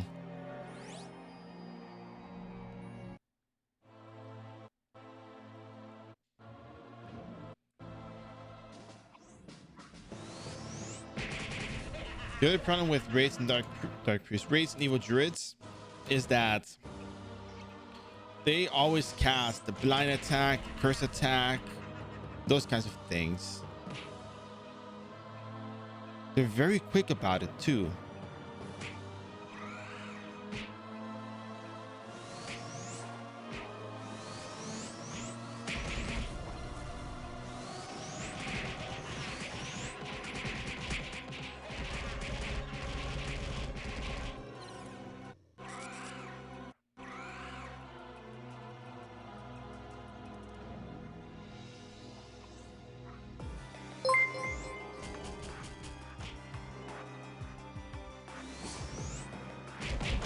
So I'm coming with a party of one. How you doing, Sorikana? Ladies and gentlemen, welcome to the Captain Summer Show. My name is Captain Summer, not my legal name, of course. And today we're running Ninja. We're leveling up a Ninja right now for the play style, booster style, you know, with the booster gear. Very, very easy stuff. It's very interesting class to play. But that said, you know, spare you the details. We're almost done with the booster series. One more character to go. Alchemist starting tomorrow. But if you're interested in playing a class, you're more than welcome to ask, and I'll be more than happy to provide you with the necessary information to do so. That said, so we kind of welcome in. How was your stream?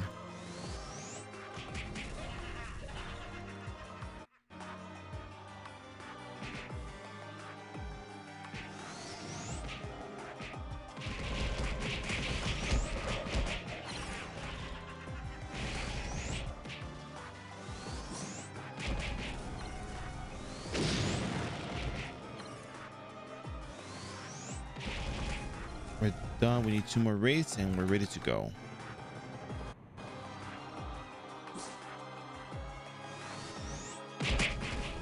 Oh, killing that mob is so satisfactory.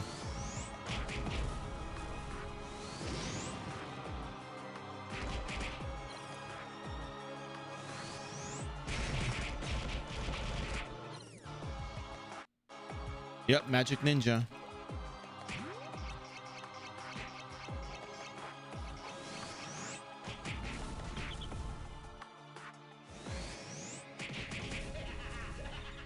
Kind of have it figured out. It's just really a matter of the exploding dragon hitting twice. And if it doesn't hit twice, just, you know, back away and do it again, really.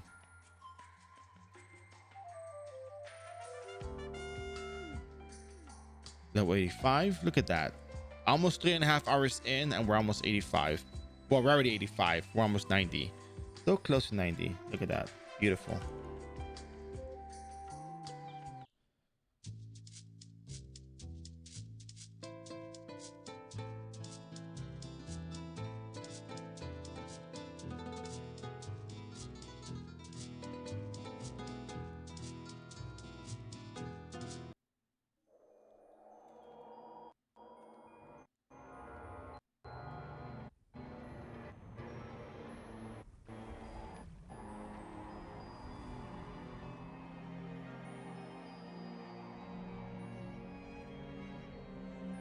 The thing that really helps is the cast time, because the faster you cast, you know, the further away the monster will be, and if they're walking towards you, the skill hits twice.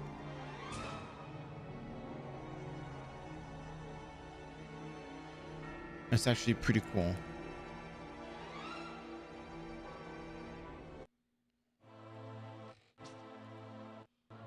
Let's see, can we do this with eating group equipment as well?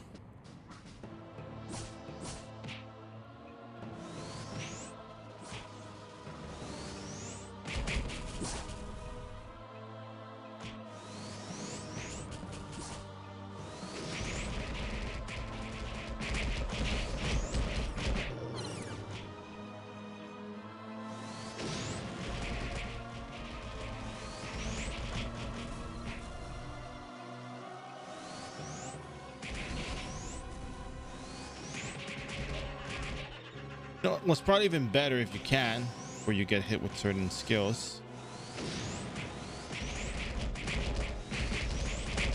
Dropping a blaze shield would probably help a lot.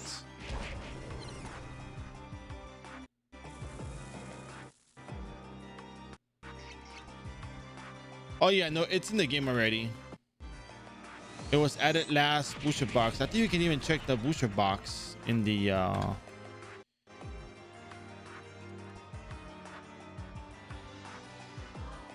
Ring of Silver Claw, Mystery Wing. Where was that?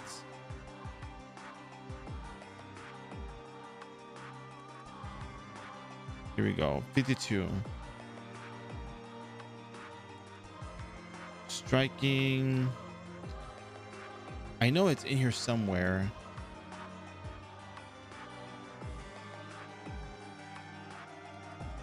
Try the other one. Try the other box. Kachwa. Oh, Kachwa is it now?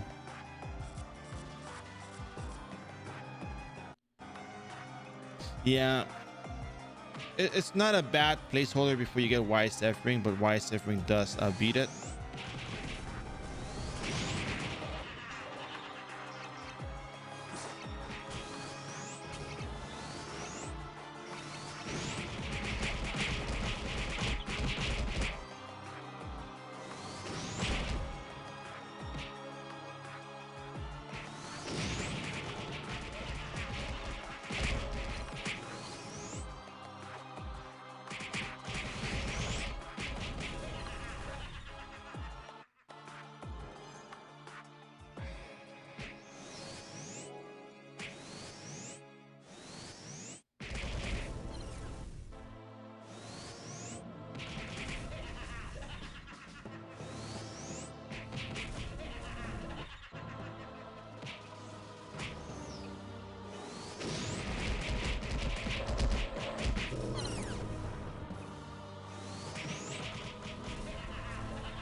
Yeah, YSF Ring too expensive.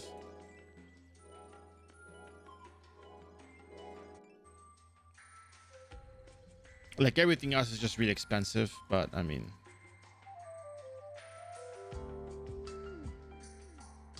what's one gonna do about it? It's just the way it is, right?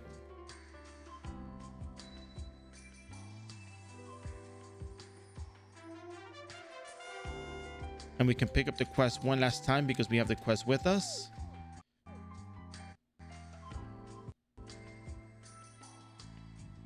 Three hours and 31 minutes. That's actually pretty good.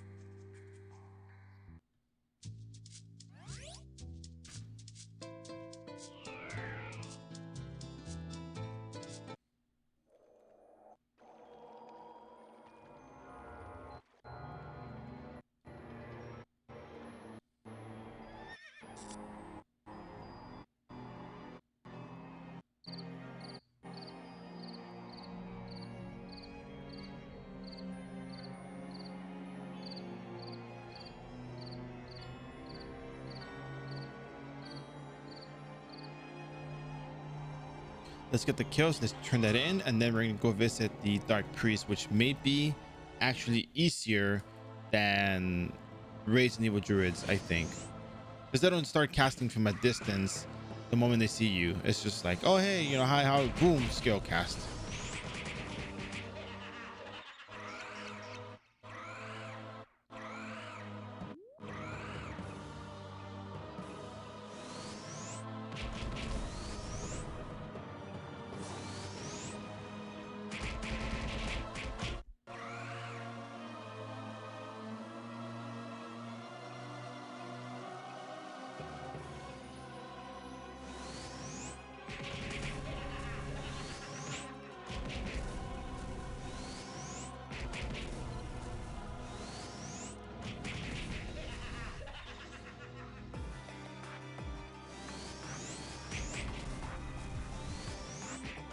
The reason why we can't hit twice all the time is because they stopped moving to cast on us. So right there, it stopped to cast that one ability, and only one hit. But when they don't cast an ability, they do take 2 hits, which is really nice for us.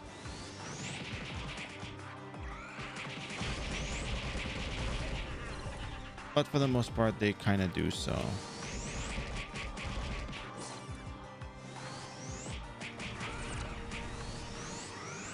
Wraith, not as much, thankfully.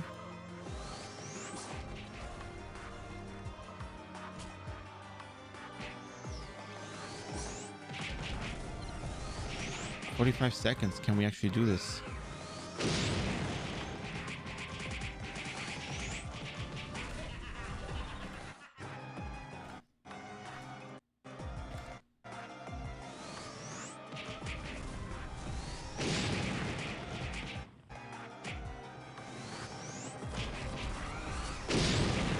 Nah, we're not gonna make it, unfortunately.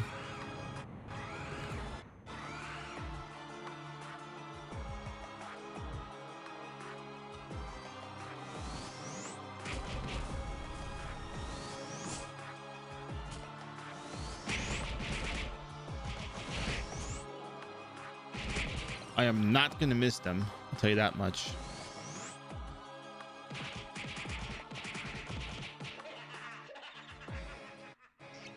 All right, let's head on over to the next map. Let's check it out. Let's see how well we perform there. And maybe we can stop getting cursed, which would be really cool. Much appreciated.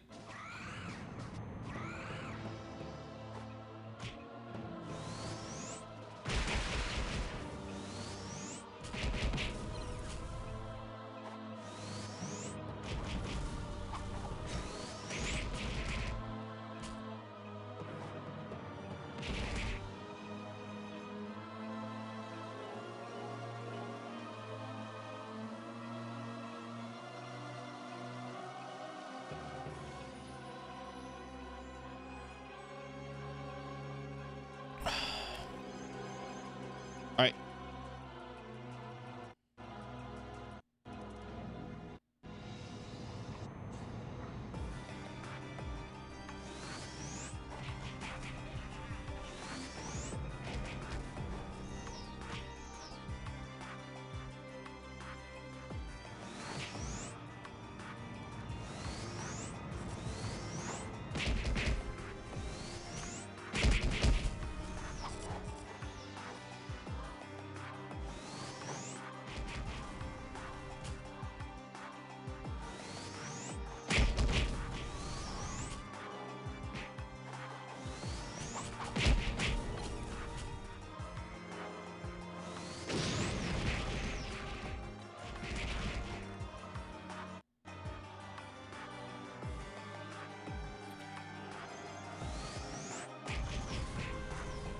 I don't think it particularly lacks, but it seems to kind of slightly bit far short.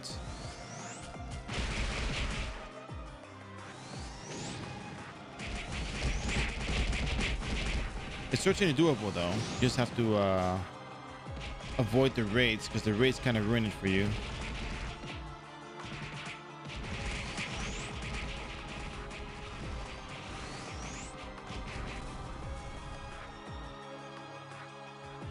No les dan las skill, no te dan la skill para usar mirror image.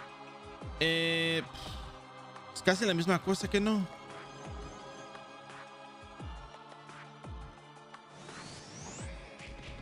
Porque lo que tú quieres hacer es que ellos caminen. Porque cuando caminan hacia ti, puedes pegarles 2 veces con el Exploding Dragon.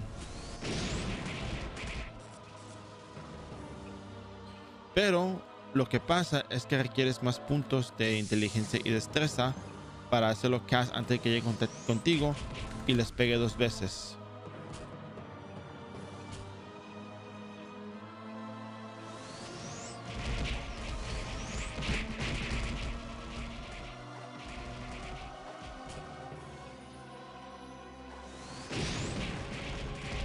Wow, there's way too many monsters here. Oh my goodness.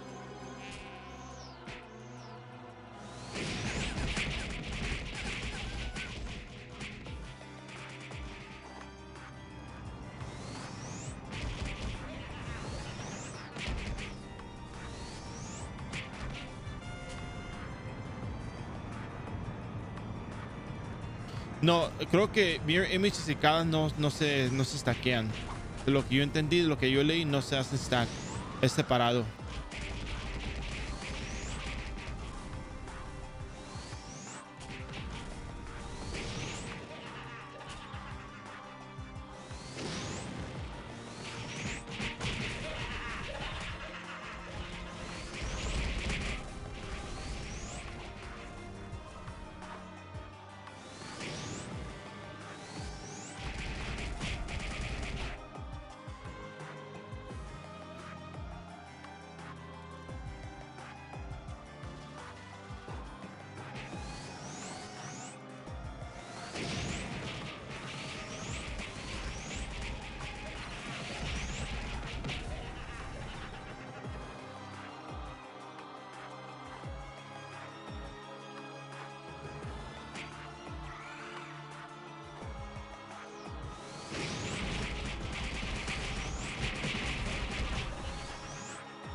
Kind of interesting, but I mean, it's all right, I guess.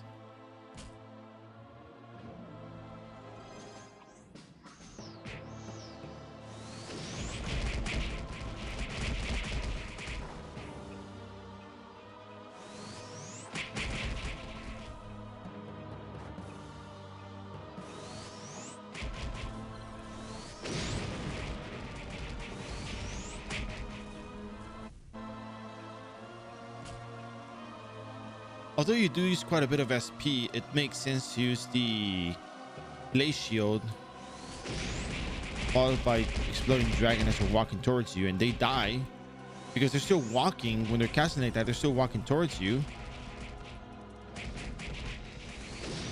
I mean, when they're casting, when they walk into that, they're still walking towards you, and they still take the extra bit of damage from the, walking on those extra cells.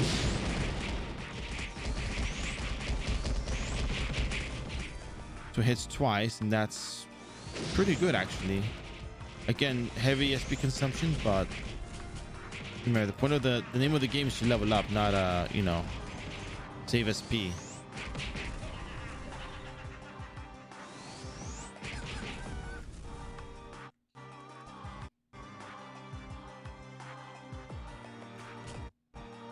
I probably will, but not until next year.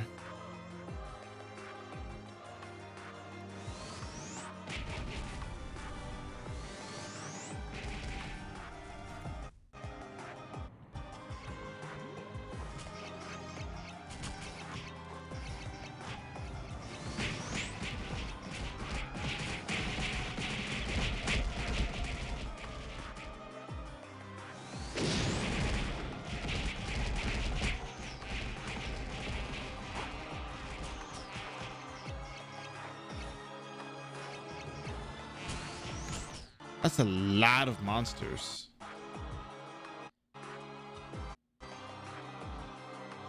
An insane amount of monsters for me.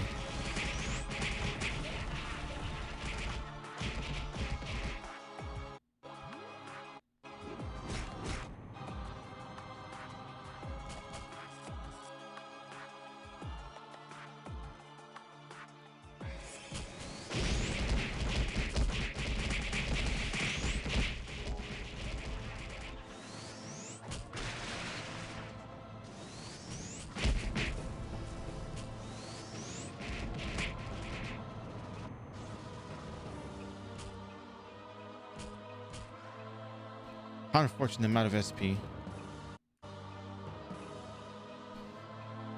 Well, that's just how it goes.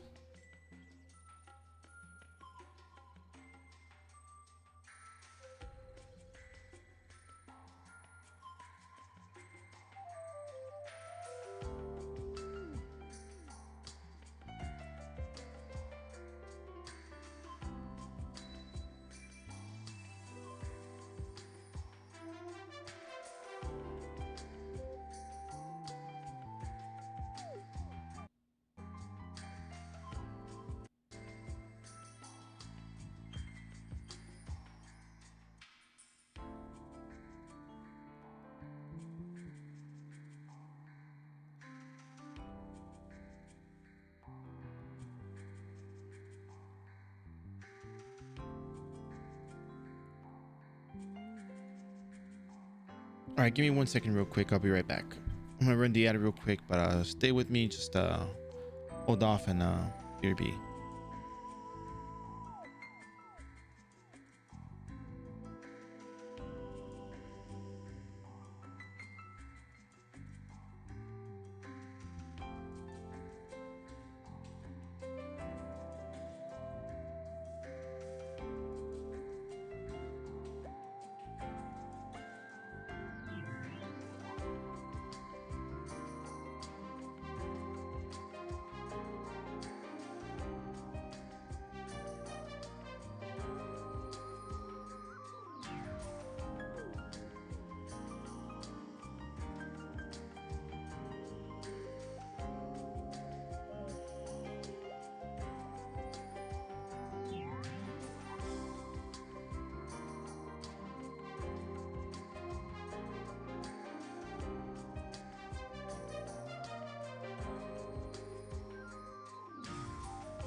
Zara, thank you very much for the sub. Much appreciated. With that said, you know what I'm gonna say, right?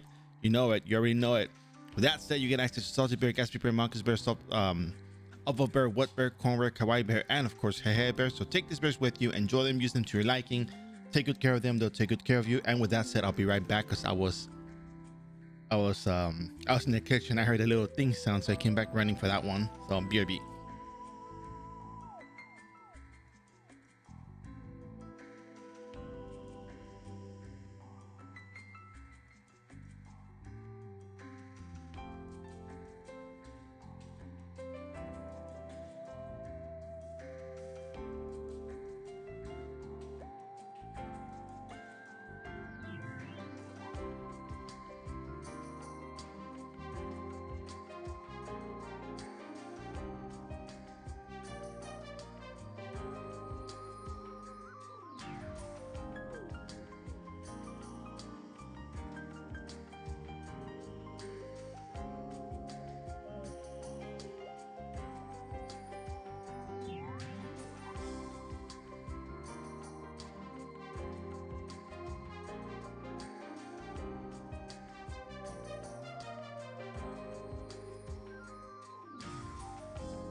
All right, so we're back.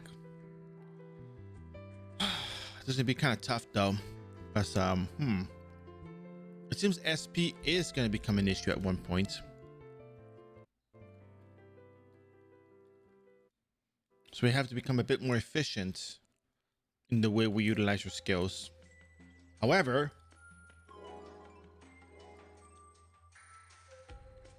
keep in mind you can also level up at Staples.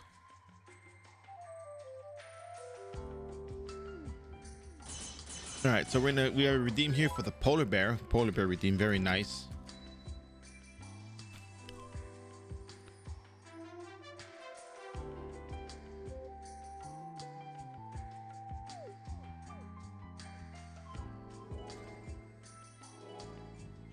Did you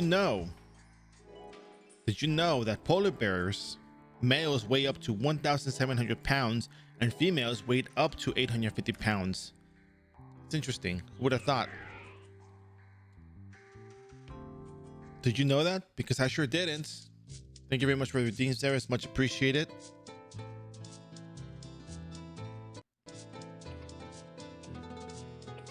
All right, that's what I'm reading here.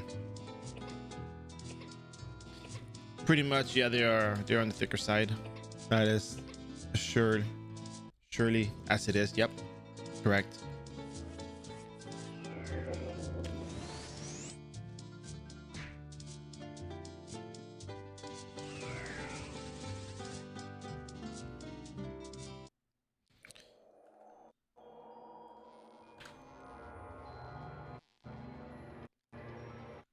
Guys, see if I can figure this out, because I do want to.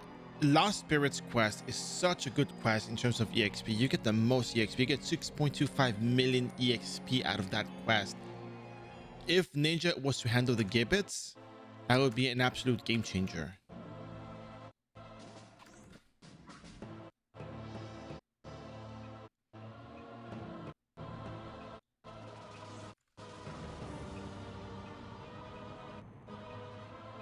Because we would be getting 7.5 million EXP with current server rates and battle manual. That is a lot of EXP.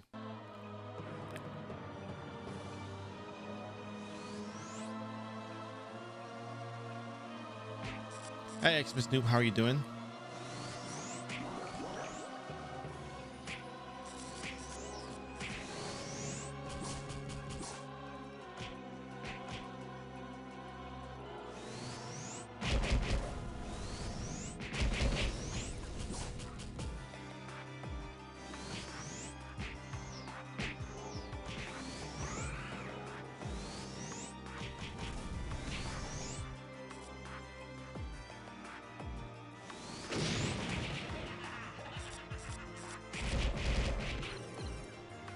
God, I hate getting cursed by these things. It's so annoying.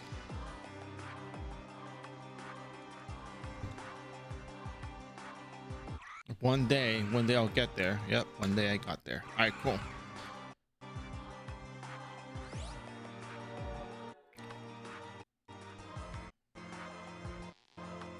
It's getting coffee ready. That's great.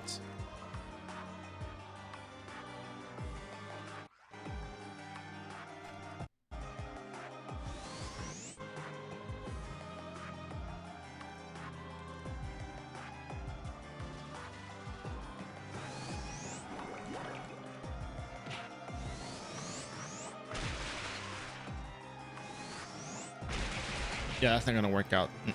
Nope.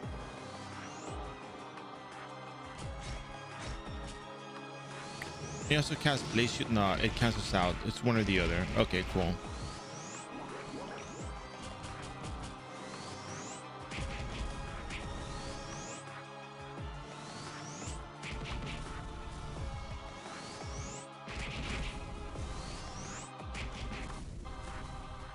I swear, man, those raids and evil druids are the bane of my existence.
Blade Shield is better, right? But I want to try to get the double hits on the Exploding Dragon. There's a double hit you can hit twice, but you have to use the Blade Shield first, and then you can probably hit them as they're moving towards you.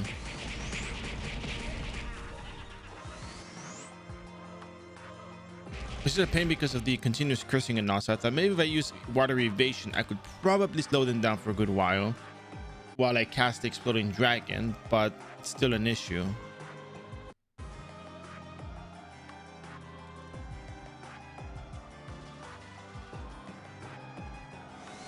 If I do this though, yeah, you know, it'll be fine. Like that'll work. But when there's raids and all this other stuff shooting damage at me, hitting ranged attacks and whatnot, it gets really troublesome. And those are the kinds of monsters I would like to get rid of first. For example, right here, if there's no wraith up ahead, I'll be able to Blaze Shield and then just Exploding Dragon.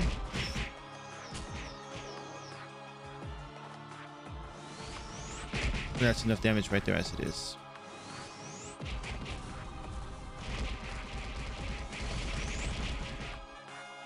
But with all the other monsters in the way, it does become annoying to do so.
But yeah, it works really well. It's just a matter of, you know, if you get the double proc, it's really good. If you don't get the double proc, if there's other monsters in the way, then yeah, you know, big difference. For example, Wraith, Evil Druid, they're gonna try to blind me all the time.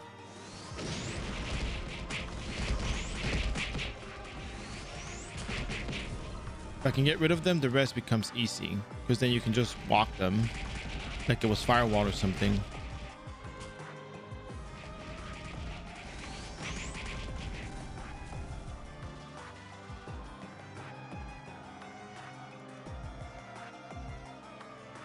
So that's nice.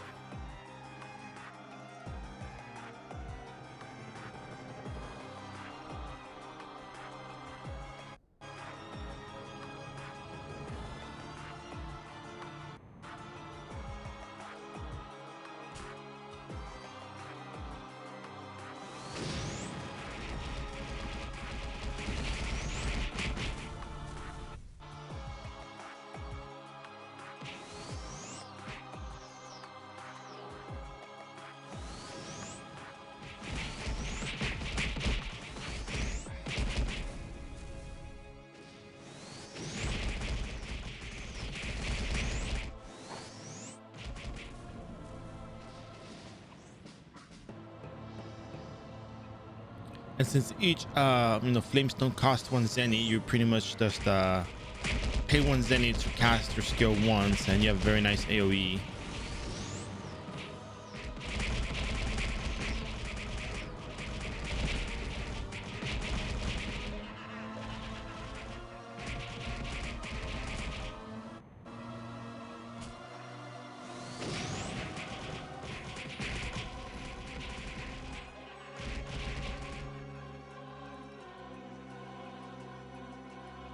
You can only cast 1 at a time though.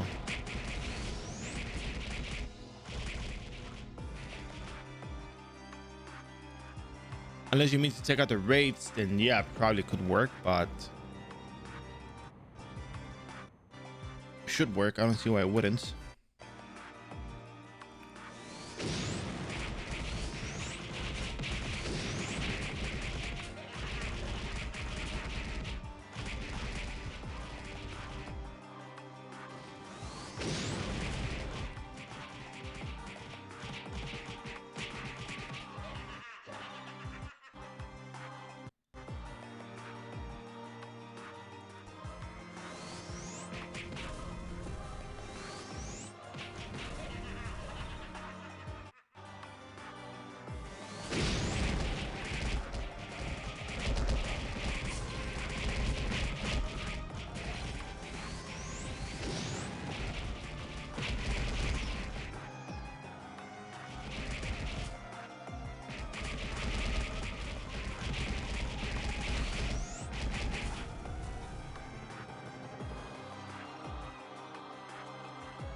You also get a battle menu for getting to drop 70 on the expanded classes.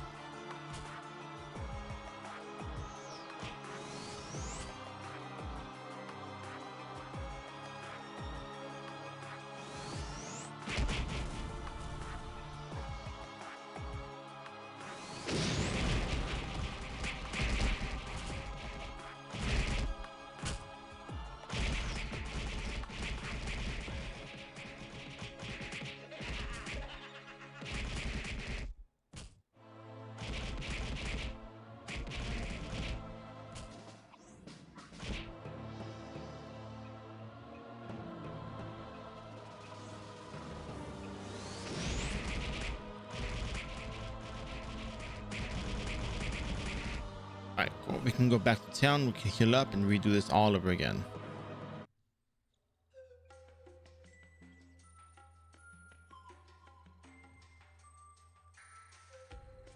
I don't think I picked up anything whatsoever, so.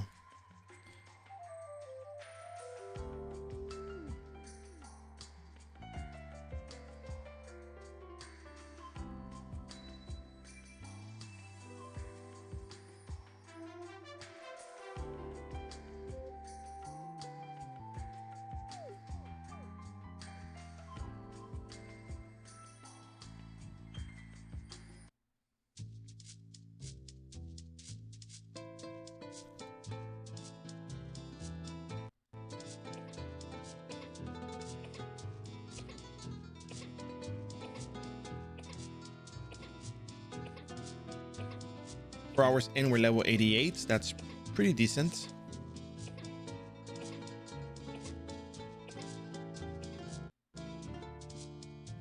We do need to speed it up a little bit so we can get to the quests.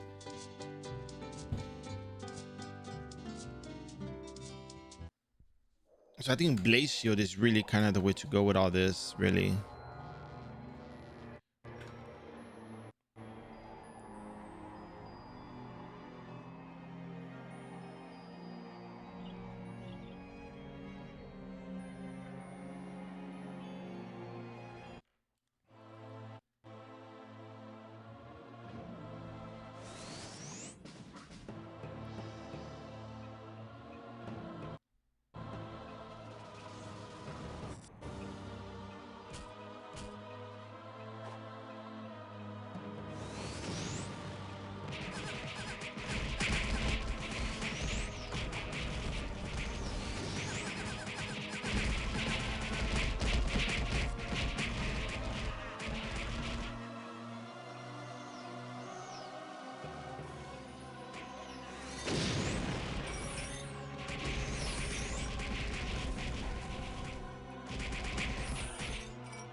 Wow, Mammoth leveling. Haven't seen that in a while.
You know, in the grand scheme of things, having greed is okay, unless you're making super huge mobs and doing all that stuff. You know, you're not really gonna make so much more zenny out of the stuff you pick up.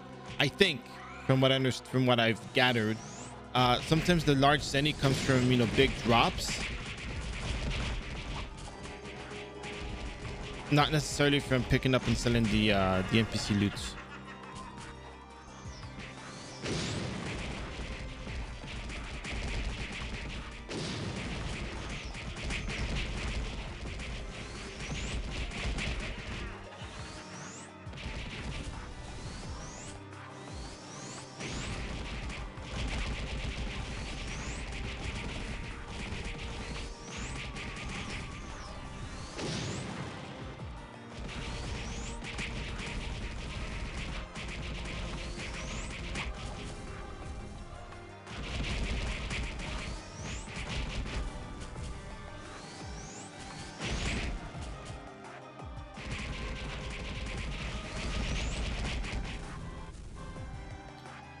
Very straightforward, very easy.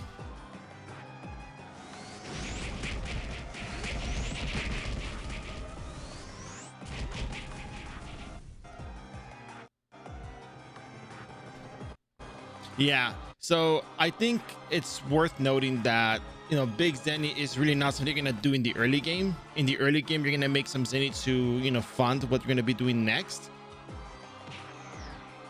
Reinhardt, Reinhardt, bless me with your presence, Reinhardt. I'm just joking. Anyways, yeah, no, the zenny that you make from those buy shops is really for just basic stuff. I think I need to be more explicit on that. Oh wow, you actually found me. Wow. All right, well, I'm being interrupted by these things, so it's okay. Thank you.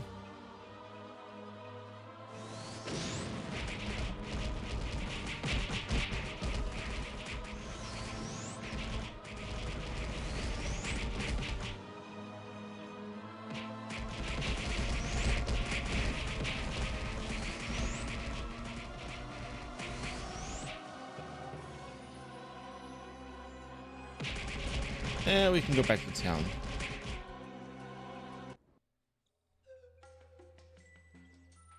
Yeah, I think it's important to just know that large zenny comes from doing instances and drops that people buy and events. Noodle Festival is a really good example. I'd rather not use a blue syrup and leave 3 monsters behind than, you know, I'd rather go back and heal than use the syrup and kill 3 monsters. It's a lot of SP, man. You get a lot of SP. It costs a lot of zenny too. I'm broke, Zeris. I'm leveling a la broke. Forget free to play style, man. This is free. This is like, you know, a la broke, man.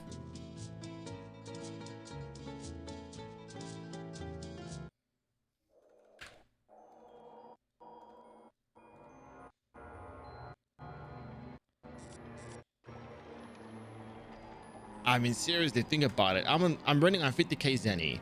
I'm leveling to 99 just off of that. Come on.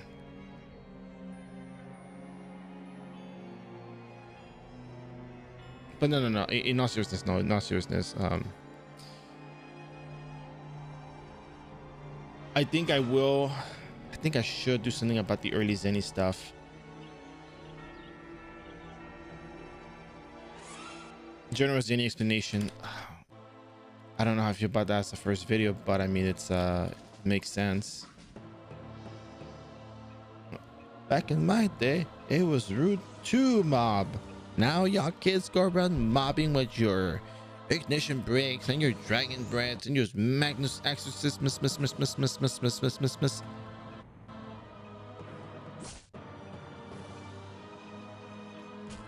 That's by the way, the risk. Oh, that's a nice mob we got going on here. All right.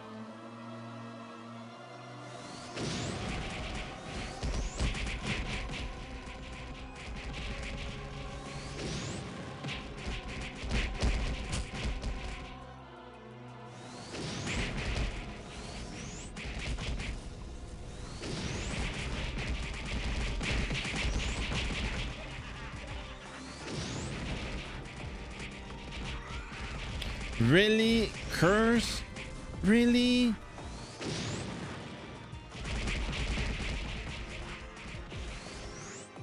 Wow. Yeah, you can give no +9 Noblesse gears into the Eat Gear NPC, correct. Any farming aside cars would be good to teach new players. Instances, the festival, the event that we have going on, the Noodle Festival was a good thing to farm.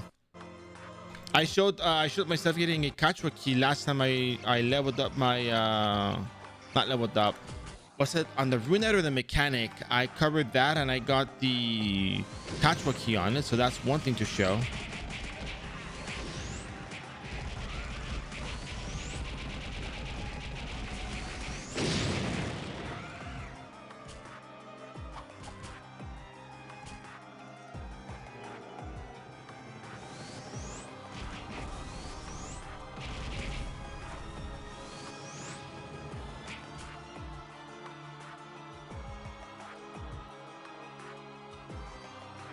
Yeah, that's why there's a whole ton of oh, booster gears. You can actually, so you cannot refine the armors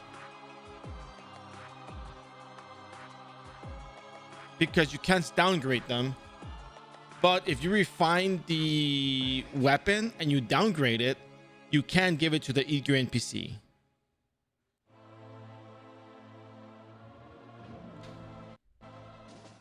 If I recall correctly, because I did feed the eager NPC my booster weapon one point. The Eat Gear NPC did eat the booster weapon, but not the armors. I forgot. I guess I couldn't downgrade them or something. I can't remember. It was something weird.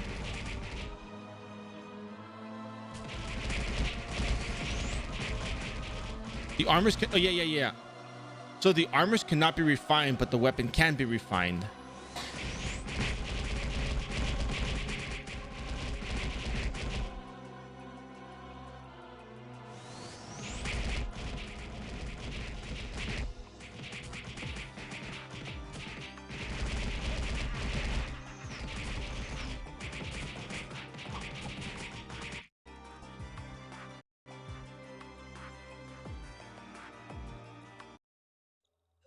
I'm off by one monster, but I have to go back anyways, so I guess I might finish the bounty board. I might finish the level and then turn in the bounty board. I think that might be the way to go about it. Man, these gold bots are still there. I can't believe it.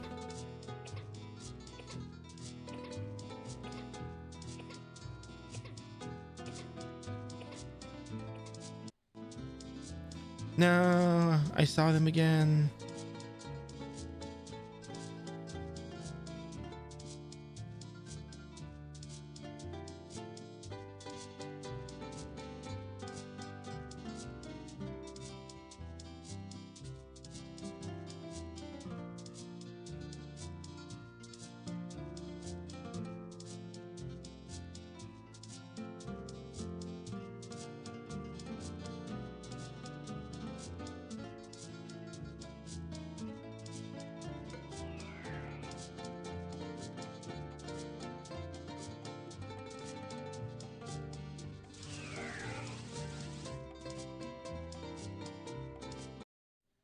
Anyways.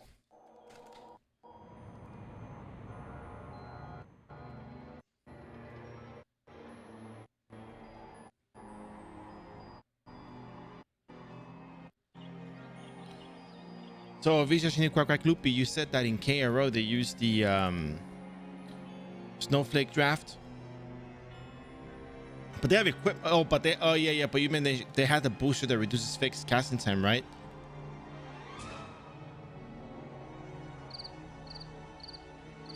Snowflake draft.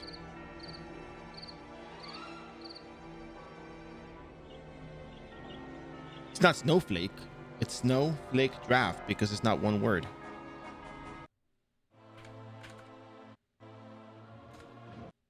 You didn't have fixed. Oh, okay. But wouldn't that make Exploding Dragon just as good?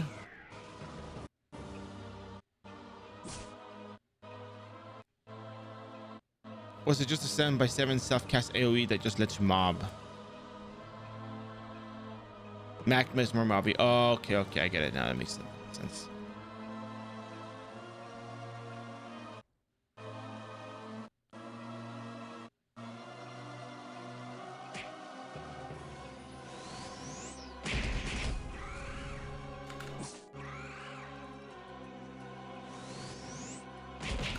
But y'all didn't know that one, huh?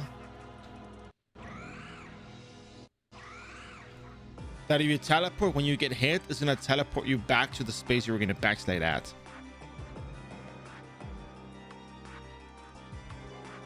What do you say, Bear? Yeah, so when you get hit and you jump with Cicada, if you time it correctly, you get pushed back. You fly wing. When you get pushed back, you're gonna be pushed back. Your fly wing is to teleport you to where you're gonna be pushed back. Oh, then that's a mouthful. Okay, that's very difficult to go off on. If you use Cicada Skin Shed and you fly wing, you're gonna fly wing into the position you were gonna Cicada Skin Shed back into. There we go. That makes more sense.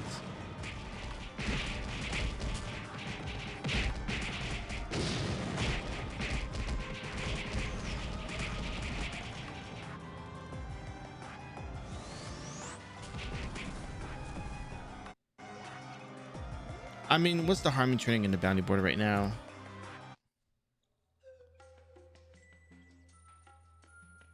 I better not be like 90 with like 90+% EXP though.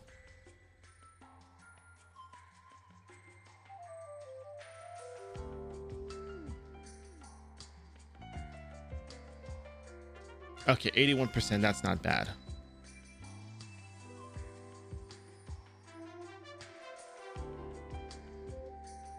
So let me see here.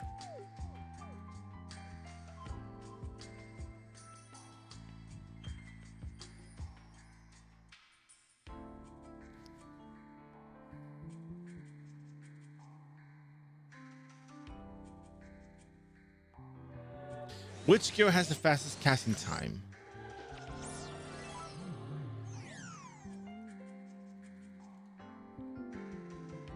Windblade, right? Or no? Wow, 4.4 seconds variable casting. Never mind. I guess freezing spear maybe.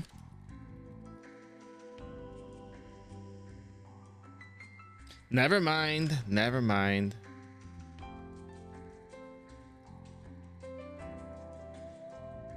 Flaming paddles 5.6, 5.6, 4.4. Windblade is the faster cast skill, apparently.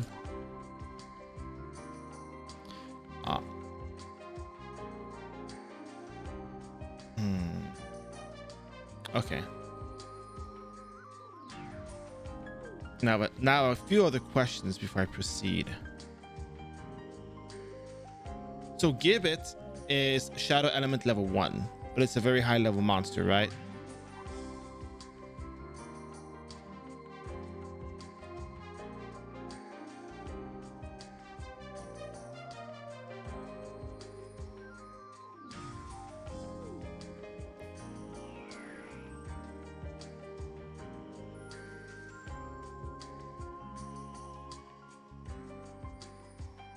Lightning Jolt is a fast cast skill, apparently. Yeah, I think it is the fastest. Wait, first wind is faster. 0.3 second fixed cast time, 1.2 second variable casting time.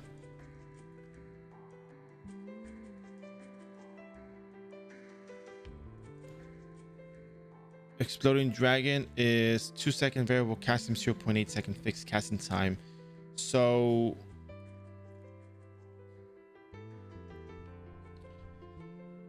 okay. So I think you guys understand what I'm aiming at, right? The Lost Spirits quest is pretty much 7.25 million EXP right now if we do this on these server rates.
All right, so let's see. We'll switch on these skills later. We're gonna go do another run of Dark Priest. Just want to get to 100 as soon as possible.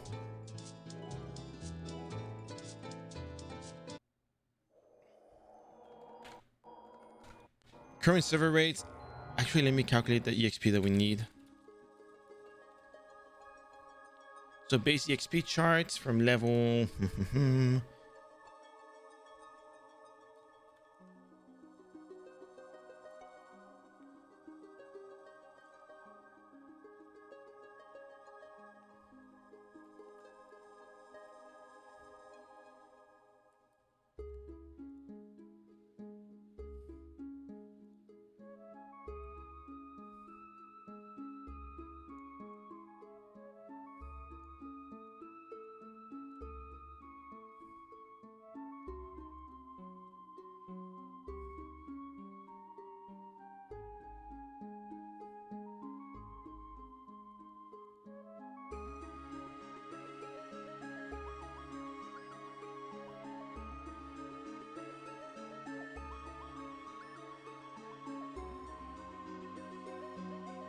Oh, well, this is easier. Okay, so let's see.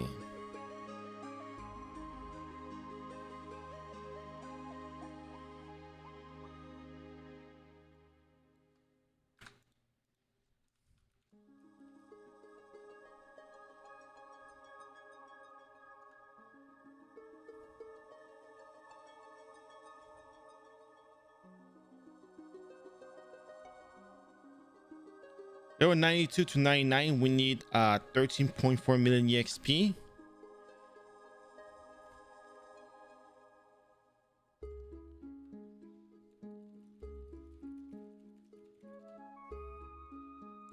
Lost Spirits quest gives you 2.5 million EXP non-VIP with 3 times EXP because 2.5 server rates and 50% from the battle manual. That's 7.5 million EXP.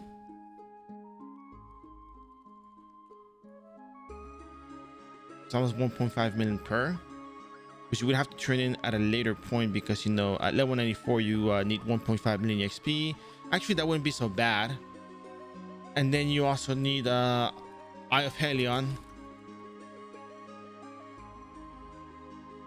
Eye of Helion is 1.2 million and times 3, that's 3.6 million EXP. So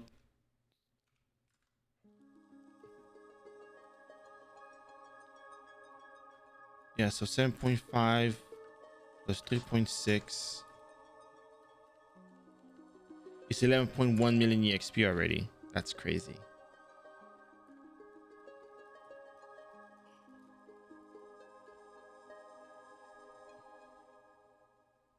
Eye of the Beholder is 750,000, no, 500,000 EXP.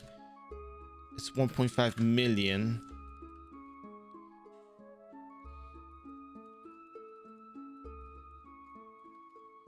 It's 12.6. So those 3 quests alone give you that much EXP. And I believe we ran another quest. I can't remember which other quest.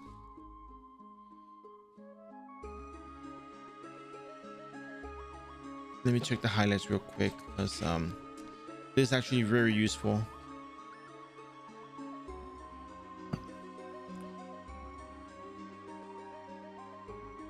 Highlight.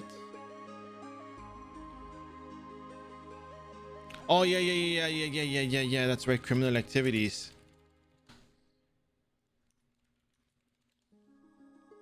Even I need to see my own videos. So you get 1 million EXP non-VIP. Yeah, that's these 4 quests are enough to get you from 92 to 99. That's even crazier that you can actually do that. Give me 1 second real quick. I gotta check something else.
Yeah, so we could probably do this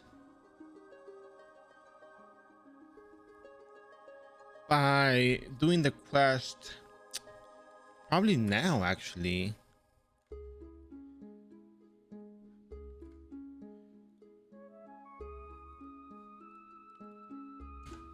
It's 50, that's a lot. Yeah, we could probably start doing that now and get away with it, actually. So let's go take a look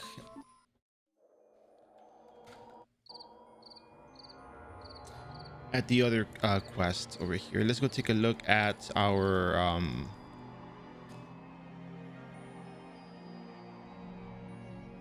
skills. Let's go switch our skills and see how well we do here. Let me just see. What if I change the range for this EXP to be?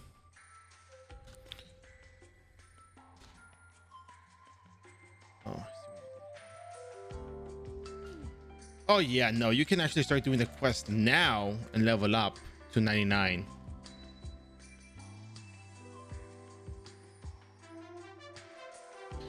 So let's go reset our skills.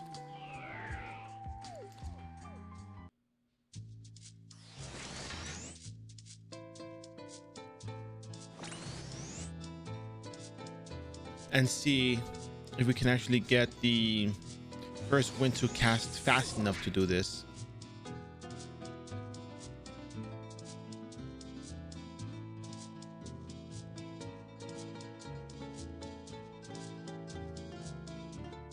All right, cool. So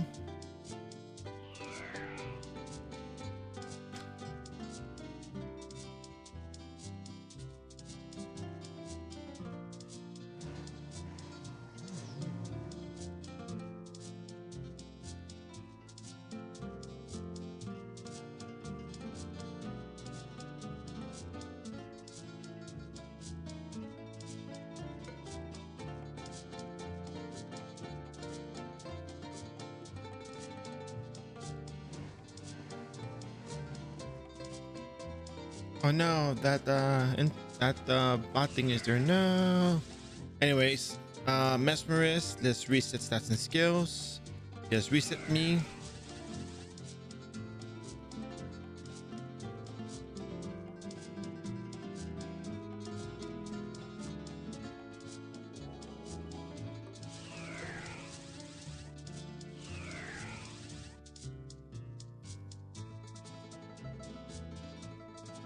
Yeah, we need a windstone for this one, so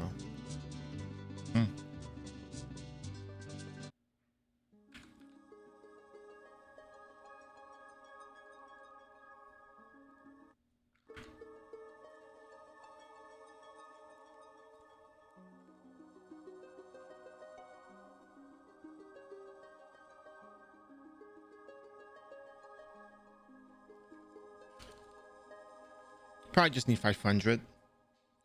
So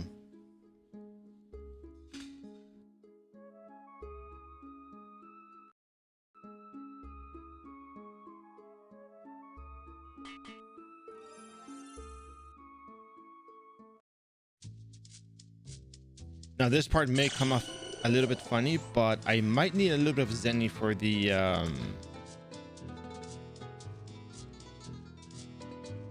criminal activities quests.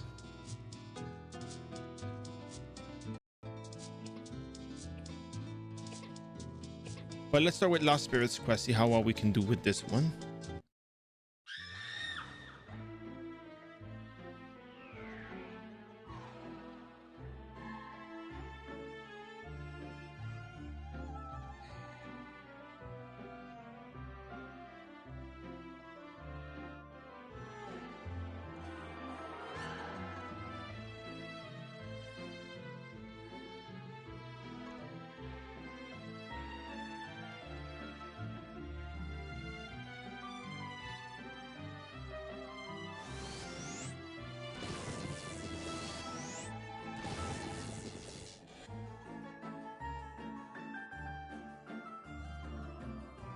Kaz is actually not slow. It's not bad. So let's go ahead and try this out real quick. We'll pick up some Zenny along the way. I think we're gonna have to farm some Zenny.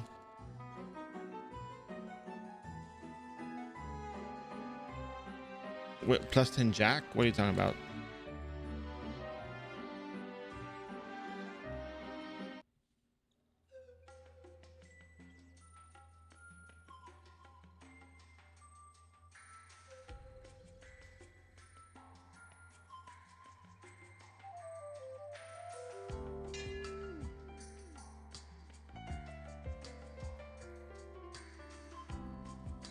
Wait, they're still doing that right now?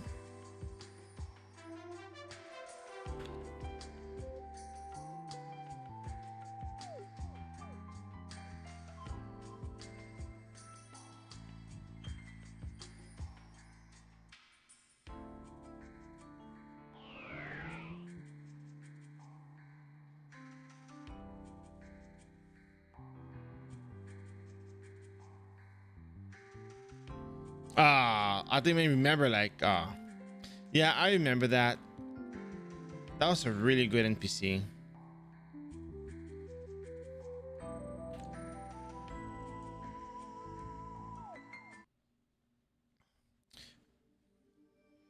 You know, I always hear these theories like, yeah, they're cutting down their own profits. How could, dude? People still buy ores to this day.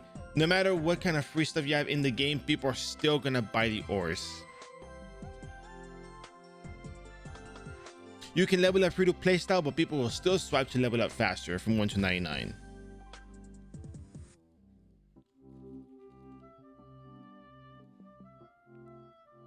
$1.3k Zenny? Wow, that's pretty low.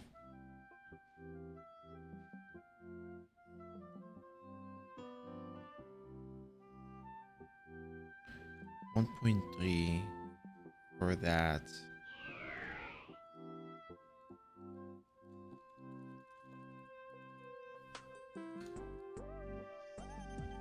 I think it's cut down by a lot. I don't know. Oh wow, they cut down this to 500. Damn. I got lucky early on then. All right, then I'll live with that.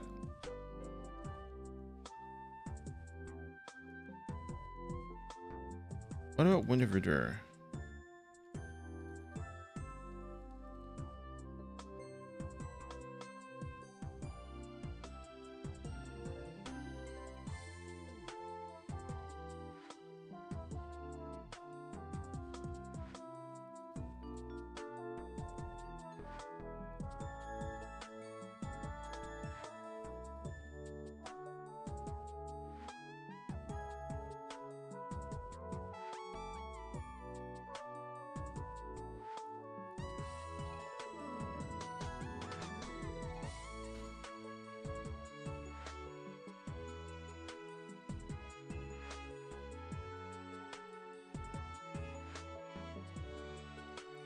Our best bet is still Grand Pecos.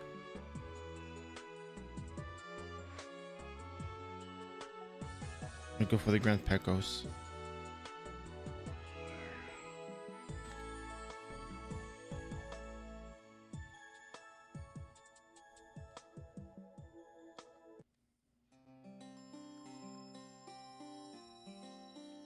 Wait, what are you talking about? Because there's no longer safety net, you have to use BSB anyways, and two, might as well use it. Are you talking about how it cuts down on their profits if they have the free Jack to 10, or?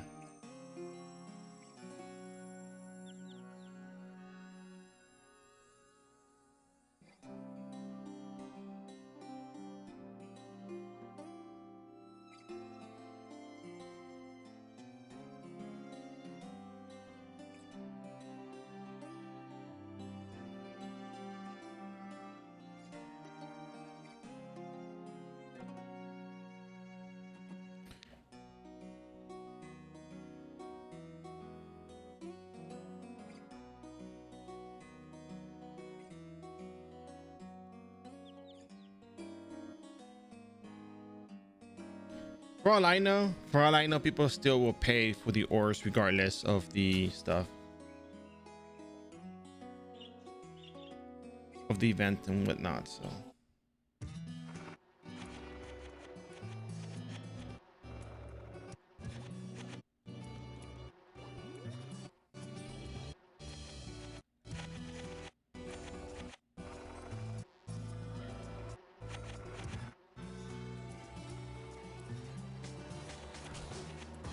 we're talking about this NPC called Jack, who will give you a free refine attempt. Regardless of the refine level, it will give you one free attempt.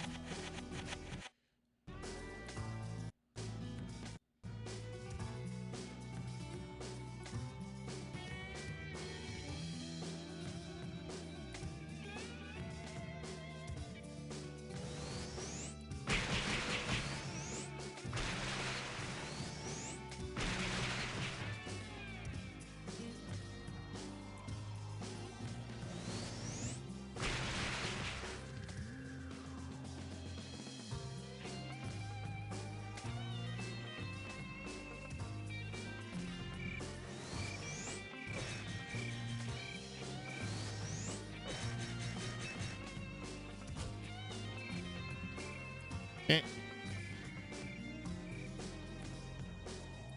Wow, 60 SP is pretty expensive. But so is 2 casts of this thing over here, so.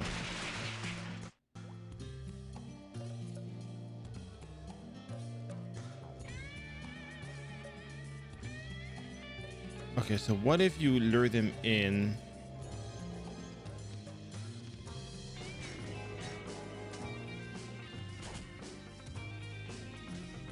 Right? And then you just okay,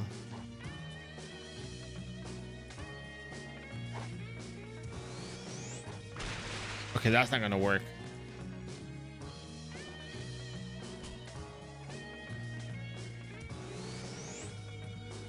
Nope, that's not gonna work either.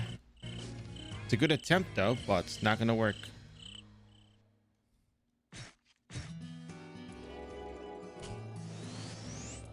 It's not gonna work either. Man, who would have thought it would be this expensive to use Snowflake Draft? That is really expensive.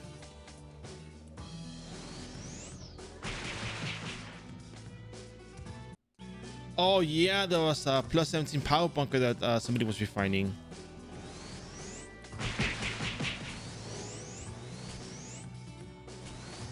Very interesting stuff, really.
It's funny because no matter how fast I cast, they're gonna. Oh wait, here we go. Yeah, I'm not gonna be able to land on them. That's such a shame. I guess I have to use the freezing spear skill, but it's gonna cost a lot of SP.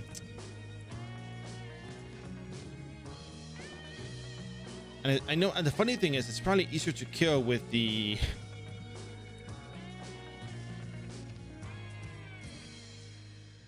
kunai stuff too, you know. As funny as it is, you can actually reset into kunai and do that.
Oh no, it moved.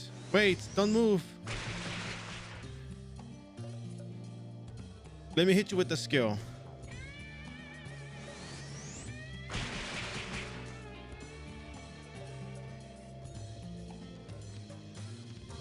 Man, you need a whole lot of Zenny for this.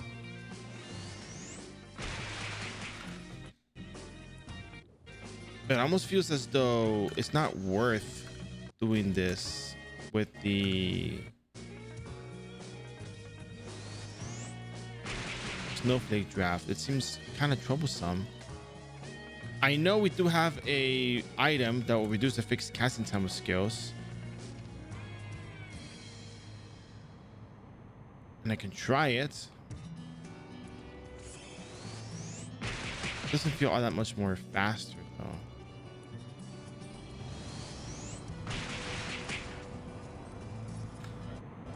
When does ninja get fun? It's already fun. What are you talking about?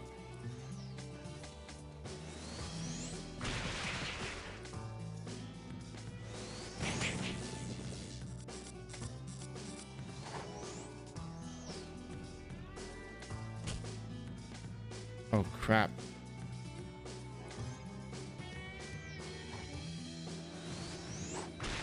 Oh no.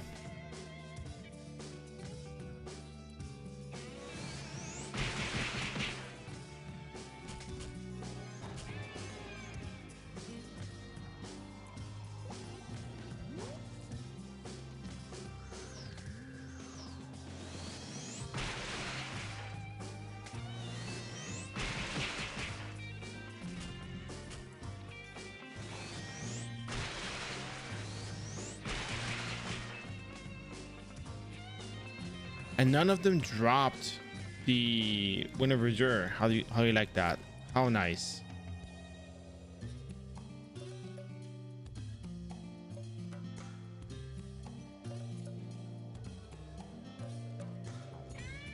Right, maybe we can do something with water evasion, but not feeling very confident about that.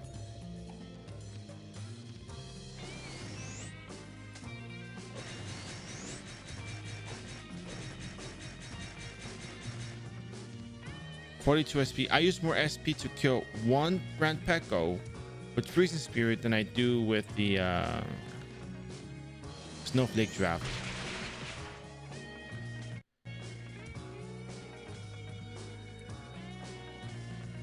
That makes no sense whatsoever. What an SP expensive skill.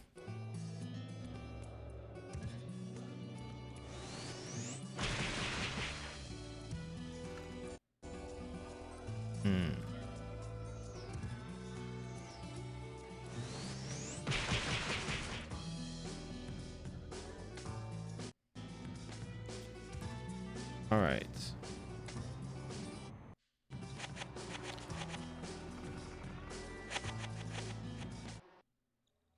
There's not a whole lot of consistency to Grand Pecos. You have to be farming there for a while to get the Zenny.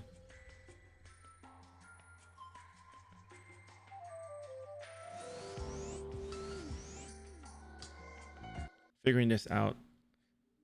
I guess Manual Blossom is just the safer choice. It's just more consistent.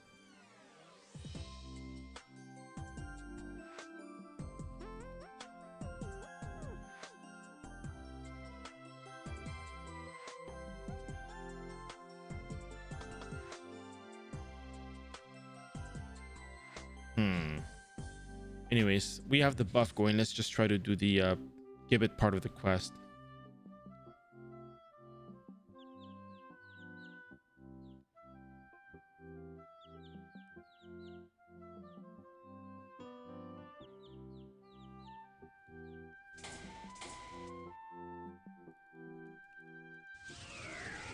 I guess the only part where you get stuck is the needing a little bit more Zenny for the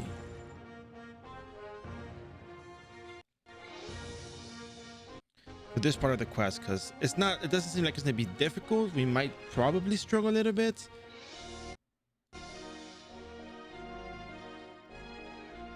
but maybe we can actually pull this off. Gibbets won't be that difficult. You just have to set up a run until you find good spots for them, or you do it with a party, which would be nice, right?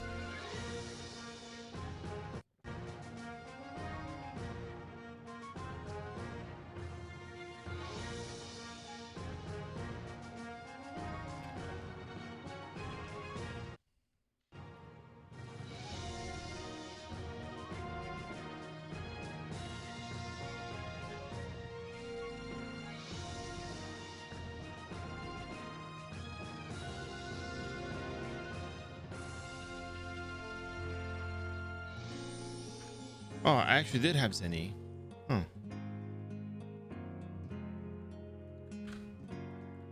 All right, anyways.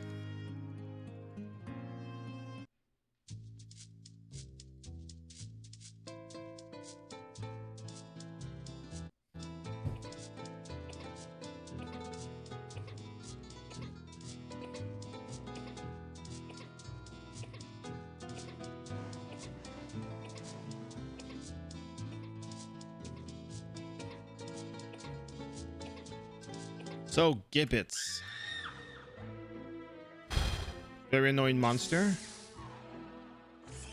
It's doable. Can actually handle it. It's just a matter of how willing you are to, deal with them.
Wow.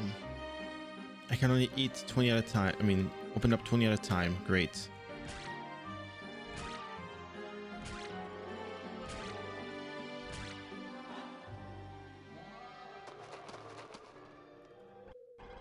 I'm thinking about downloading this game. Would you recommend it? So there's a lot of people who would have different opinions about doing so. A lot of people say no because it's grindy. I think yes because it's worth playing a game. You're playing a game. Of all things, you're playing a game, right? That's what you're doing. So I think it's worth it, but it just has a very, very steep learning curve. And I don't know if that's a thing in particular you might be up for.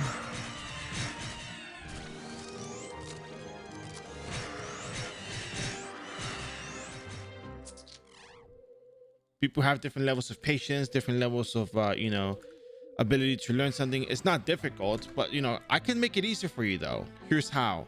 So I've been leveling up all the characters, all the classes, and I pretty much streamed the entire leveling process to show the good, the bad, the ugly, what's easy to do, what's hard to do, and all that stuff, to give new players and returning players an idea of what they can do to level up and do so in an effective manner.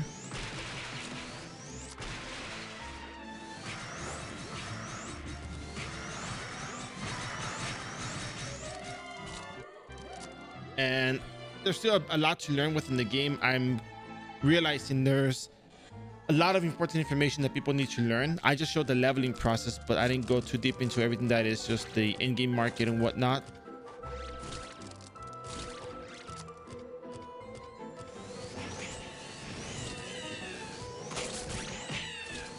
Teleport out because you're gonna die. And yeah, I think it's worth it. Just be ready for a lot of grind.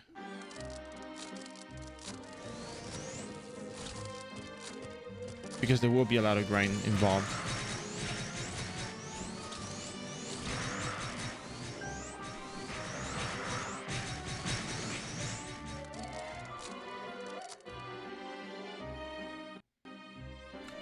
But we do have leveling guides on here. I mean, it's all on Twitch right now. I'm going to be working on putting that stuff on YouTube, but it shouldn't be too bad.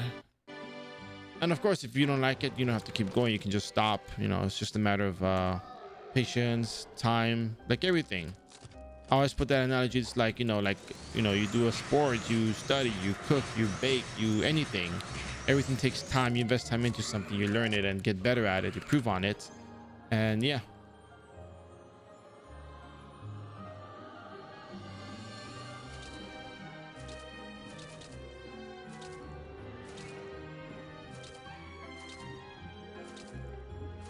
Thinking about my stats right now.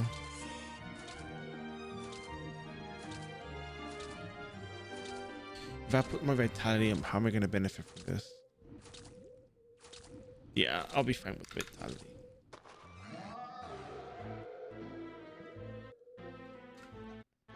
I'm worried about player count. On Europe. Oh, okay, that's a different story. So there's people who claim, you know, well, not people who claim. There's people that know about the European server. You guys, if you guys play on the European server or played on the European server, can you guys help me with this question? Give me some inputs. Someone's asking about it, if it's worth trying, but they're talking about the European server, and it might be worth, you know, having people who actually play it, who play the European server, give you an opinion on that, because I don't play on there. I don't know anything about the European server, and it would be a disservice on my part to tell you about the European server if I don't even play there.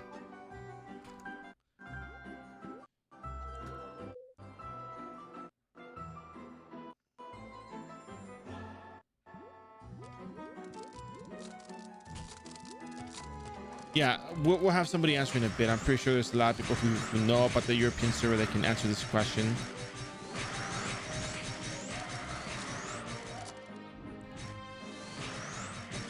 Because since I don't play on there, I wouldn't be able to tell you. I can tell you about the iRO, the one in North America.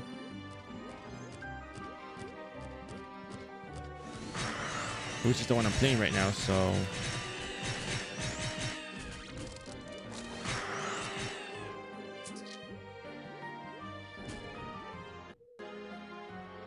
And supposedly, people can connect over here from what I heard. I don't know how true it is, but people have tried it to say it can. I don't know how accurate it is, but hey, that's you know, that's what people tell me.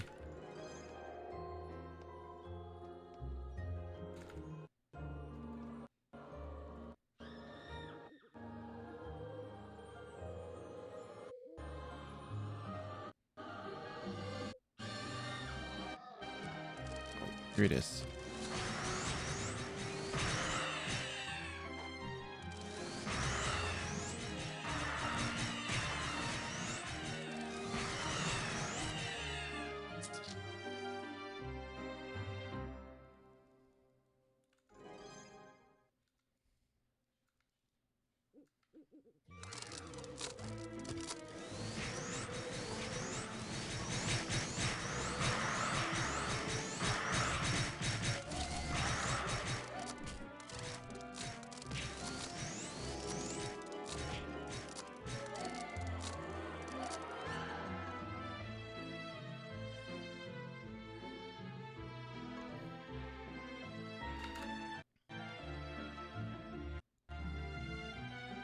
So do we have anyone who's playing on the European server right now or played on the European server that can help me answer these questions?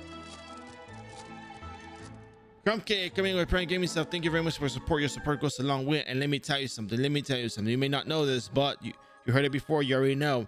With that said, you get access to Salty Bear, Gaspy Bear, Monkeys Bear, Ovo Bear, Wood Bear, Corn Bear, Kawaii Bear, and Hey Hey Bear.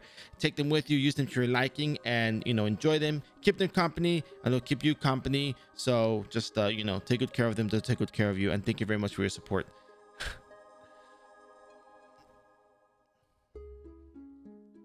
Oh, yeah. I know there's people who played the European server before, who know about the European server. I just want somebody who actually played there to give an answer, you know, because people always say things that they hear, but it's better to actually get the you know, the actual information, you know, not just hearsay. You know, people who actually try it.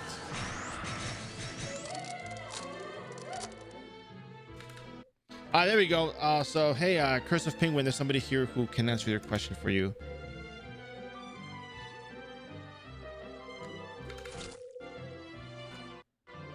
Oh wait, you didn't play on there? I thought you played on there.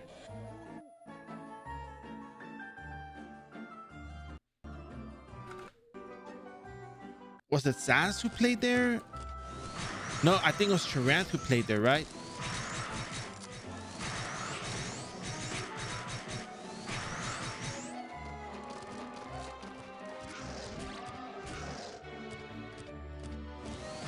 Oh, last time I played. Okay, last time you played, so you did play. Okay.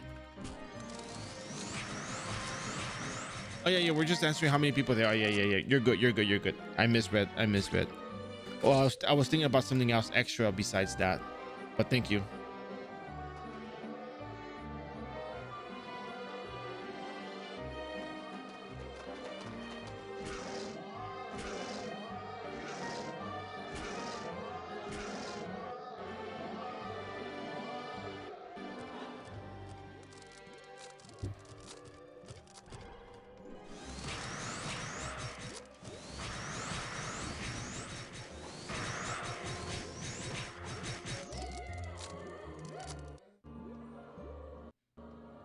Very nice, crumb cake. Keep it up. So we got 15 gibbets so far, which is pretty nice. I thought this would be a lot more difficult. So you start worrying about that once you're level 150. Because wait, this is booster, right?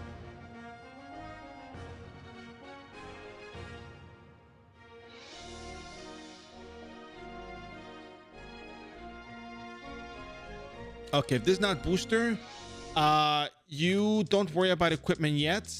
Your character is more than capable of getting it done.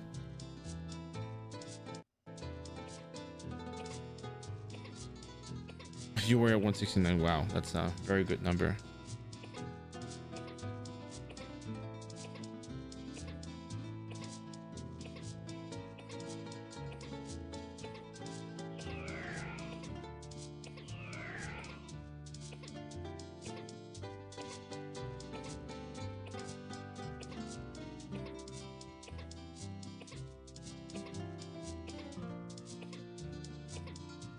Wait, it's Milky. Yep, it's Milky. Milky's I was gonna come up with something.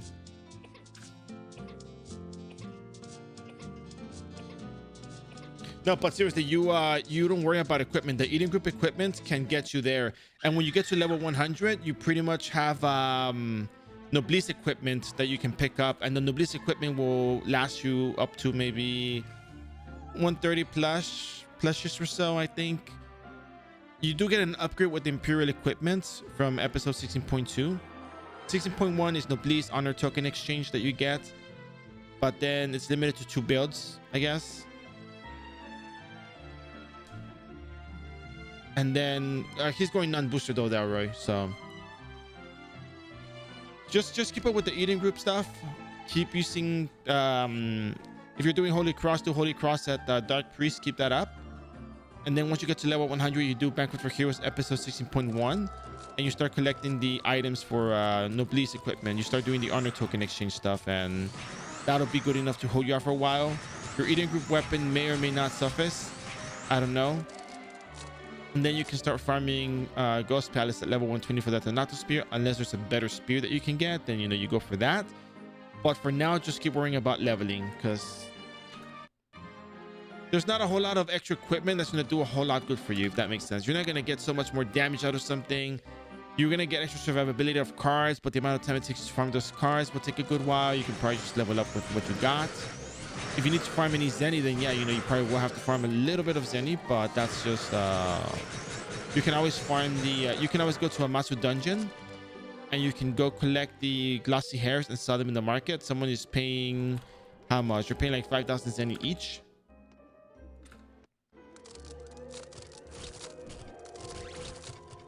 So that's pretty good.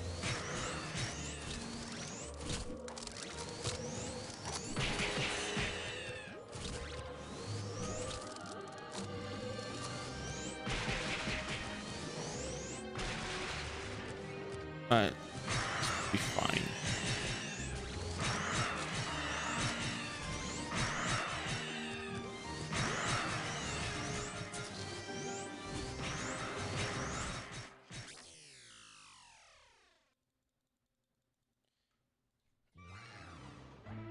Oh yeah, but you rebirth, right? You have to rebirth. You're a Crusader, you said?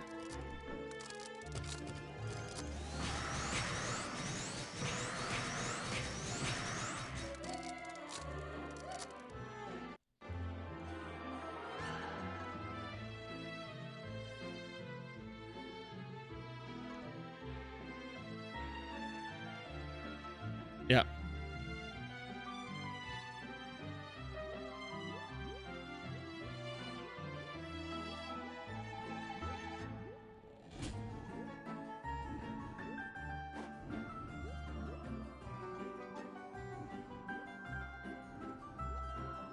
Ah, gotcha, gotcha, gotcha.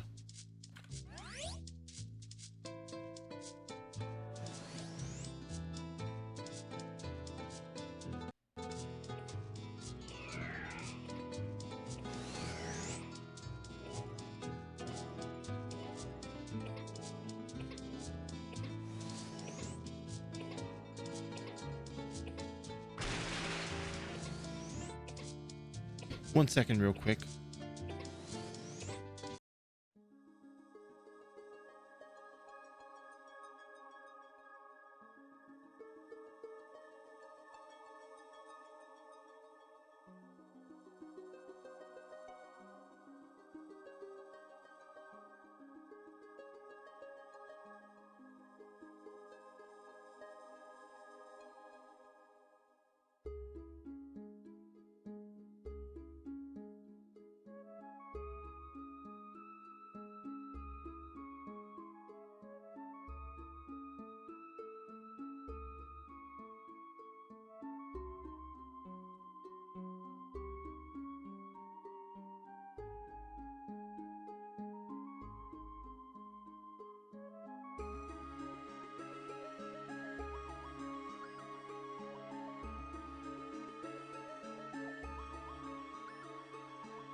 But yeah, I will say that magic classes do take a little bit longer to clear this particular quest, and that's fine.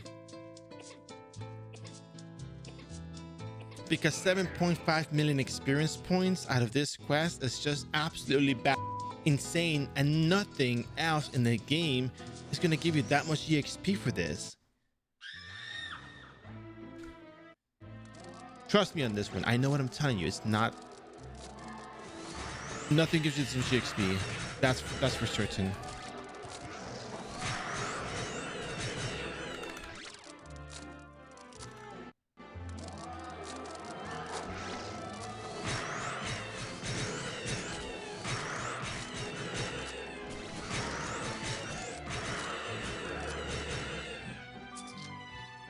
It's a lot of potions you're using, but I mean, again,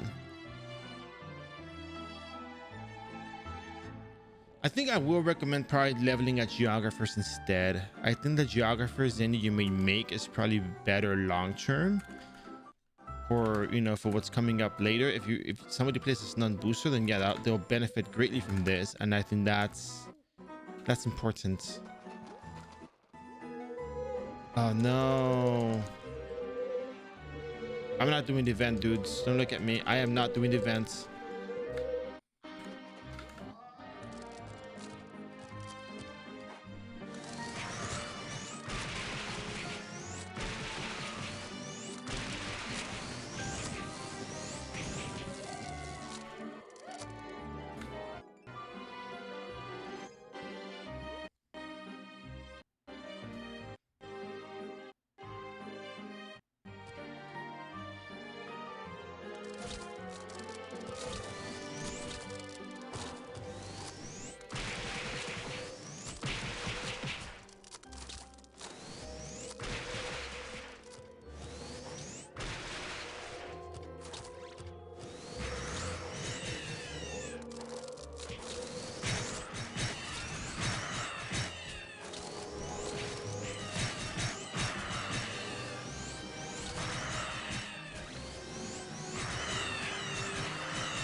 Back to the eating group.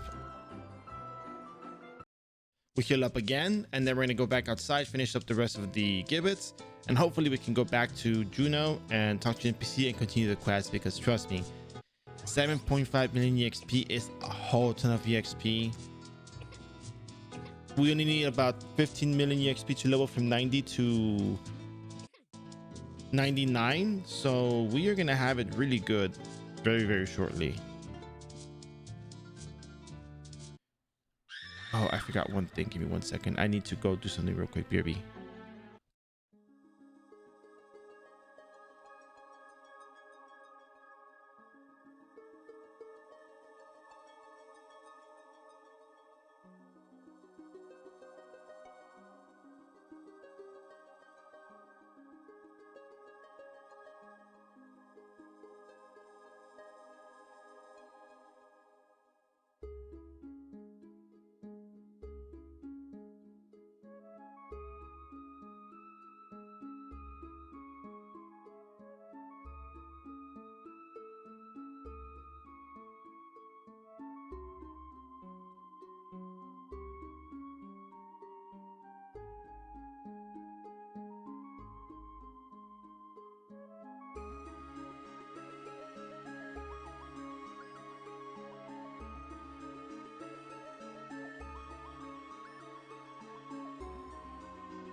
Also, if you cannot handle this, you can probably switch to the kunai build, as the kunai has no casting time.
If you're talking about pure renewal versus renewal, yeah, monsters changed overall in the entire game.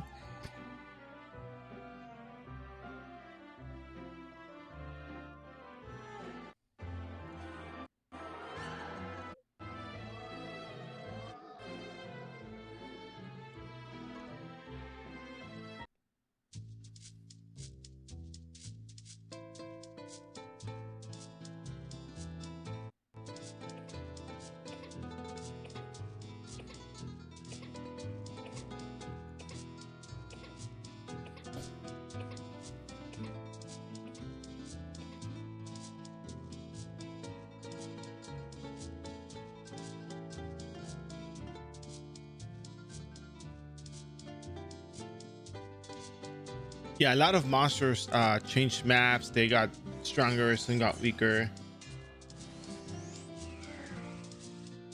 Yeah, a lot of people that come back from pre-renewal have that issue.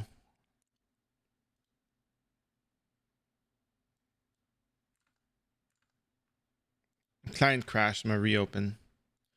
But yeah, farming spots. Yeah, leveling or farming.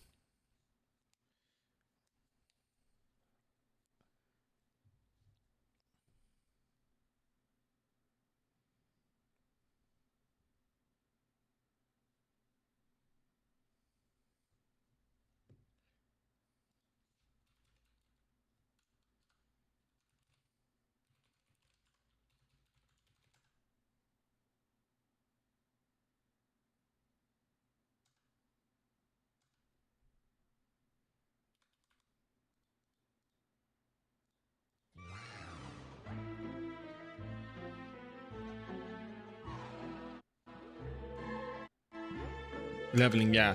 No, that's why when I do the leveling, guys, I explicitly go like, just go here, go here, go here.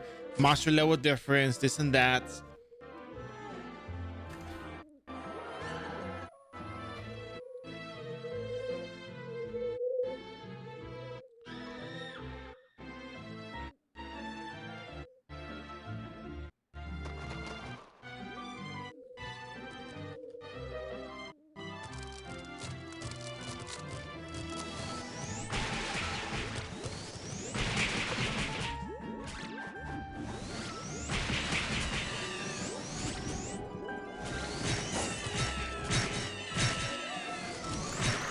Crap, I died. Okay, well, this is right below the city where you spawn, go down.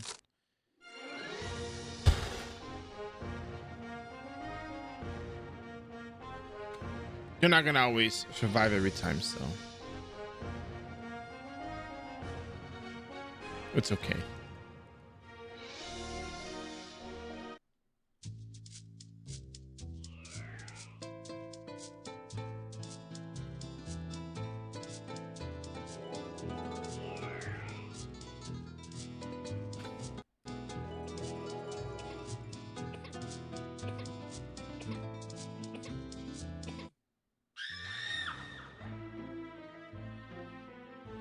Yeah, just keep in mind you're not gonna have the free resets on that one, which is really the huge benefit, because a lot of cash gear always switches the build around. Like, oh, you have this, then guess what? Now you need to, you know,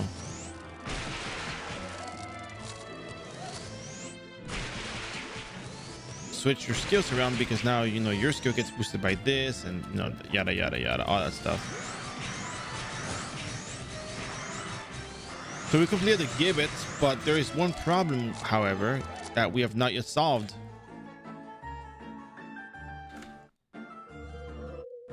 And that is the cursed ruby.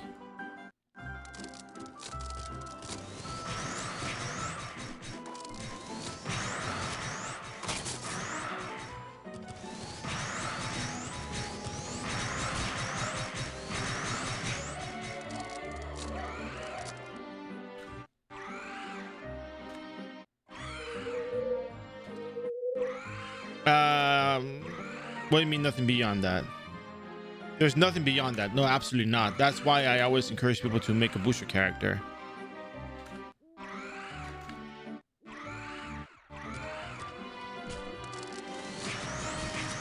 Probably a doppelganger drop, and it's also gibbets drop.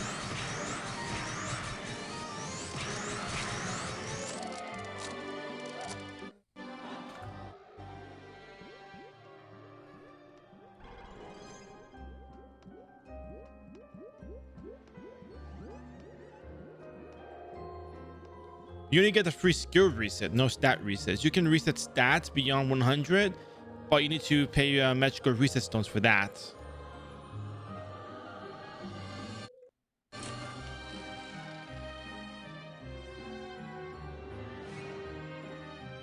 Yeah, no, you still have that free reset. If you haven't used it yet, you still have it accessible.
There we go. Cursed ruby. Got it. Now we can go back to Juno and keep it going.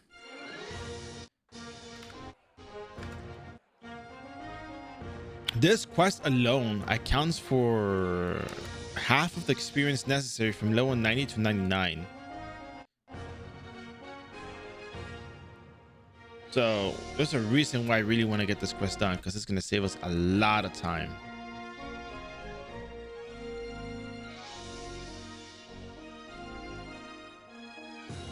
Yeah, so this is an iRO custom quest, and without VIP, you get 2.5 million EXP. They give it to you in different chunks, so you don't like over level and you only get one level for that, right? So You turn that in with current server rates and the battle manual that you get for free. That's 300% EXP. That's 3 times the amount of EXP, so you get 7.5 million EXP.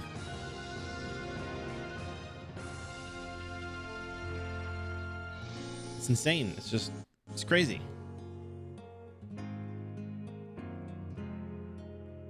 But I'm down for that because it's really good. Yeah, I know, right? And you, as a Rebirth character, you should probably get to level 90 plus and start doing these quests. Not right now as a Crusader, but as a Paladin, because you're going to be able to skip maybe like 95 to 99 just like that.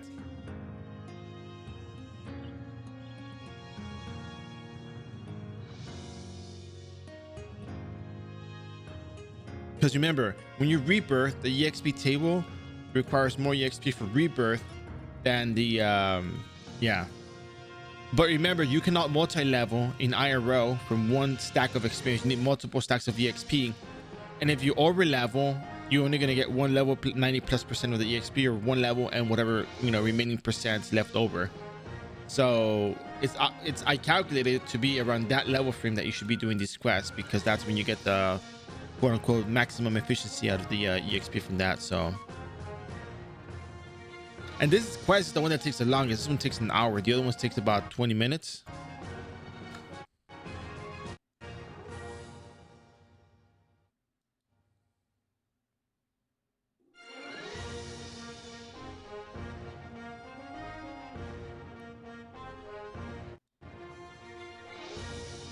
You move the cat, what's the consequence?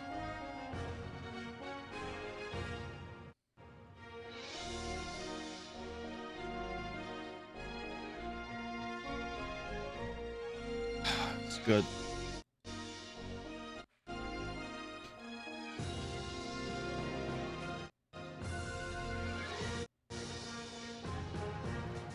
Yeah, you said you want to turn the heat on, but there's a cat on my lap.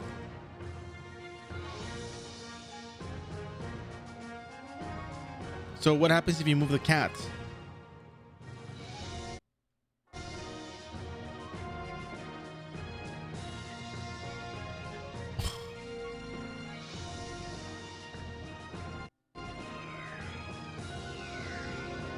Oh, okay.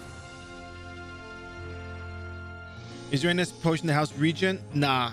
The best thing you got is just blue syrup that heals your SP, but that's about it. That's as good as it gets, honestly.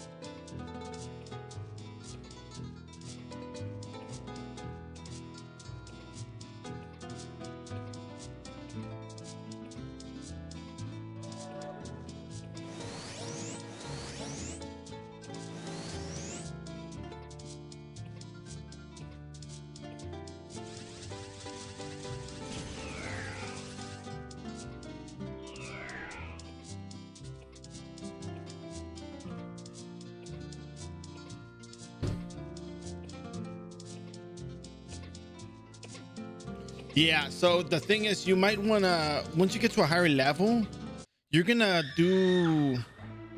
farm glossy hair in the Matsu dungeon. Someone is paying 5,000 zenny for each of those. You farm 100, you get 500,000. 500,000 divided by what, 7,000 zenny is about, you get 71 blue syrups, right? But that's gonna help you level up, and you're gonna be making more zenny in the later parts of the game than in the early game. Yeah, there's the pharmacist in Alberta, bottom left.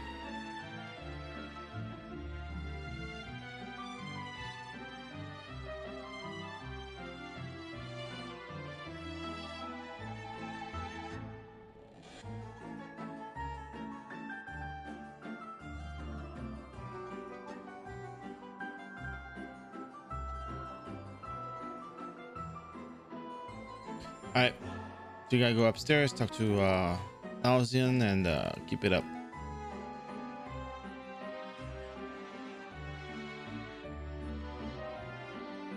Find the kids, talk to the kids, teleport around. Green on TR, low magma, 30 minutes. Yeah. It gets even crazier when you make a character.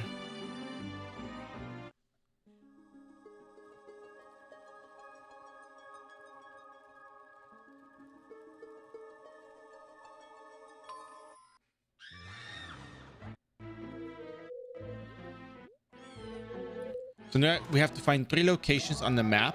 I'll show you the locations. One is over here, one is down here, and one is bottom left.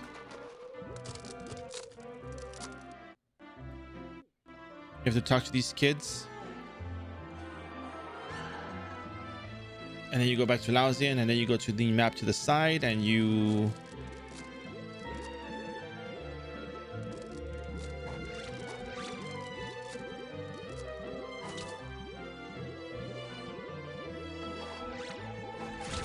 All right, now you got to go bottom all the way down to the bottom, or bottom left.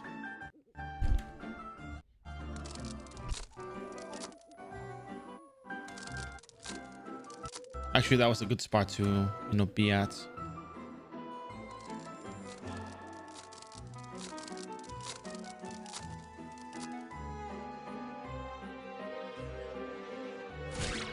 Yeah, leveling up a mechanic is one of the best things you can do early on. You do get quite a bit of Zenny, and those Zennies can fund your next characters. You don't have to buy new equipment for your characters. At most, a Crimson Weapon plus 7. Crimson Weapon and Save to 7 certificate. Boom, easy plus 7. And then that's it. Like, what else are you going to do? That's all you need, really.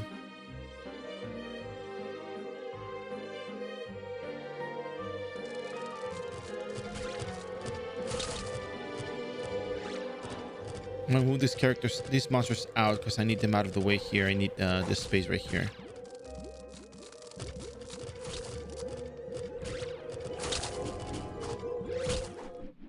Cool.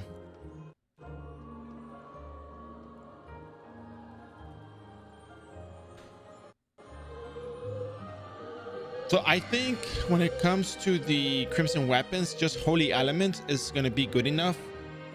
Because if you get a Holy Element, you get a Save certificate, Save to 7 weapon certificate, and you get plus 7 Crimson, Qatar, for example. Sonic Blow at Dark Priest is so easy.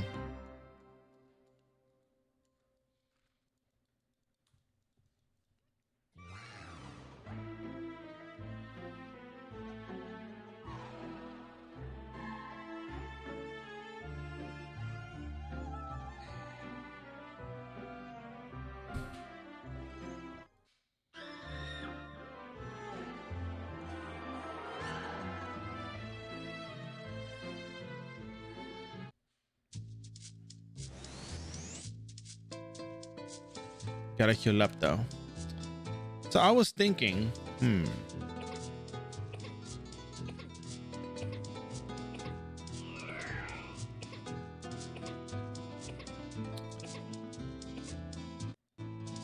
I got myself a headache. Too late, Milky. Got myself a headache.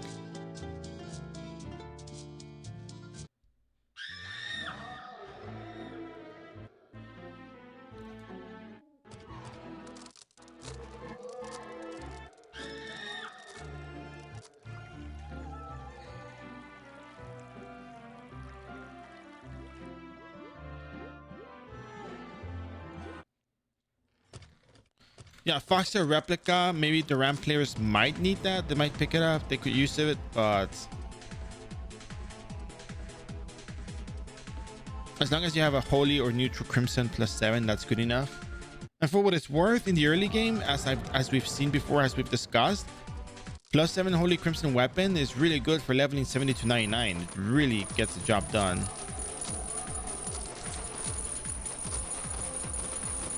You probably don't need more than that, honestly. Sonic Blow, Bowling Bash, Backstab. Holy Cross already. You can do Holy Cross with an NPC weapon, and you're still gonna 99.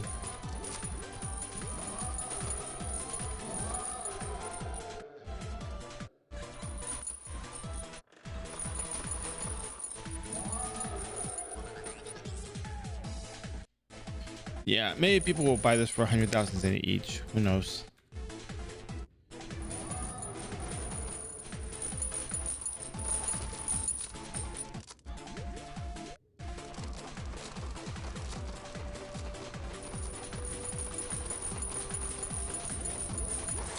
Oh, no, no, no, no, no. Nope, nope, nope. We didn't make it. We didn't make it.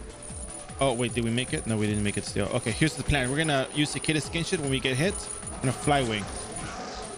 Oh, it didn't work.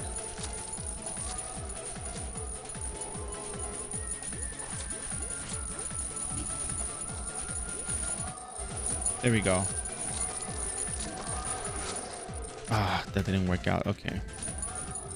That's very complicated, you know, procedure to get into the gardener, vegetable gardener area. Well, the pumpkin farmer. So we're gonna just teleport till we land near the pumpkin farmer.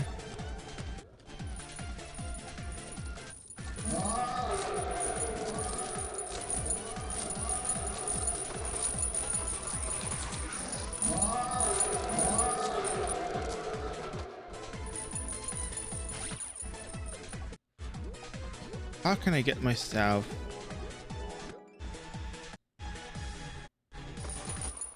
down there? Oh, well, no, that's not it, but okay. We can try using increased agi, drag the mobs out, maybe removing the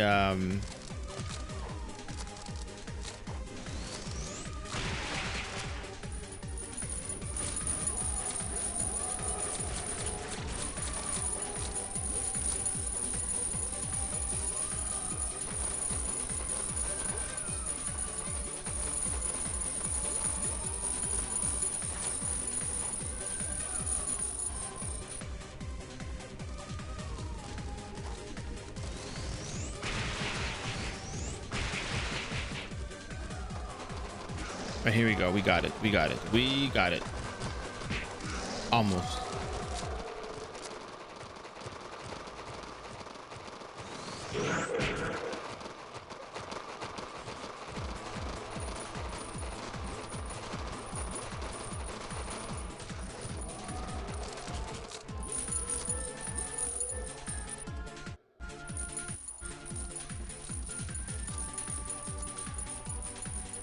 Okay, we had to improvise a little bit.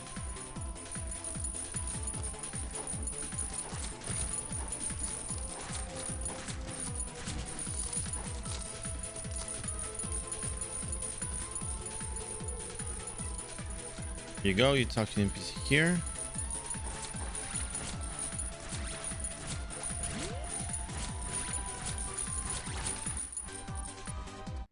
You're done. You go back to Niflheim. You talk to the guy, and yeah.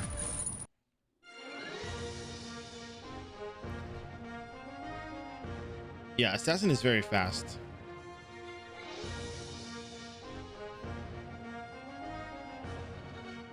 What would be better else to level as my first boost running towards Saint Rogue, Priest Monk? I think Assassin, you know, Assassin to Guillotine Cross is actually very, very easy, very straightforward. They do a lot of damage, and you can clear instances really, not really quickly, but earlier than other classes because you have Enchant Deadly Poison as a tool for your use.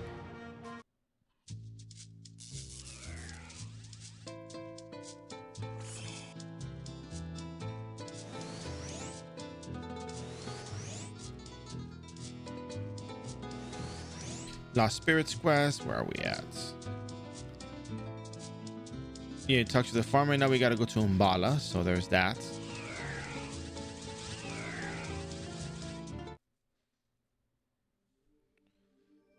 Yeah, actually, wait, you're using Holy Cross, right? Is your spear two-handed or not?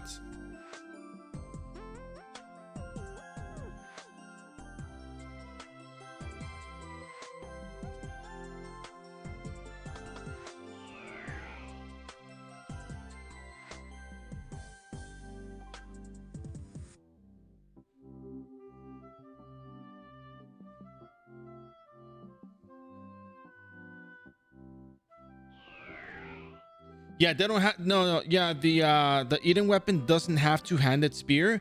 Trust me on this. Get a lance. Get an NPC lance, and that thing is gonna do more damage than your Eden weapon.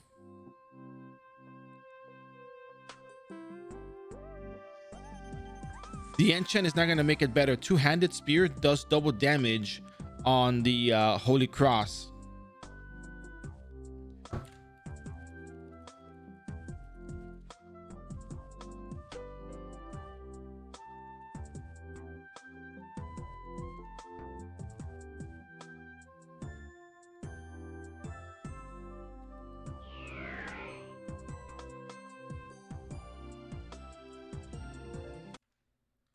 Head on over to Umbala now, thankfully. Getting this sorted out, getting this done.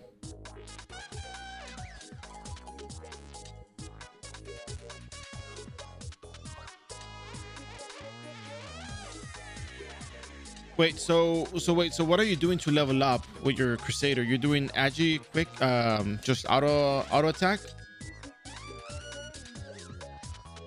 Wait, as your SP pool refreshes. Wait, how come? Can you elaborate on your equipment? Are you using a shield with that, or holy no auto? Yeah, okay. Two-handed spears will have better attack speed modifier than one-handed spear.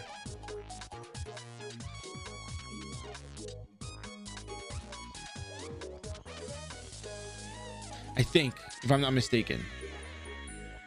If I'm not mistaken, I think you get more attack speed on that. I think. If not, you still just get more damage overall.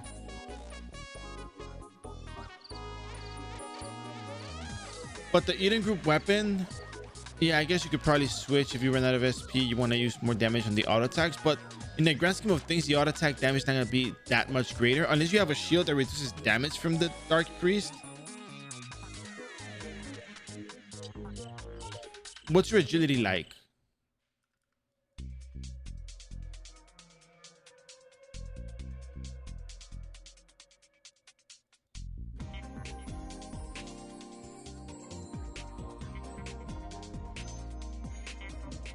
Yeah, I wouldn't use the shield. You lose attack speed with the shield, and you're not really reducing that much more damage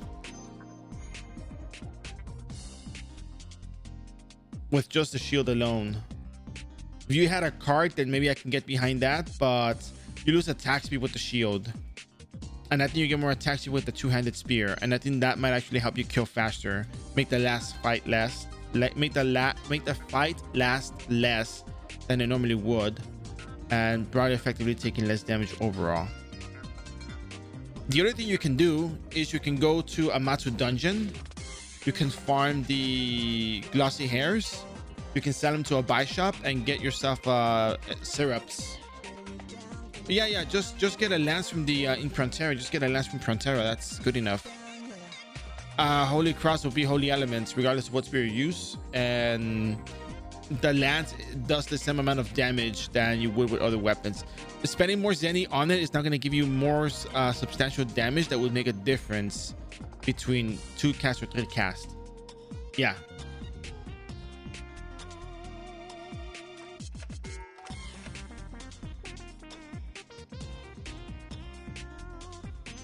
Like, people like to use the Hellfire, which is also not a bad choice. If you get a Hellfire from someone for free, that's a good choice, because it's also fire elements, so your auto attacks would do the same amount of damage as Holy versus the Dark Priest.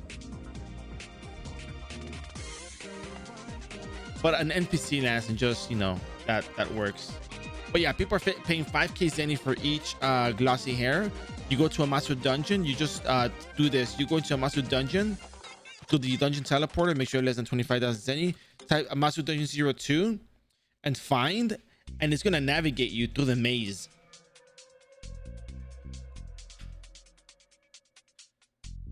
And you're gonna just straight up just go through it and get that.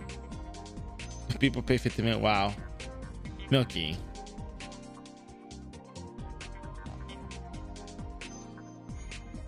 You're not wrong though.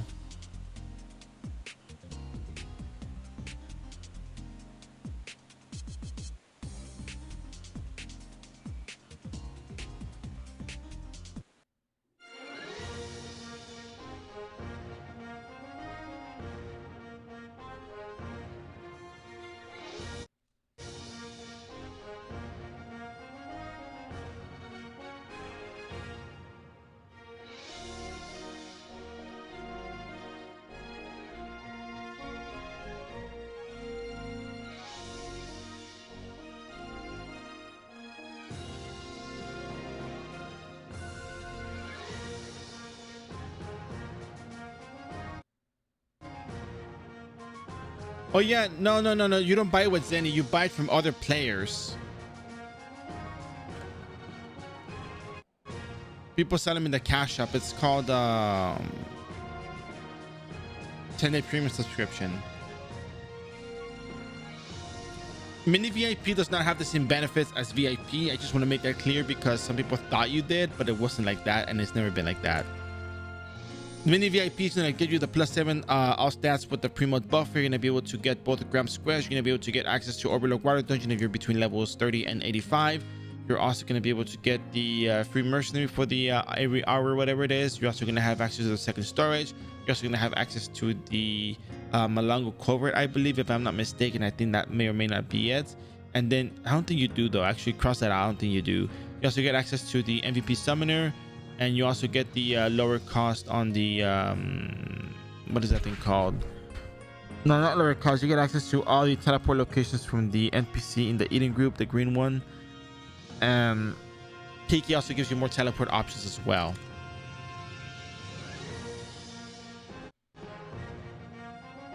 Yeah. No, I'm saying that mini VIP gives you that. I'm talking about what mini VIP gives you versus VIP. Because you brought up mini VIP and people are going to think, oh, you can do VIP or mini VIP, but we've had that confusion in the past and I want to avoid that. All right. Thank you, Trash Panda. See you soon. No, I know, but I'm talking about what VIP and mini VIP have to offer, and I'm talking about the comparison between both.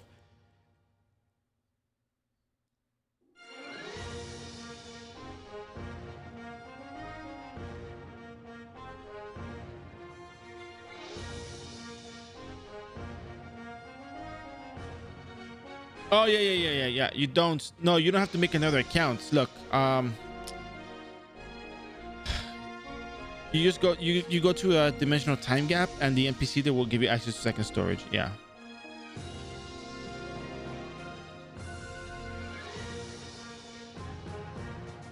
Here, let me give you the links so you can actually read the entirety of everything, because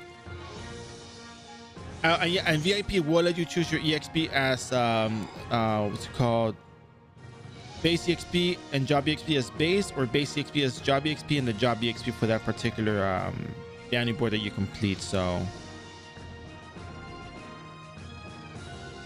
there's a difference on those as well.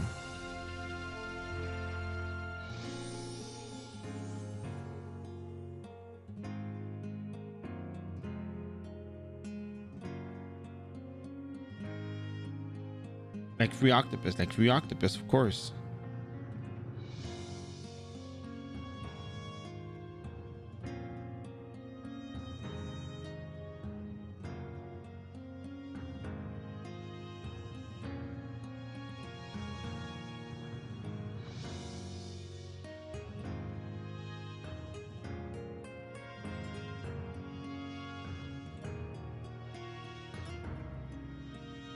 You don't need I'm gonna tell you something else. You don't really need to get the Kafra teleports. It's not really that big of a deal. So what you do is, from Frontera, you talk to Keiki and she takes you to Juno. Yeah, I'm getting the idea, but I'm being funny. I'm getting the idea, but look, from Rune Midgards, you can go anywhere. Oh shoot, I saved here. Anyways, from Frontera, you can go anywhere in Rune Midgards, right? You want to go to the localized islands, you go to Oboro, you go to the docks. From Frontera, you talk to Keiki.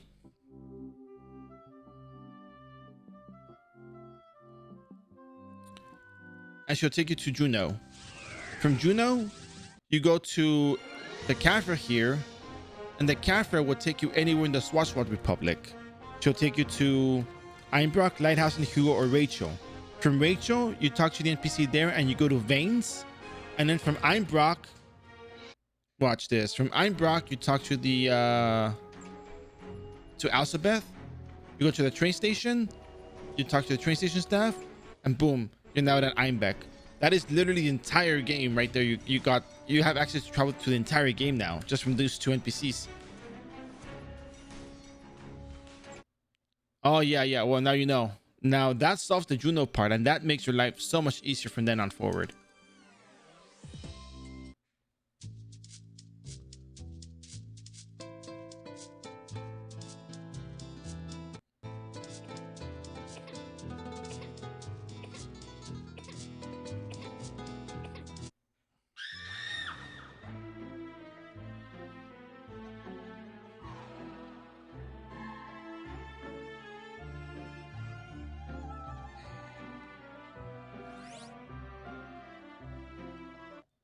Can't believe it's in 5.5. It's almost 6 hours. Wow.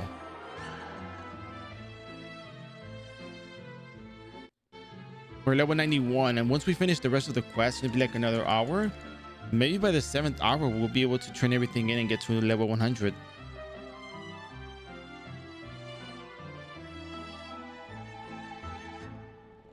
Kaizen went to the valley. You got to get white potions now because this guy is just probably gonna die. So go ahead and grab 20 white potions from the NPC.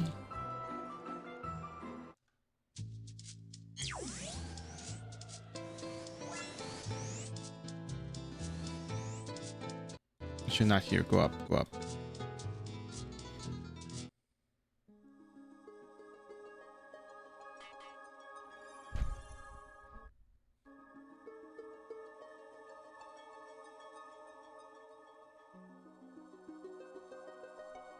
Yeah, 25 should be fine.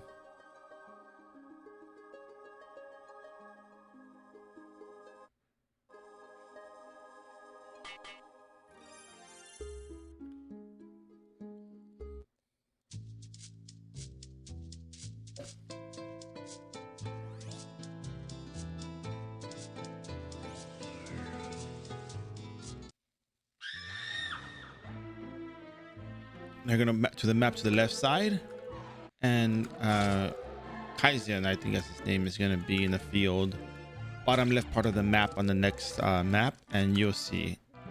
Very easy to access, and then you're gonna be just traveling between Niflheim, clicking some locations. You're gonna talk to the witch back and forth, and then guess what? You just go back to Umbala, you talk to the cursed spirits, lost spirits, and that's it. You're pretty much done with that part of the quest, and then you start doing the other 3 quests, turn them in, and guess what? You're level 99. Easy. Tomorrow's gonna be a pain though, because it's gonna be a very long stream. Alchemist to, I mean, however close to 99 I can get, because God, it's gonna take a while.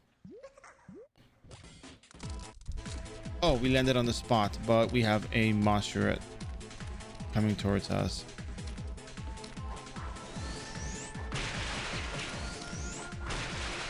It's the only monster we're fighting though, so we can probably just get away with spamming first win. But we don't have any healing potions, so we gotta get out because we are gonna die without any potions to heal ourselves with. So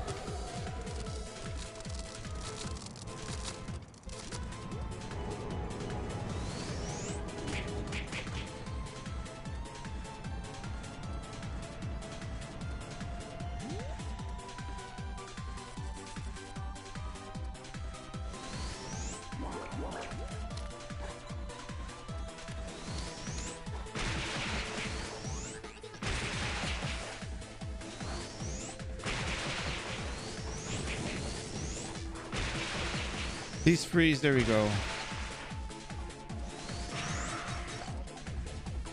All right, cool. So I'm gonna go over here. 1 potion, 2 potions, 3 potions, 4 potions, 5 potions, 6 potions, 7 potions, 7 potions. Hooray!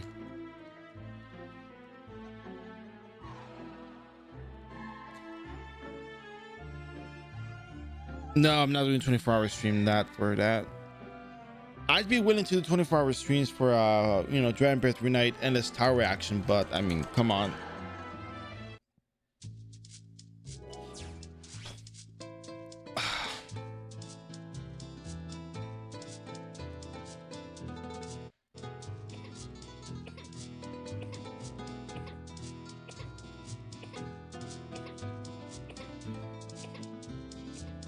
All right, so at the end of the leveling, at the end of this quest, you're gonna need, well, at the end of this part of the quest, you're gonna need ectoplasms and 5 poisonous powders. So here's what's gonna happen.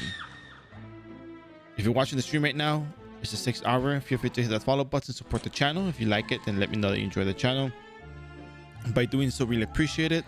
We also have a Discord channel. You want to join in, you're more than welcome to drop by. We'd be happy to have you. Discord channel is located right here. Actually, Nightbot posted it 5 minutes ago, but it's fine. Long story short, we're still on it. So yeah, today's Sunday, a very rare and unusual summer stream, but with good purpose.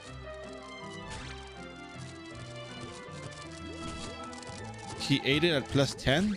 That can't be right. He doesn't take anything plus 10. It has to be plus 7, 8, or 9.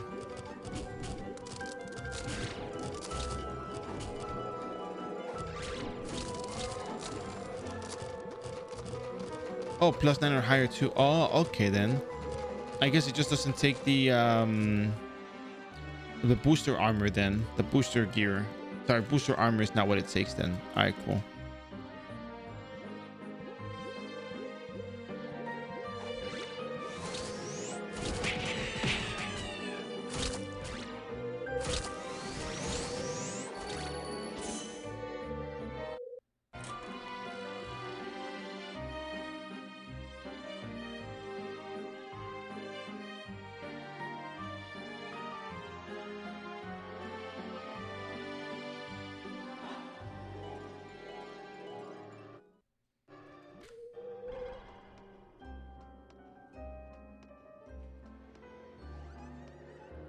So now we have to click on a few locations.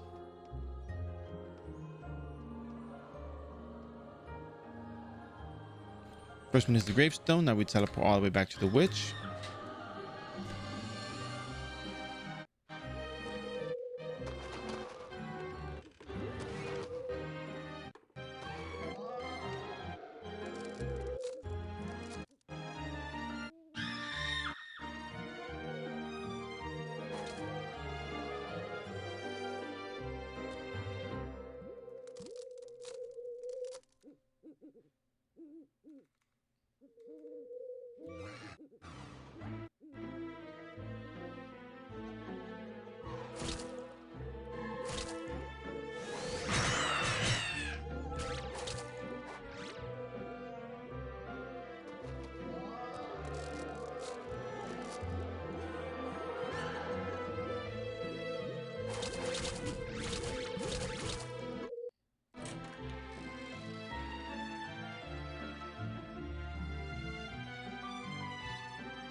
Try to pull these monsters out of the way here because yeah, they're kind of annoying here.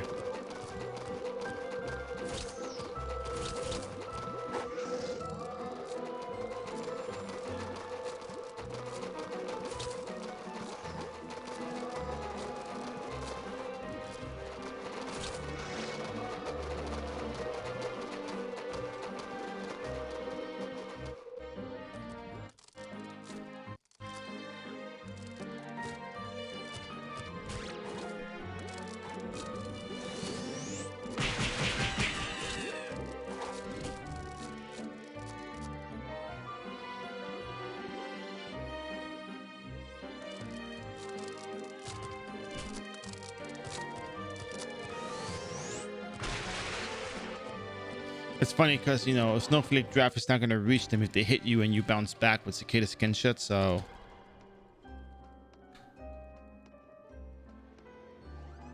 I don't know why I do it. I just think it's kind of funny. Anyways.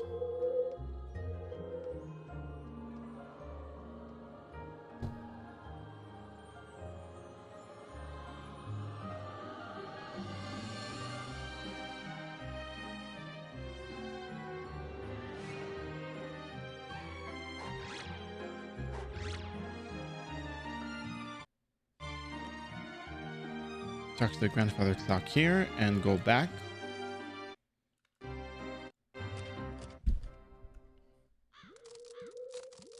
Look at you, just landed right there.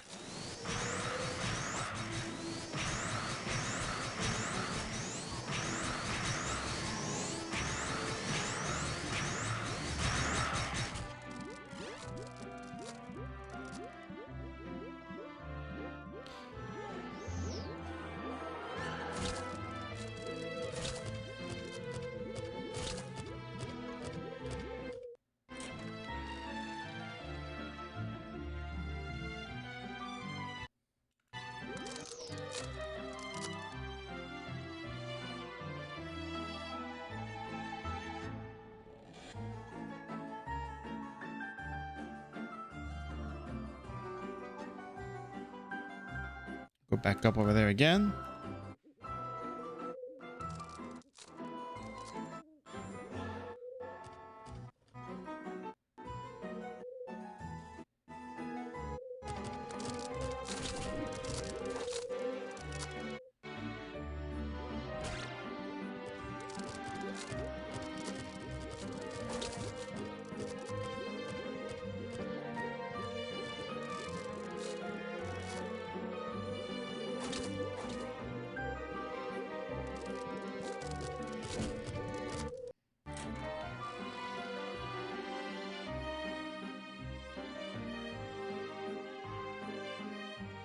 Right, so remember you have to have the 5 poisonous powder and the 5 ectoplasms, and now you go back to Umbala and you talk to the cursed spirits, and that's it. The lost spirits, and that's it.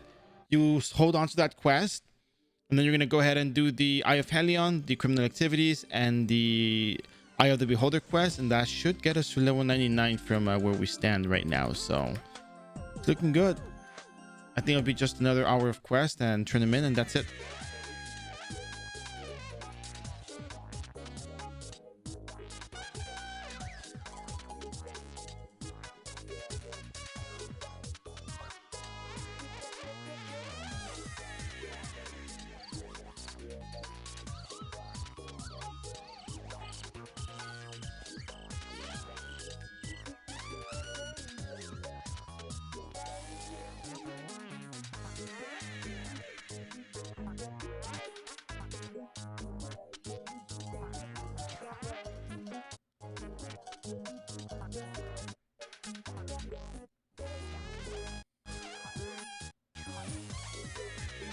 Hmm. Anyways,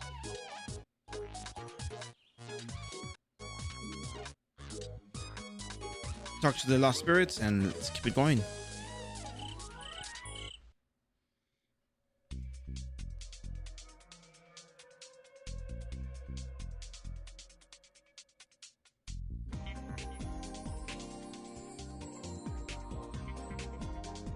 Mr. Oso Soleado, yes?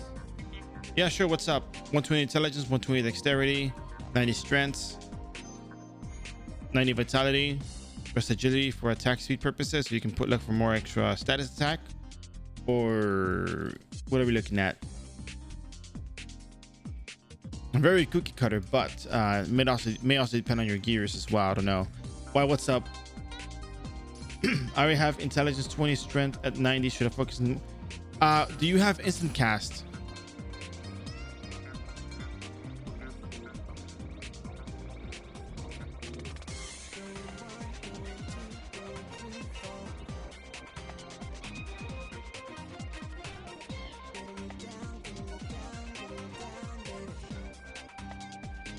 Okay. You have 90 vitality at least. Well, not 90, but 1200 vitality.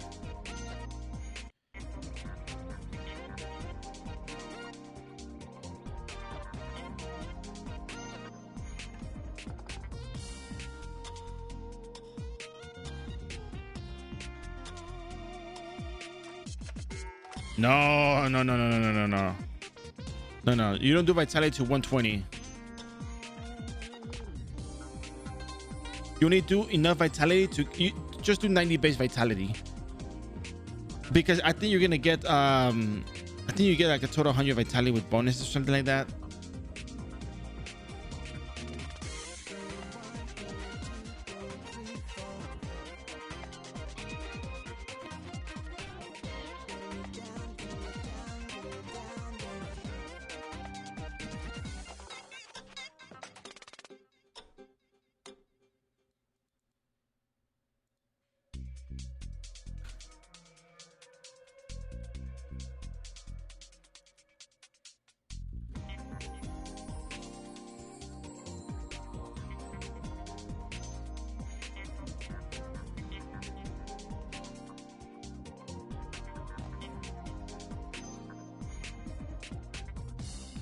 Oh, you already have 90 vitality.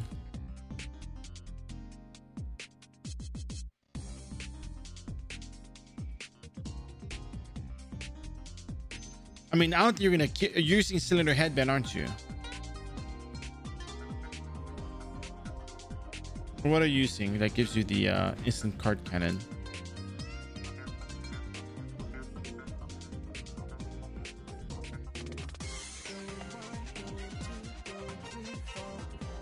All right, so at this point, we're done with this quest. We're going to be heading on to Gaffney. We're going to start. Oh my God, I'm overweight. Come on. We're going to be working on. I mean, I need to know what headgear is going to be used, because at one point you might be switching off to another headgear and you're not going to have the instant cast. You're level 145. So what headgear could you possibly use within the, the next couple of levels or next 10 20 levels that you might need the dexterity for. You can boost luck for extra attack, but I mean, you have other skills that use dexterity unless all you're doing is spam card cannon all day and you don't use house plant or you don't use anything else. Hace tiempo que dejé de jugar iRO, he tratado de volver, pero no, pero las build con 4 job o no hay, son muy cerca. A ver. Pero las build con job, pero las build con 4 job o no hay, son muy. Pero las build con 4 job, o sea, dices que el servidor tiene 4 jobs.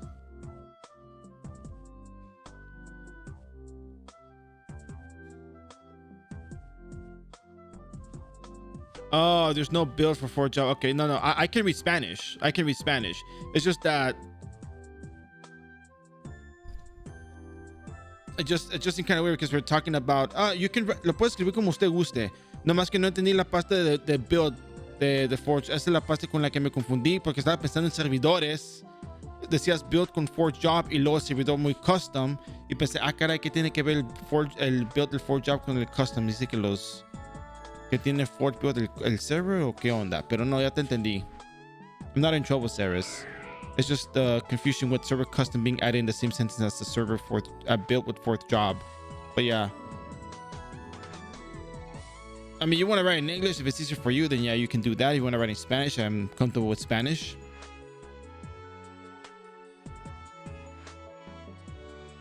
But yeah, I mean, iRO has 4 jobs, official server. I mean, I don't know if that's up your alley, but then also, you know, some people don't like official servers, I guess. People have their own preferences, which is perfectly fine.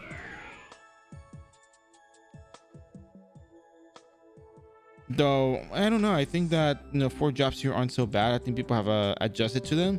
There's a lot of cash here, of course, as you would expect, but I mean, you can still level up without it. At least to 200, it's doable. After that, you can still probably manage depending on the class, but each class performs differently. They all have different, you know, abilities and pros and cons. They have different kinds of damage bursts, so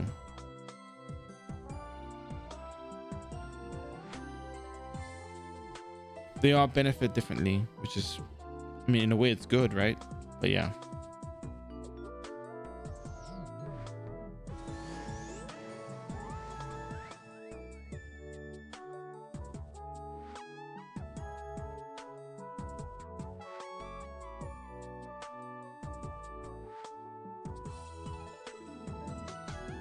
Hey, but can you remind me the item?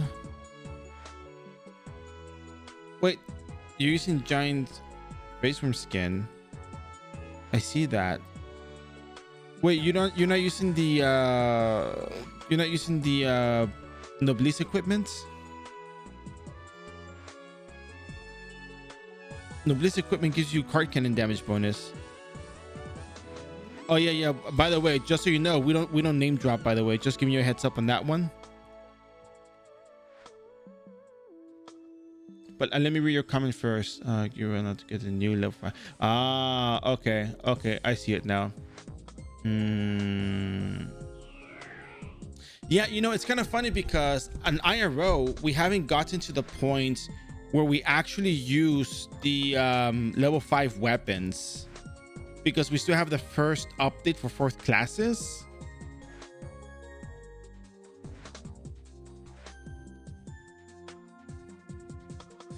And we don't have a use for the level 5 weapons. The Thanatos weapons, those are the ones that I think those are the level 5 weapons that we would be looking at first. I think, I'm not sure.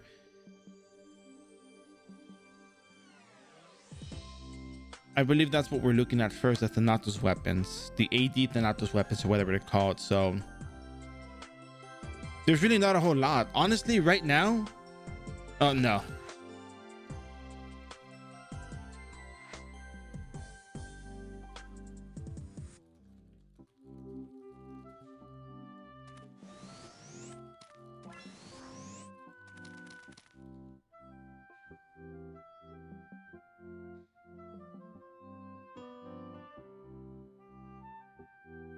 But yeah,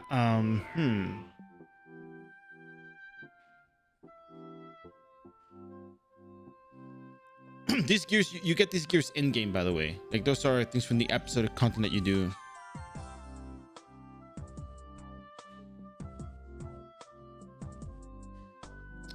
But yeah, so I don't know. I guess right now for us in iRO 4 jobs, it's just very, very early, and we don't have a whole lot of stuff that we can go with. So yeah. Oh yeah, no, there is no such thing. I am Wally. There's no such thing on that. We don't have anything like that here on iRO. Other official servers do have it, apparently, but we don't. God knows why, but there it is. All right, so we're gonna start off this quest over here. We do need 100,000 zenny for part of this quest, so we'll just go ahead and receive all of our stuff. Oh wow, we did make that much zenny before. Wow, okay, that's nice.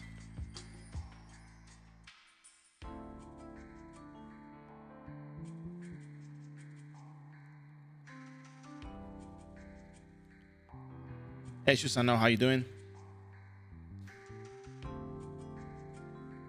Well, yeah, officially, I think iRO has it okay right now. We do have a lot of cash gear, but I don't know. People still seem to like it. They seem to enjoy the classes and everything. So, I mean, that's to each their own, right? But you know.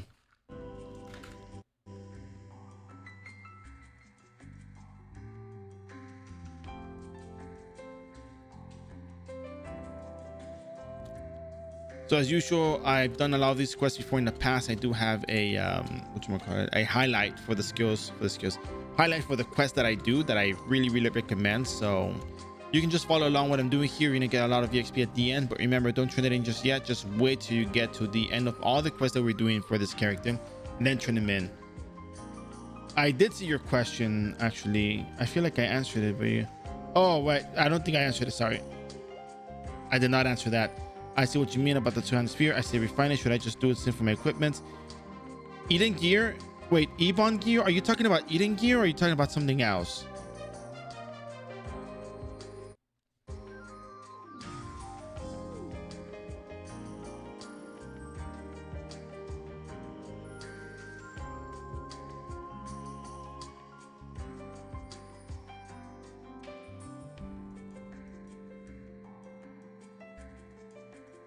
You mean Eden gear, right? Because Eden gear cannot be refined.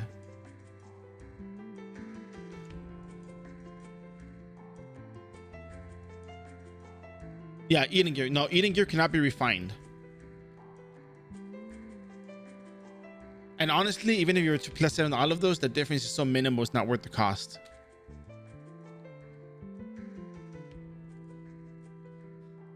It honestly is not worth the cost, believe me.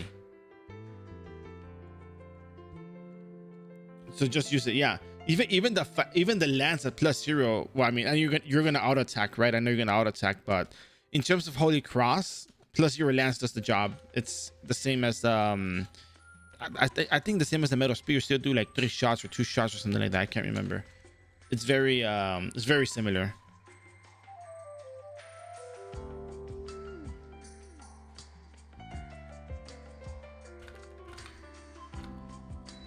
These quests take about 20 minutes each.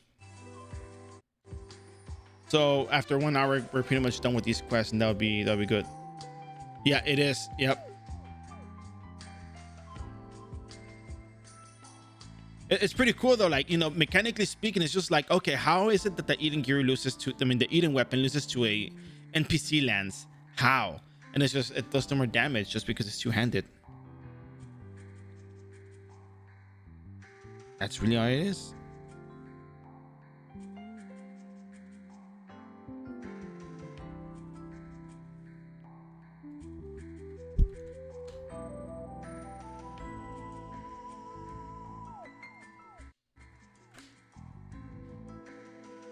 Yeah, if they gave you an Eden two-handed spear, it would be fine. I think the Paradise update gives you a two-handed spear. I'm not sure. Oh, and also that's another reason why I like, this is completely different, actually. It's the opposite. There's a reason why I don't like brandished spear versus two-handed quicken. Nah. No, you don't get anything else from the Eden group at this point. That is the only thing you get from the Eden group. I think Paradise stuff is KRO update, and I don't have all the information on me right now, but those weapons are better. They increase they increase skill damage for certain classes, so it's really good. At the Paradise update, the Paradise equipment, I think it's called Paradise weapons. So, but booster wise, I mean, sorry, not booster. So no, Bleach wise, you don't get anything. So you're gonna be using that for a little while, unless you get a better weapon. So.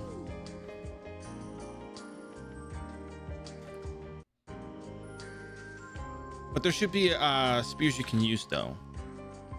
It just depends on which build you're doing and how you're going about it. Gotta go to Juno now. I hate Juno. Yeah, okay, so it's not exactly a bug, but it's just a weird configuration issue, I guess. Do you have a mobile phone? I mean, you should have, right? Right? Do you? Get off the Wi-Fi and register your account from there. It will not give you that mistake. It will not give you that that little pop-up.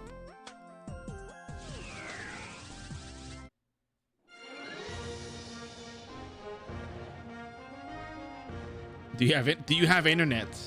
Really, really important question. Okay, Milky. You know what? Hellfires are very commonly dropped. I can even just get one from my inventory and my Giant Birth Rune Knight. I should probably have one there somewhere in there.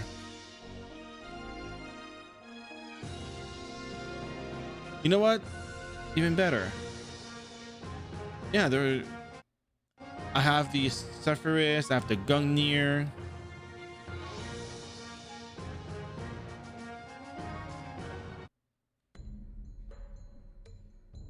Hold on, give me 1 second. I gotta put drugs in the chicken.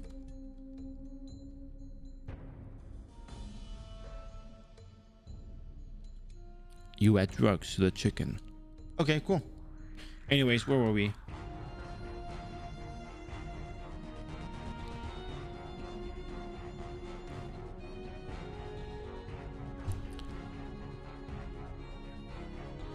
Actually, what is a good spear to use for Royal Guard?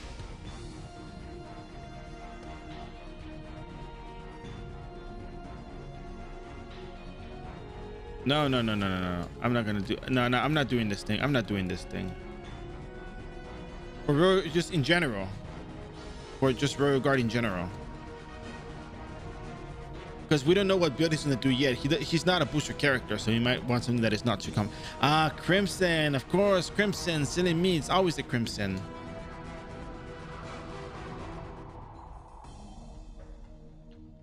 Yeah, we can figure that out.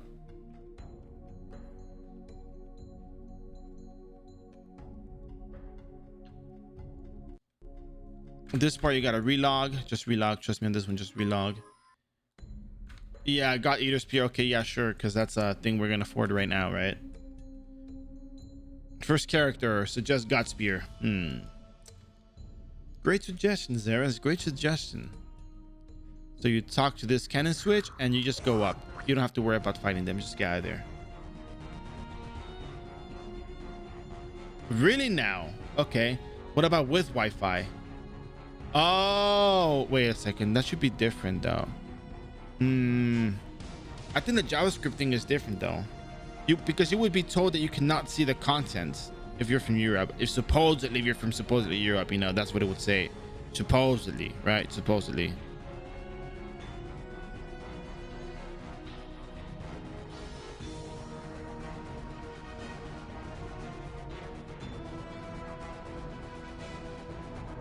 Awake aquatic spear. What are these? What are these things you're talking? Can you like say it normally?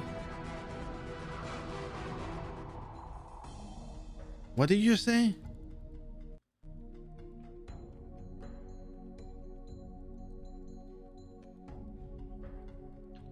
Anyway, so once you do this step, you're pretty much done with the quest. You don't have to worry about this any longer. And you're pretty much done with that. You talk to this guy. Wow, I can't believe you. No, and then you talk to the Agent York in Islut, but don't worry, we're gonna get to that eventually. Let's go to Lighthouse. No, not Juno. We're gonna go to Juneau to take the airship for the domestic Rachel Juneau Lighthouse and Rachel Airport thing.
This quest is called Eye of the Beholder.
Overbrand can really do good amount of damage PBM wise though. What were you thinking of doing then instead?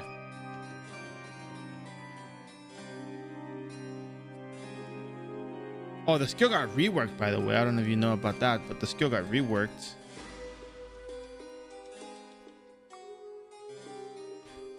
It's pretty nice now, actually.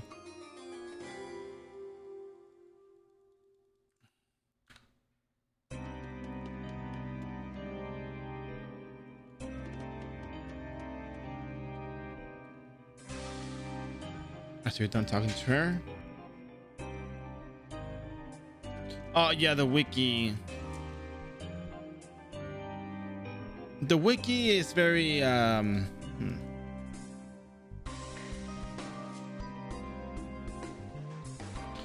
if anybody does PvP, can you answer that question for the Overbrand stuff? Because I leveled up with Overbrand, Moonslasher, and Cannon Spear, all three skills together, but that was before, that was back then. I think it's better if you read the skills and see which one might, you know, what they do.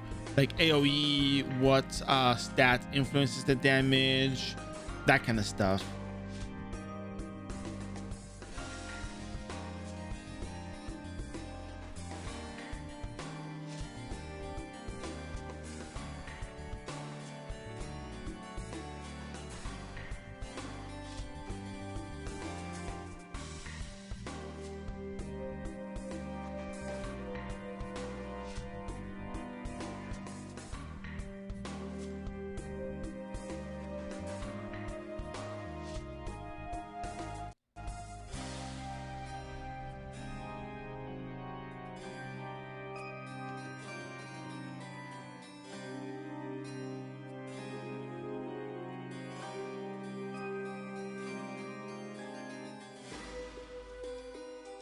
I mean, honestly, for all it's worth, okay, but of course, Overbrand's not gonna reach that. I mean, you're talking about super fully, you know, decked out equipment on a Royal Guard. Look, right now, I can't read you, Zeris. What are you saying? All I read is this.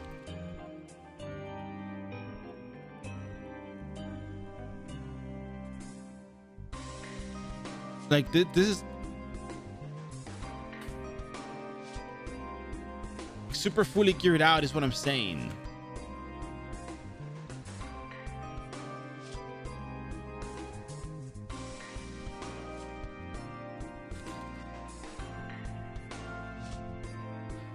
What?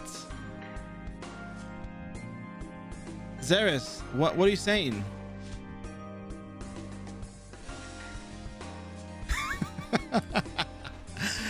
No, for real.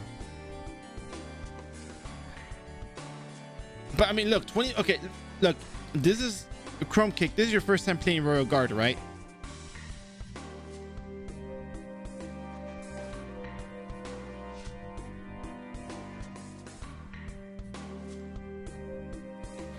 So when someone tells you 20 million damage, what goes through your mind when someone tells you that, oh yeah, this build doesn't do 20 million damage, but this one does, but it's expensive? What goes through your mind when you read that?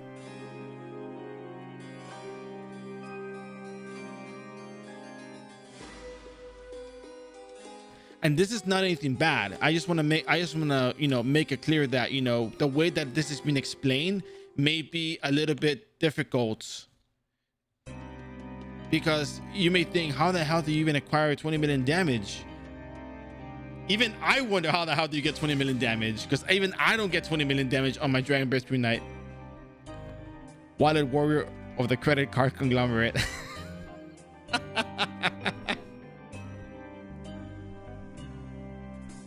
Actually, Crumpcake, go check Bearcourt. I think that might be that'll give you an idea. Honestly, I do think that Genesis Ray has changed. It's easier on the soul these days. But then again, needing an equipment that is not produced as much anymore, that it just comes out from an old event and people just sell because they have it, is difficult. Unless you have one to give out, then that may help. But that's a whole different story. Because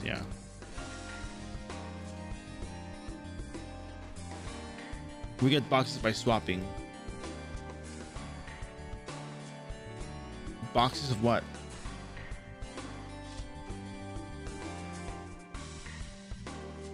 Oh. By swapping?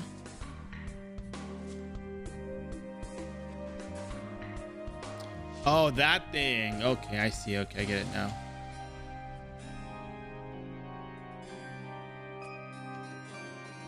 Well,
oh, ad blocker was the issue. Okay, cool.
Wow, this is taking quite a while.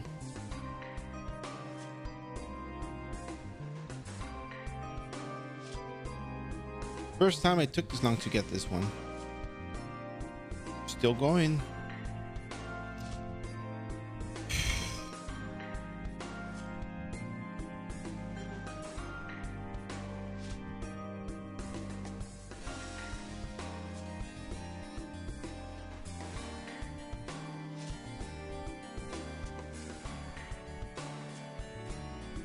Oh, no, no, no. That one, for that thing, I hear something different. Supposedly,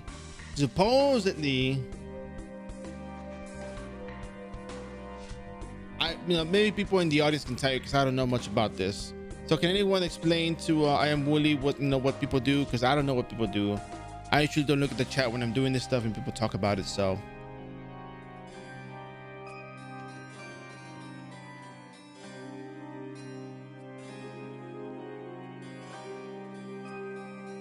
like me, for example, Darrow can comment on it. I think might know. Oh wait, did I ask her about the? Did I? Oh yeah, now you have to score, bring it back to Beho. Okay, cool.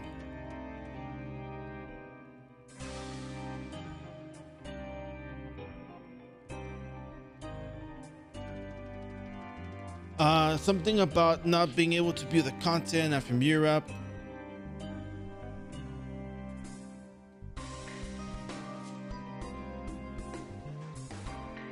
Something that people do. I don't know what it is that they do, but they do something about that. From what I heard, supposedly.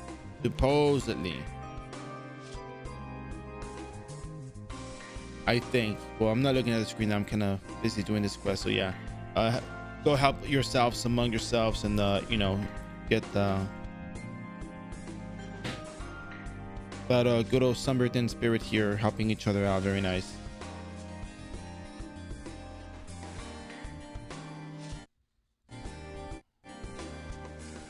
I'm gonna head on over to the Rachel Inn.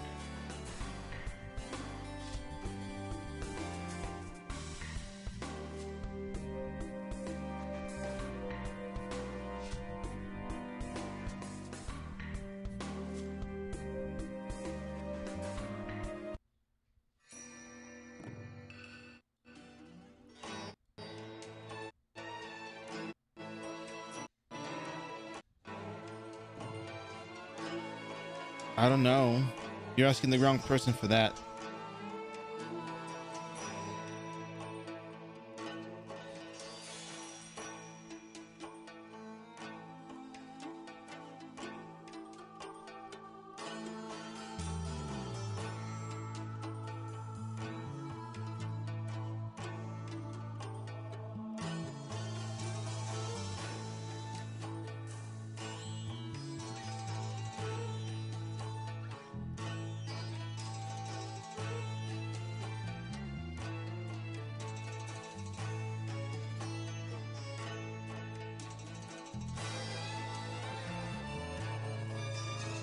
Well, you seem to be very organized, so I think you're gonna be fine.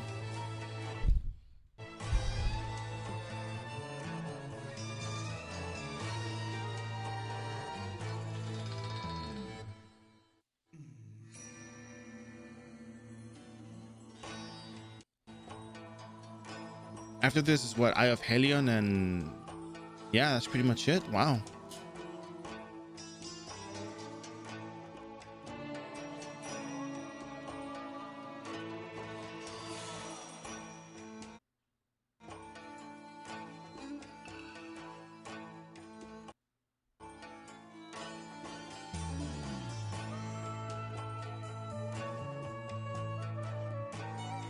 Each account for booster rolling. Very nice. So what was I was gonna say something. Yeah, so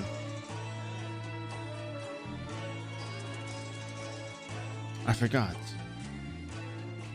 Anyways, yeah, it's better to have one character per booster, because it's just, one account for one booster, because you don't really need a whole lot other than the merchants in your character. You can be in a guild and have the guild stuff be sent to one merchant, have a guild merchant and just have that merchant sell the stuff you put in storage. Easy.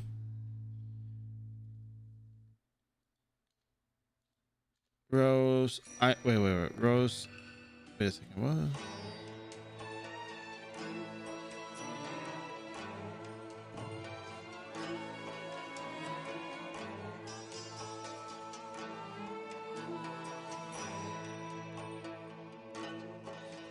Wait. Did I miss something? Huh?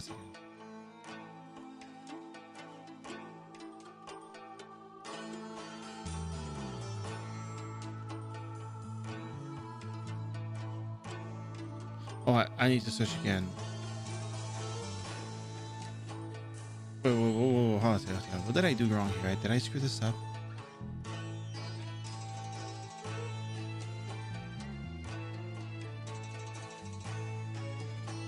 Oh, right.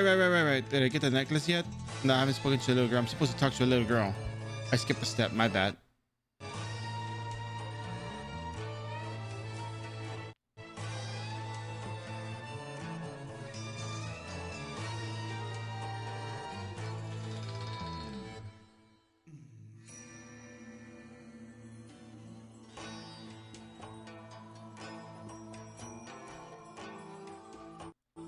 Nah, dude. You get free resets. Free unlimited resets.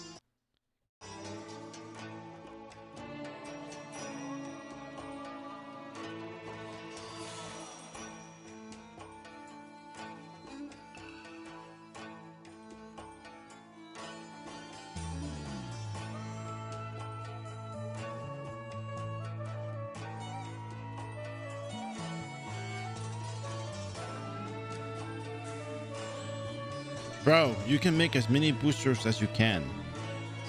Just organize yourself. Organize your accounts.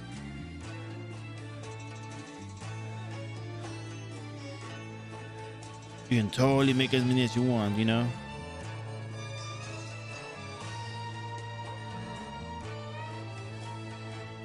Just make sure you're organized and you have the emails for that and the accounts and the passwords and stuff.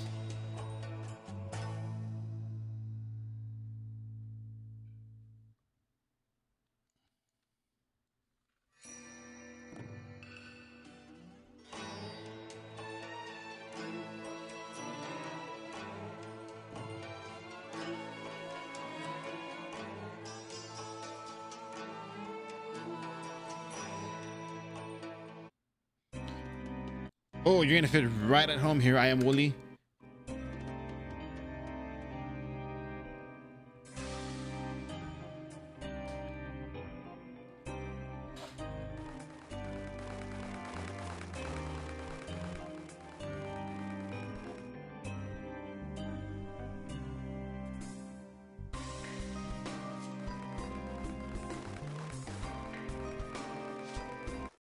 There's offline vending certificates.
Exactly. See, that's why you have the characters, you have Noblesse equipment, you have the +7 crimsons, you have Thanatos weapons on them, and that's really all you need for the most part. If it's not character bound, put it in guild storage. Easy.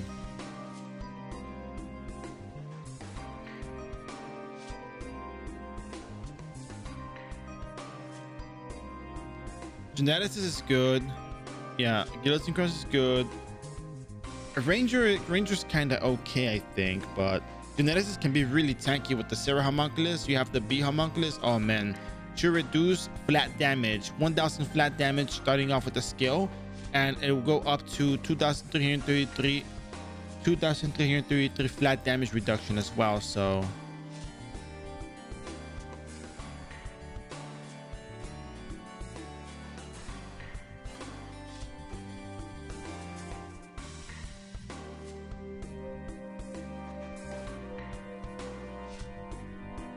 yeah, and then you can start doing instances early with those characters as well. So it's pretty good deal. All right, so we're done with this one, and last one we need to do is Eye of Helion quest. You might know this one, very popular quest.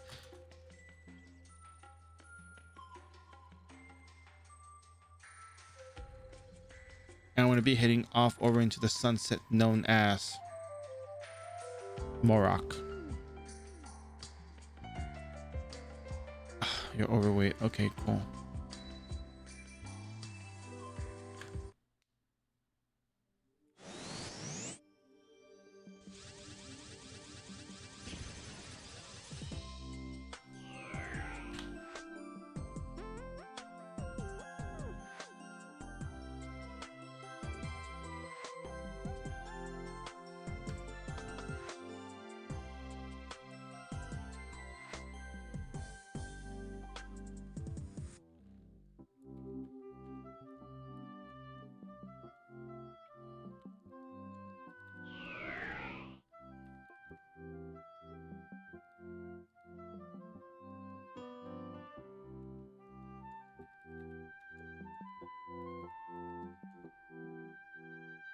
Yeah, knights are good early on, but you can't really run. I don't know if you can really run instances that well with them, though. That's the one thing I'm not sure about. How well can you run instances with them?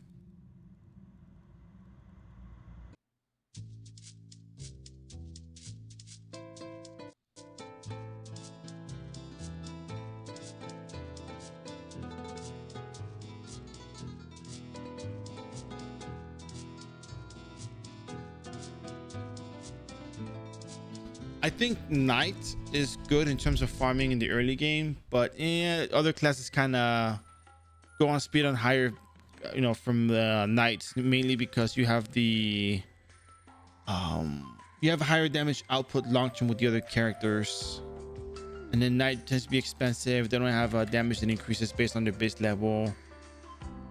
Wait, does it? Let me just make sure I didn't make dragon breath. Yeah, I know, but that's more expensive. Ignition break is still kind of expensive build to actually put it off well, but that does increase your base level. And then wind cutter is, oh yeah, wind cutter actually, yeah, never mind, wind cutter does scale with your base level. That's nice.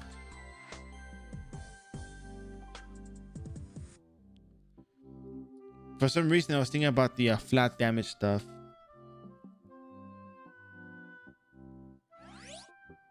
I'm a knight in general. Just in general.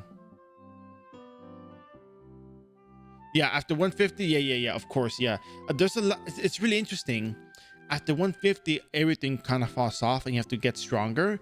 But that's kind of where you start doing more instance farming, and you eventually get stuff to sell, and you get better equipment as you go, and it gets better. It really does. It's actually pretty good.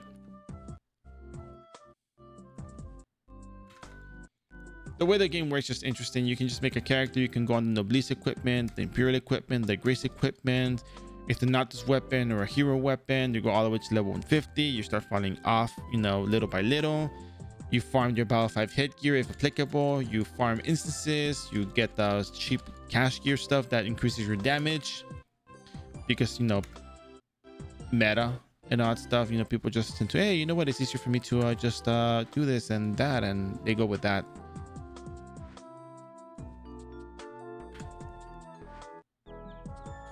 Yeah, exactly. Yeah, on your build, on your character overall. Well, not min-maxing in general, exactly, but more along the lines of you're just getting better equipment to deal more damage, because these equipment you have early on doesn't do as much damage, and monsters have way more HP then. So you need better gear, not for min-maxing. You don't min-max the build in a way. You just get better equipment, which again may end up being the same thing, I suppose. Kinda. Big ear. Yeah, I know, but what I'm saying is that you don't exactly need to min max. It's more like you're just going to go for better equipment because the equipment that you have falls off, and there's a higher, a more steep damage requirement post 150.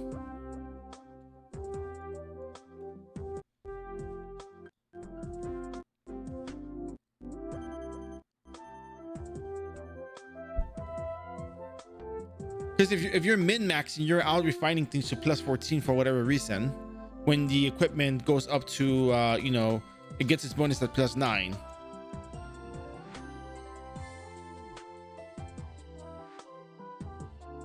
Some could say that's min maxing, which I mean, honestly, sounds like kind of hard for me to say that's min maxing.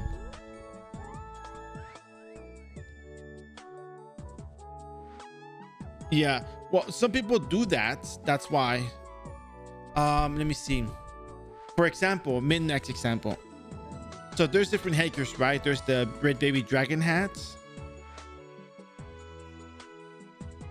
There's the cat splash hats, and there's the Fafnir helm. Some people would say, "Oh, get the Fafnir helm," but then you can also make do with the red baby dragon hat or the cat splash hat.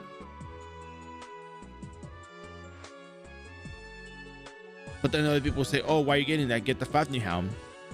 Then that might be an example of min-maxing. I don't know. I'm just getting that. Yeah. I get what you mean. I get what you know. Yeah, because a lot of people use different terms. And it's just like, it's cool. There's nothing wrong with that. I get it. It's just, you can expect people to throw in and tell you, hey, grab this equipment. It's the best equipment. Meanwhile, there's like 2 or 3, previous outdated gears that still increase the damage significantly. They're just, maybe like not as good as the one that they're recommending now. Well, I think the stuff that a lot of Windcutter Knights used was the booster. No, not sorry, booster. The Stormstone for the Pew sets. And that was pretty good for a while, but then it fell off eventually. But yeah.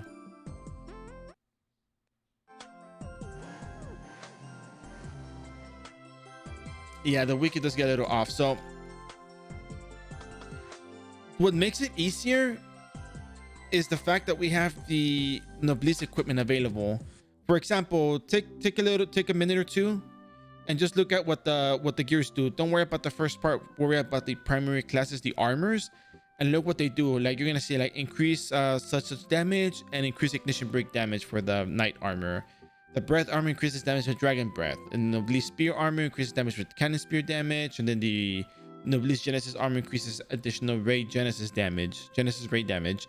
So you can see these equipments kind of dictate, oh, if you go this build, you can do this, and if you go with this one, you can do this, and you kind of pick the build based off of that. Although stat-wise, some builds may be very different. And that is the most basic thing you can do. There's some classes that have certain exceptions. Like for example, Rune Knights, if they do the Windcutter build, they get the Pew sets from the Hazy Forest and Mora. If you are a Kagero, you get the ninja sets from the Rock Ridge, from the Wild Wild West. And then if you are a Shadow Chaser, you can also do the triangle stuff from the Wild Wild West Rock Ridge. What other one is different? There's one more that was kind of different in terms of how you geared it and all, but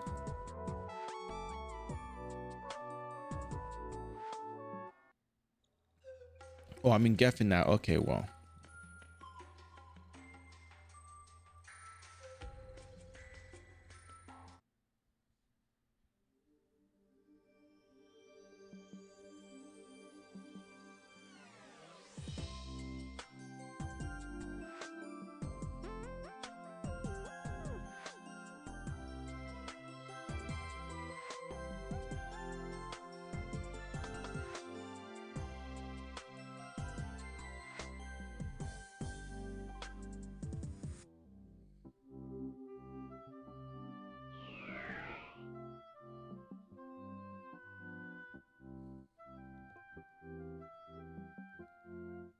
We're gonna head on back to Morok. But yeah, Noblesse equipment is pretty good because it kind of helps you figure out the build in a way. It makes it easier to go one way or the other. But then there's still a lot of information out there from other sets you can pick up. Storm Let's Rock, yeah.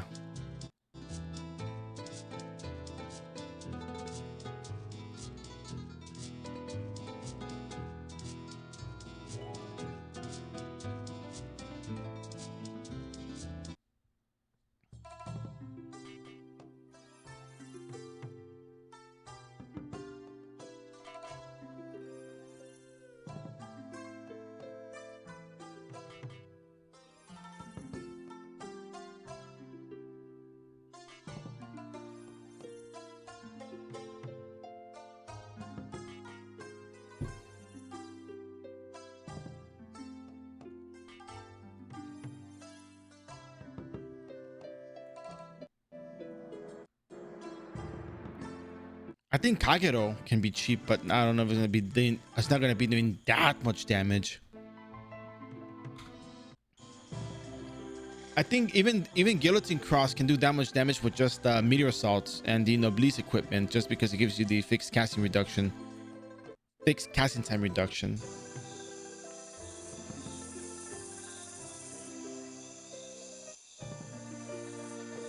Right, right. But what I'm telling you is that, you know, the wiki may be outdated, but in terms of getting a good idea of how to build a character, the Noblesse equipment is not a bad idea to look at. It tells you, oh yeah, you get the Noblesse equipment, okay, and like, oh, it increases the damage for this particular build. Like, oh, okay, I can do that then. Yeah, that. And for the most part, damage in the early 100 to 150 isn't all that, you know, super dramatic. Maybe at most you'll see 180,000 damage that you need to deal to the basilisk, but everything else is like 80,000 and below. So it's all within the realm of possibility. It's not nothing too, you know, out of touch or, you know, impossible. Yeah, it's much, yeah, for anyone it's much better than the nothing they have, right? So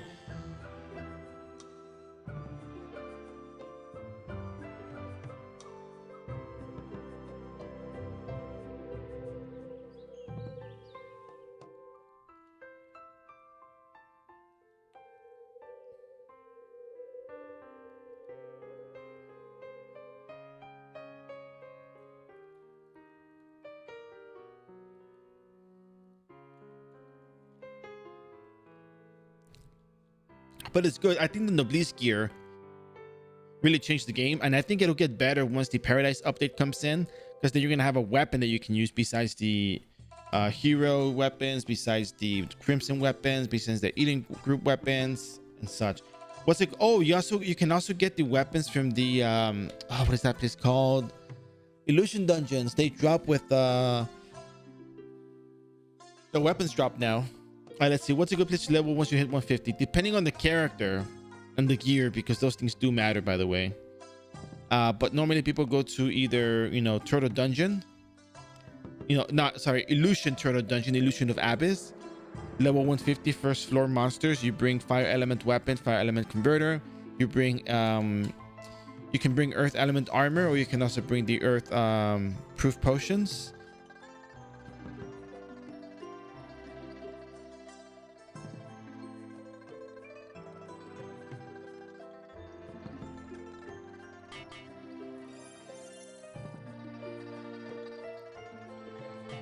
There's also, what is that place called? It might not be a bad idea to try the Illusion Dungeon dailies. You can do the Illusion Dungeon dailies as well.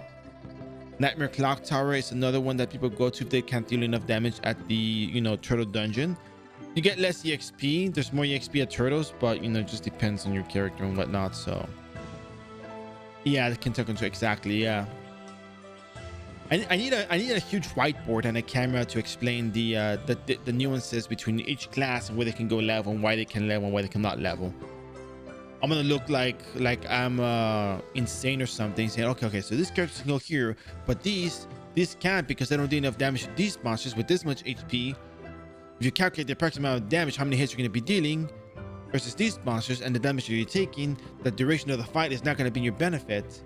But if you go to these monsters, which are slow moving, they can't hit you as much, and you have the advantage in positioning, you can take them down and actually level up effectively. And they're like, Bear, we know that. No, no, no, no. But not everybody knows that.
But yeah, so which class are you? That's the turtle. We can help you. You can help me with that one. We can help you out.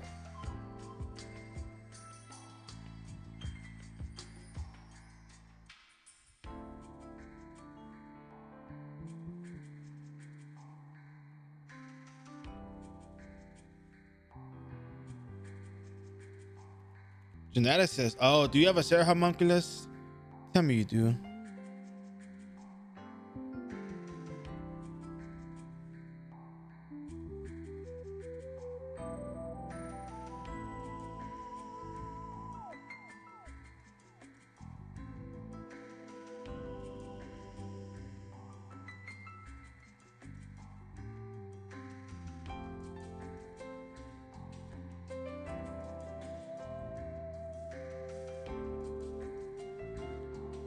Oh no, no, no, no, no, no, no, no. You need the homunculus. Bro, let me tell you something.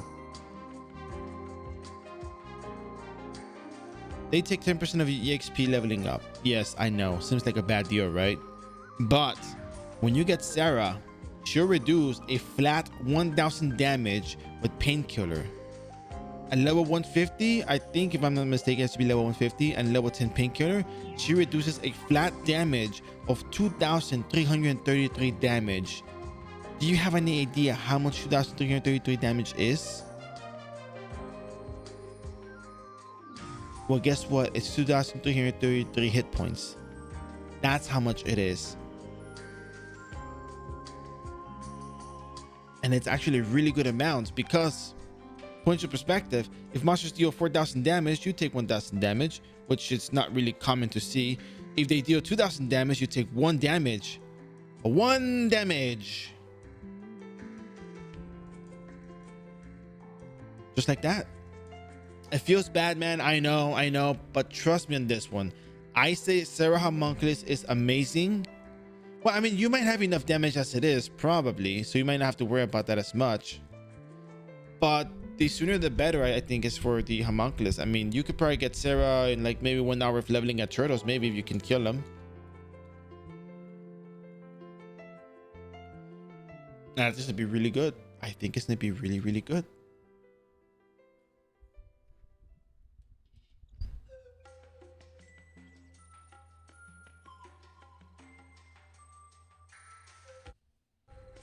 But I mean, if you have enough damage as it is with the gear that you mentioned, you might be able to handle turtles without having to, really, take them head on.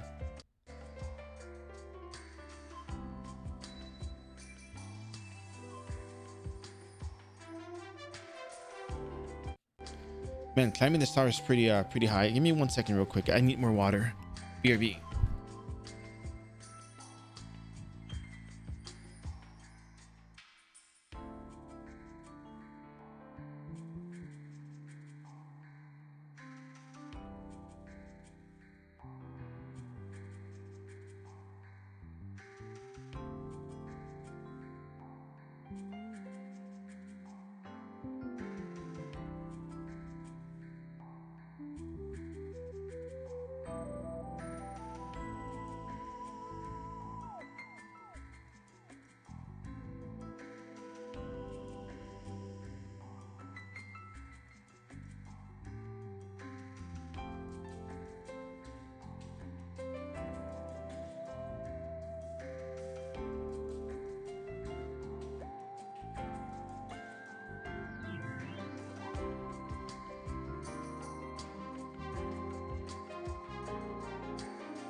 All right. Whew. Yeah, tiring, man. Nah, I'm just joking. I want to grab a little quick bite as well.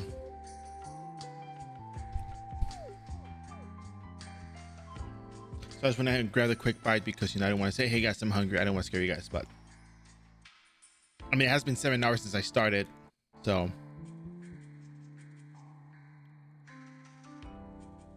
my God, it's been 7 hours.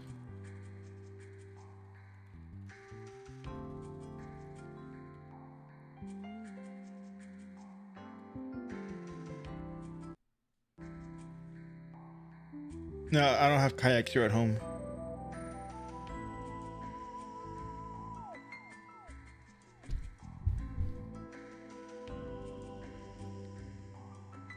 The reason why I thought about doing the stream today is because yeah, it's gonna take about 8 hours. I can do 8 hours, no problem. Easy.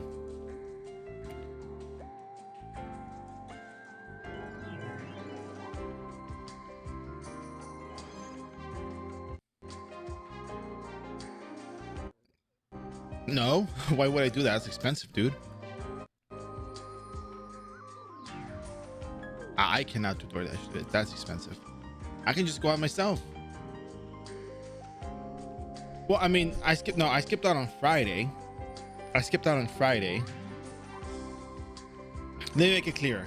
I thought I could finish the stream in 8 hours because it's 250% server EXP. I missed out on Friday and I want to get this done by, you know, within 8 hours because it's a logical time frame. Which, I mean, 250% EXP is yes. Maybe it'll take 9 hours without the, you know, with the extra 50%. But still, I mean, the concept is the same. You level up in the same locations. Yeah. Zeres.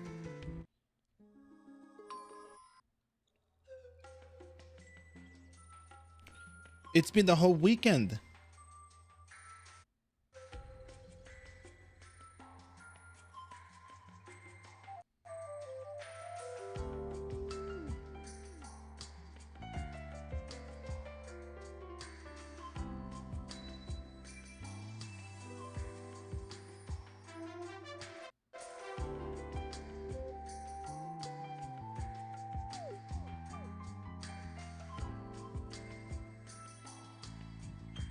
Yeah, I'm gonna consider tomorrow. Yeah, I'm gonna consider leveling the rune, one of the rune knights today. I should probably level up more. I'm tempted to do a 24-hour stream, but I just don't see if it's worth it right now.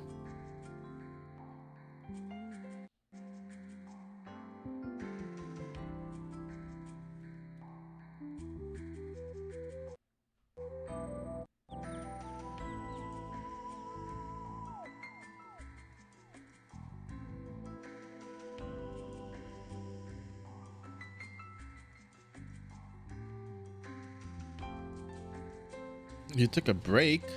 You don't take breaks from iRO, bro. Zeres, come on, Zeres. Come on. A break would include my sleep time, right? No, exactly. We're not sleeping.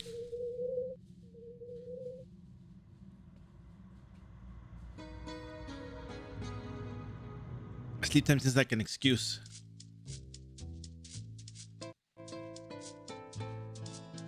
I don't know. Honestly, I'm gonna be honest with you. I actually don't know. I don't even know how that works. I actually have no idea how any of that works, how people do that. So, but I don't get it. If you're not there, it's not really exactly. How does it count on the timer if you're not there? You know what I mean?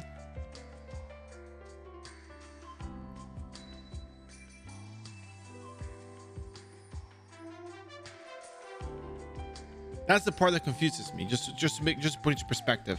Oh yeah, I should reset my skills. I can probably make it do without the other one. Famous last words by Sunbear.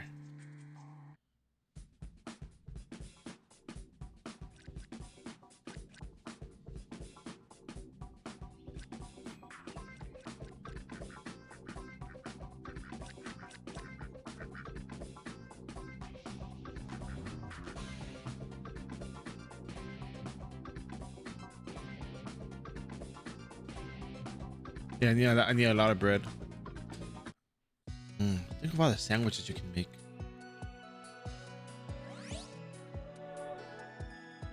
Anyways.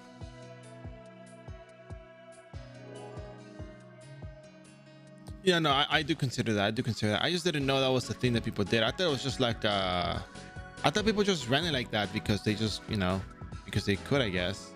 Well, yeah. I thought 24 hours was really 24 hours, not including sleep time. That means just 16 hours. If I do 16 hours, it's like, okay, well, that's 24 hours because I sleep for 8 and I stream for 16. Then that's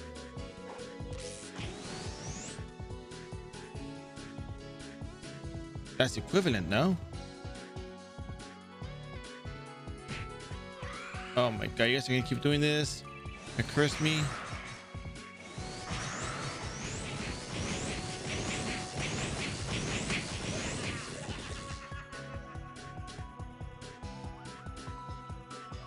Ah.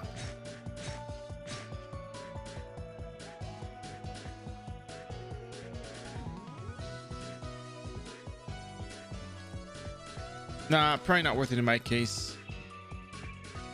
Oh, that I was thinking Dark Priest for whatever reason. Like, wait a second, no, that's Helion.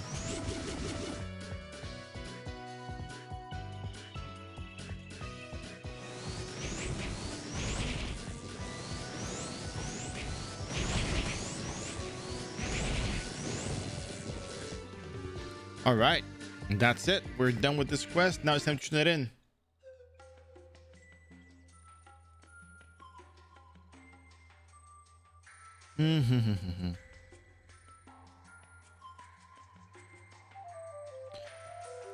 All right, then I guess in that case we're not having anything of that sort then.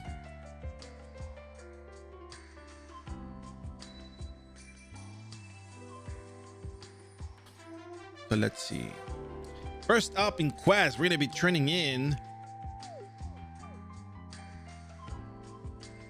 Just to be sure I got calculated this correctly, right? 104 is level 90. Yeah, we're gonna be just fine. All right, so first up in the quest to be turned in. Let me calculate things before I go forward because that seems like a bad idea. No, that's a good idea. That's a good idea. All right. I canceled it, didn't I? Screw it. All right. First up in the quest to turn in. Ooh, baby. Here's level 99 for you guys. Full screen the stream. Full screen the stream. Mom, full screen the stream. I'm going to hit 99 with 4 quests. First of all, we're going to pop the battle menu before we get too excited and forget what we're doing here. Talk to Agent York. We're going to go from level 91 to... Wait a second, 93.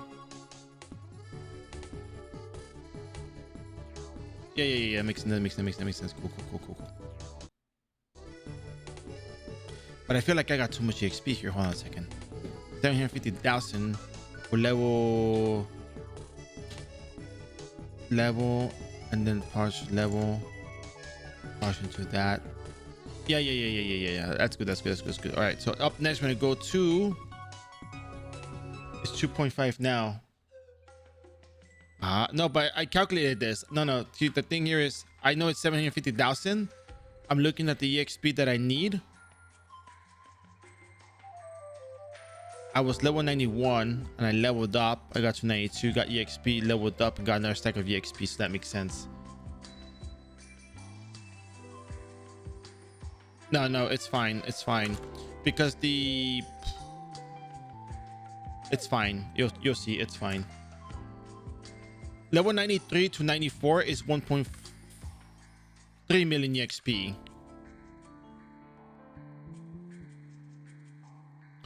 Yeah, that's what I'm gonna do. Just to put into perspective, at the battle menu is fine. I have another one. Level 90 to 90, level 91 to 92 is 912,000 EXP. Each stack of EXP I received was 750,000. I don't over level for any of these levels. I do receive a good amount of EXP, and I could still level up even if I got there's just no way I'm gonna over level when the EXP requirement is 1.1 million EXP to level, and I got 750,000 EXP for each stack, so it's fine. So I saved this quest for this one. Now here's the problem. 94 to 95 is 1.8 million EXP.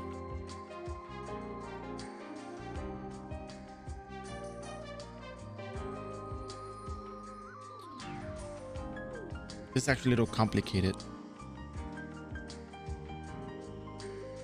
Wait, hold on a second, 1 second. Level 94 to 95 is 1.5 million EXP. Eye of Helion is actually going to give me 3 million EXP, I think. 1.2 times 3 is 3.6 million EXP. I could actually say that for the last level. Eye of the Beholder is going to give me 700, let me see, 500,000 non-VIP times 3 is going to give me 1.5 million EXP. So I will get the level 94 into 95. Okay, perfect.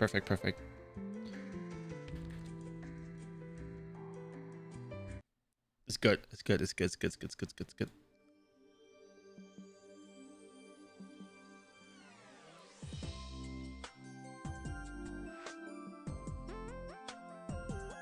Because Eye of Helion is one set amount of EXP, and that is 3.6 million EXP under the current rates. So if I turn that in last, that might be the best thing to turn in last.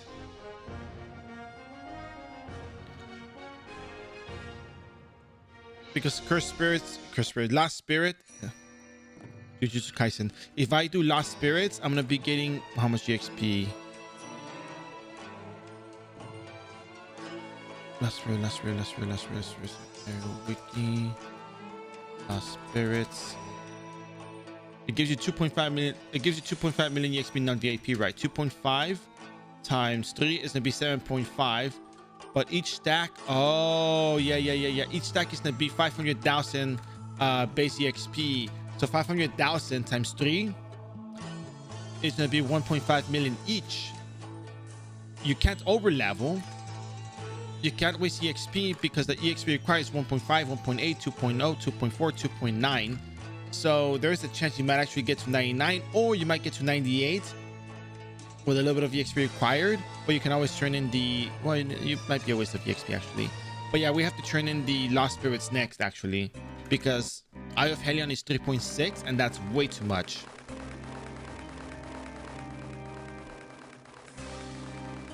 Consult the EXP chart, wiki EXP charts. Look at the levels. Base experience chart normal is the same for all first classes, including the ninja and expanded classes. The table changes on the other side for transcendent, and I think something else changes, but this will give us a full level. Because 94 to 95 is 1.5 million. We already have some EXP here.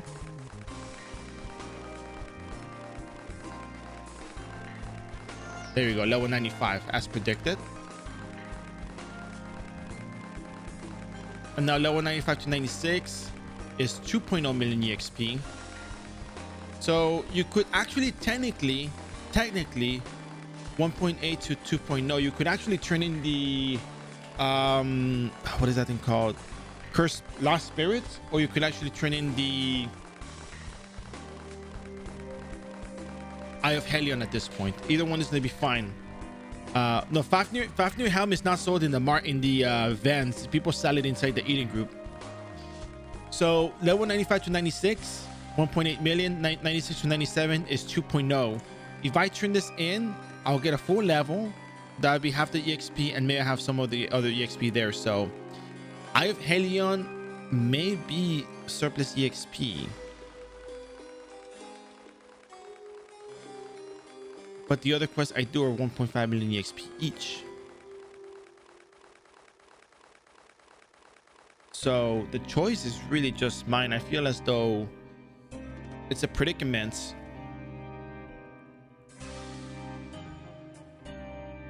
To think, okay, what should I do next? Because 95 to 96, 1.8. This one gives me 3.6. If I get a full level, it's gonna give me to 90% of the next one. If I turn in the 1.5, I'm going to be turning 1 stack, maybe 2 stacks, 3 stacks, 4 stacks. I can do either or. I'm going to go with the Lost Spirits first. Because remember, they're different stacks of EXP. It's not the same one. You get rewarded 500,000 base EXP at a time. So I'd rather do that than 3.6 in one go.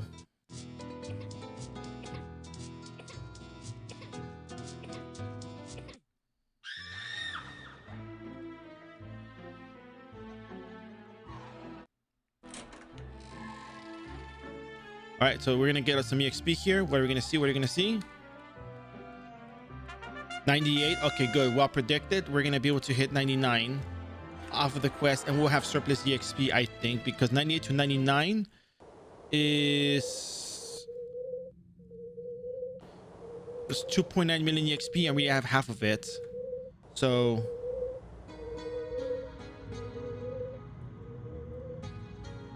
look at that EXP though. Just look at this EXP right here. Come on, what's not to love?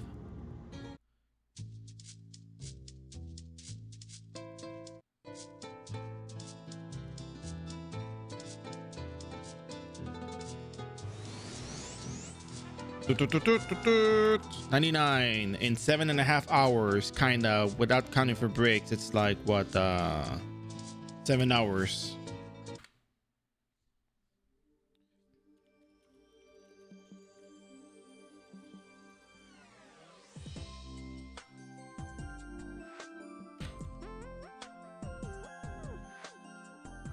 Red Baby Dragon Hat is a pretty good, decent headgear for starters on a Dragon Birth Midnight. I remember when I got my first Red Baby Dragon Hat.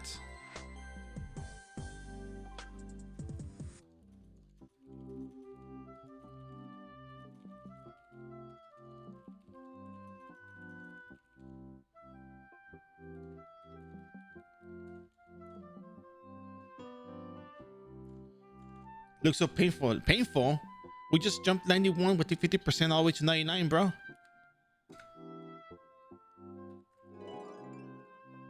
And that, in my opinion, was easy. If you have a friend that can help you do stuff, it's might be better. Our extended classes, no. Let me tell you why. I have a really good reason for that. But before that, let me just become the Oboro. So right now, Oboro is unique class. Oboro and Gunslinger can job change at this NPC, but not the other one. Soul Linker and Star Gladiator have to do the job change quest, unfortunately. But yeah, so when you open up the level 90 booster box, which you cannot open because you're overweight, you'll be greeted with a... I wonder if the second job change ticket will actually do this for me. Let me see. Talk to manager. Use up whatever points you got left. Just put whatever you want. Yeah.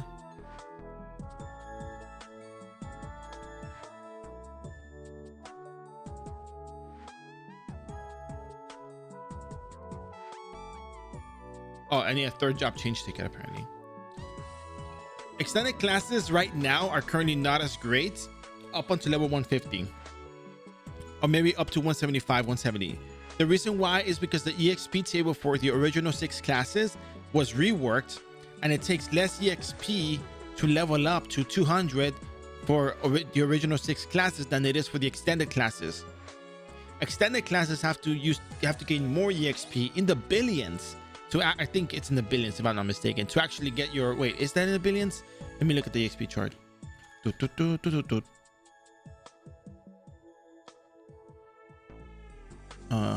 Third class expanded. Oh yeah, no. Yeah, no, 184 is 1 billion EXP. Yeah, if you look at the EXP chart, base EXP chart, and you go to base experience chart, expanded third classes, you're gonna see at level 184, you're gonna see how they need 1 billion EXP for levels after that. Yep. It's crazy, isn't it?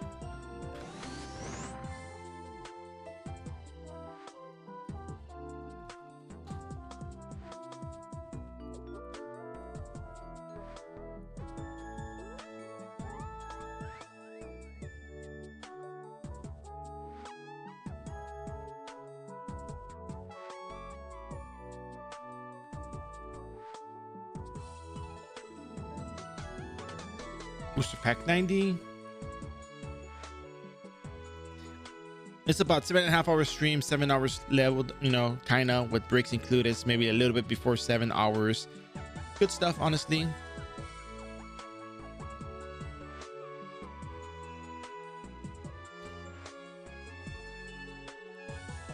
Bring this stuff in over here. Third job change ticket.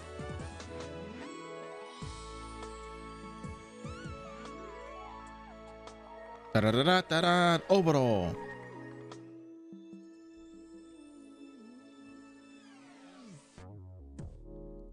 I'm not sure if maybe Milky can help me answer this one, but I'm not sure if the percent attack damage modifier for the expanded classes have some sort of like base level scaling, like the original 6 classes have base level scaling for their abilities. Oh no, I'm level 99. What will I do? Oh god, oh no, oh god.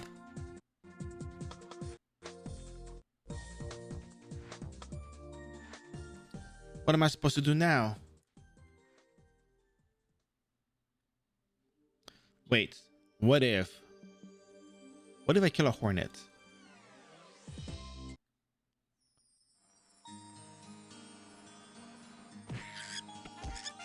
Wow, I'm level 100 and I got 24 EXP. Hell yeah. No Bio 5 has, that's for sure. Yep.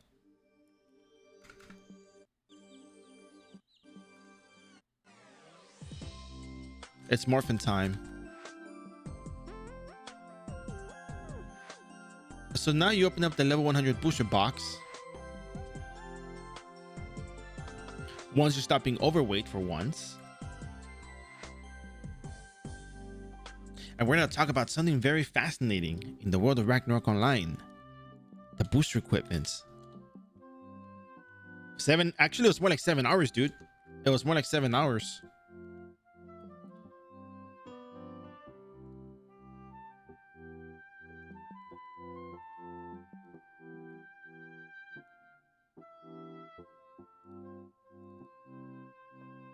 So now you get a booster weapon ticket, which is pretty nice.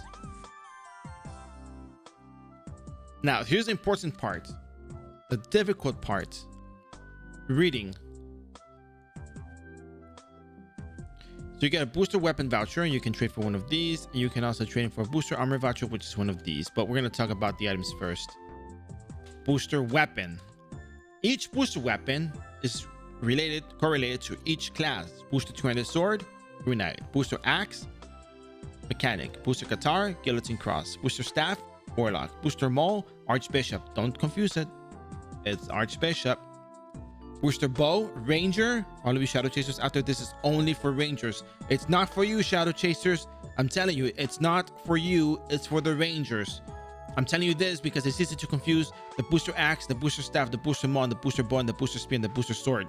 Because it doesn't look like they belong to just one class, but they do. So booster bow is for the Rangers. Booster spear is for the Royal Guards. Booster sword is for the Geneticists. I know. Don't look at me. I know. Booster dagger is for the Shadow Chaser. Booster spellbook is for the Sorcerer. Get out of here, Star Gladiator. Booster knuckle is for the Sura. Booster guitar is for the Minstrel. Booster whip is for the Wanderer. Booster ninja, that's us. That's for us. Booster gatling is for the Rebel. And this... Anyways, so you get the booster Nindo. Now you read the booster Nindo, or as someone said the other day, the booster Nintendo.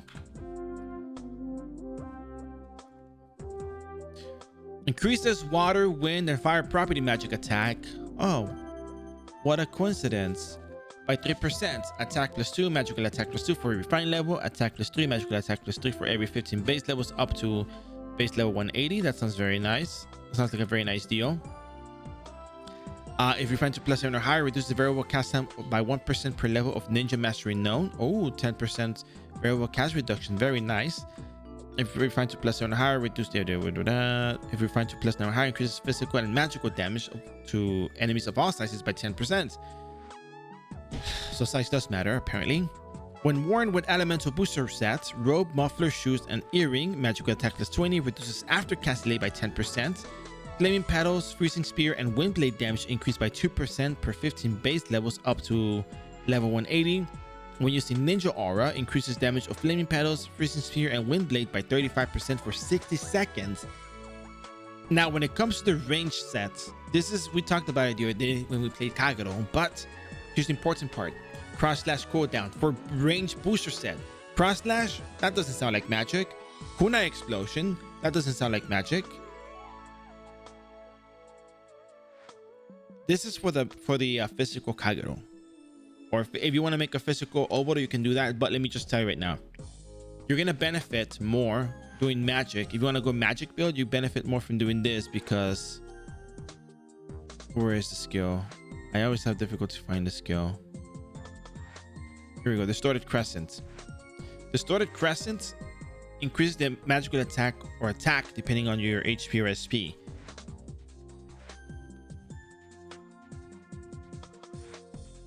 Distorted Crescent is the Oboro exclusive skill. The other exclusive skills for Oboro are Ominous Moonlight and Moonlight Fantasy.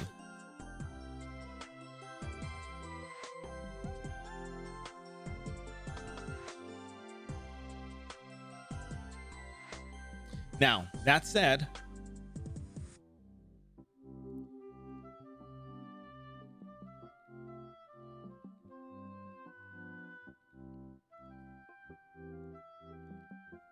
let me just check something real quick.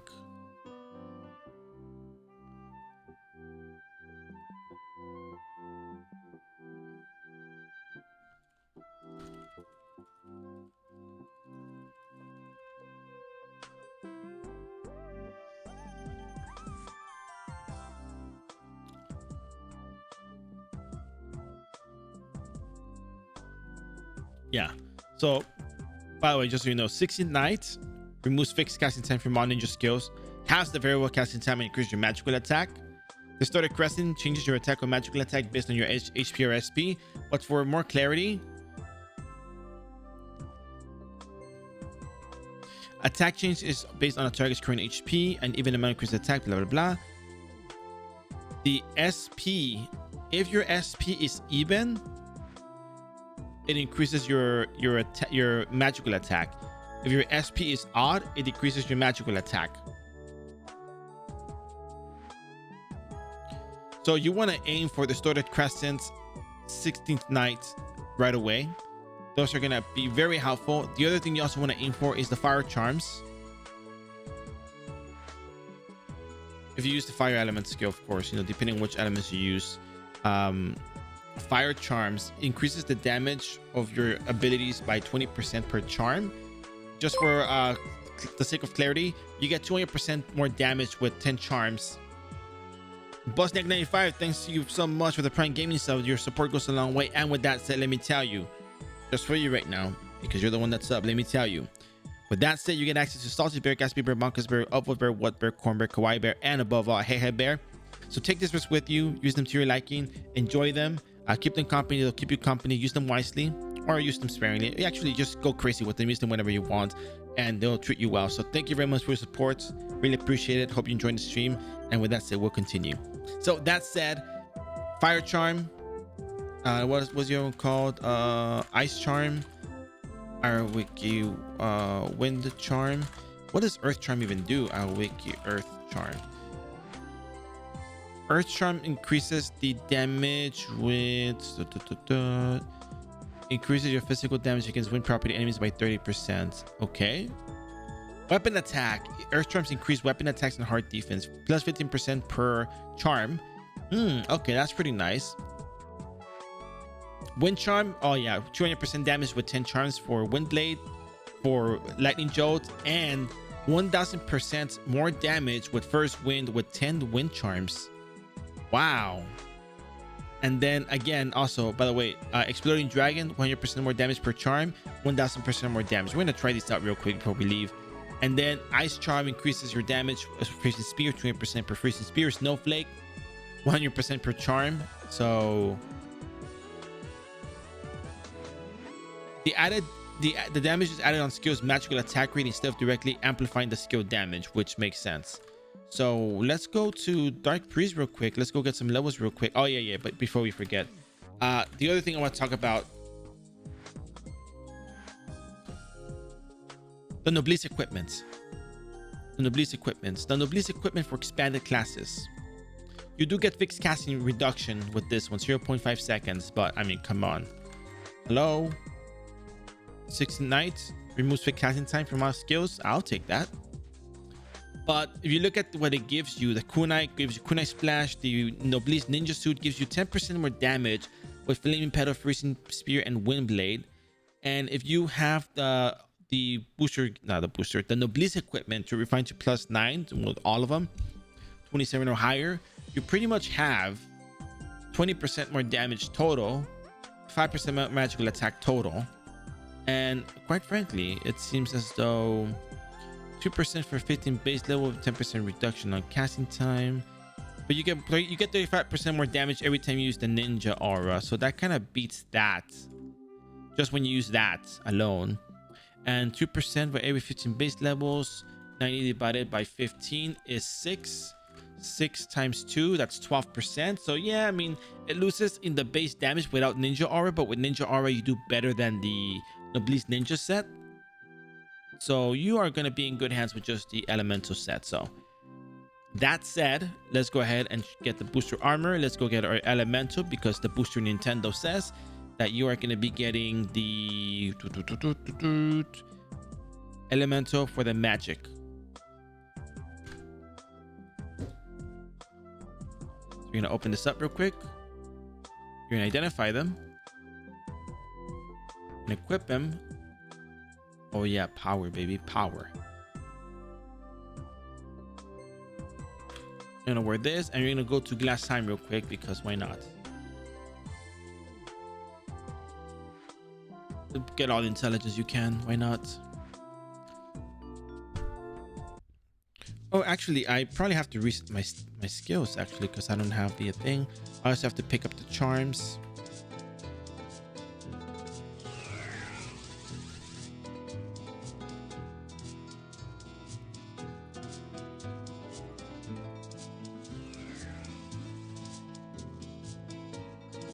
Look at that. Look at that. Look how many skill points I have. Nice. Funny number. Oh, I thought that portal was on top of me. I was like, oh, crap. Look, it's new type Kate.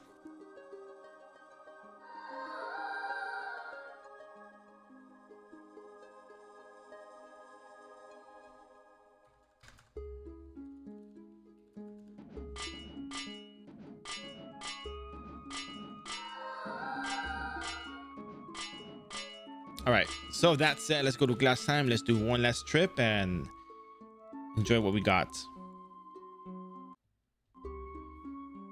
So I guess we didn't have to do the Eden group leveling quest for this one, which is pretty nice.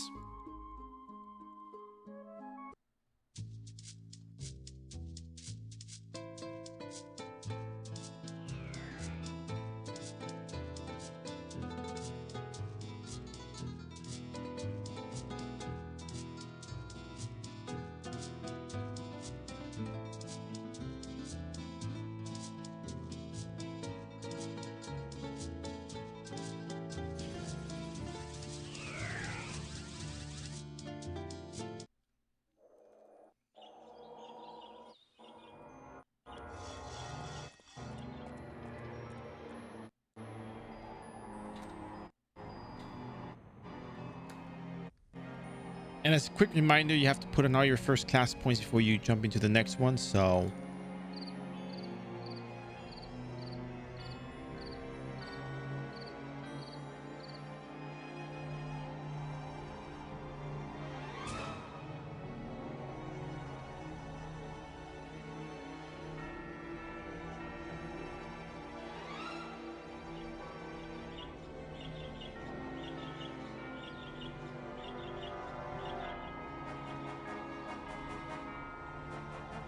all right, so let's go ahead. Let's do exploding dragon.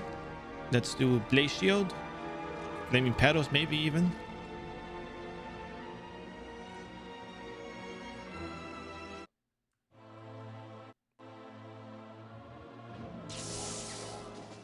Let's go use this stuff up. Let's go get some job levels, and let's enjoy the character for a little while and call it a night.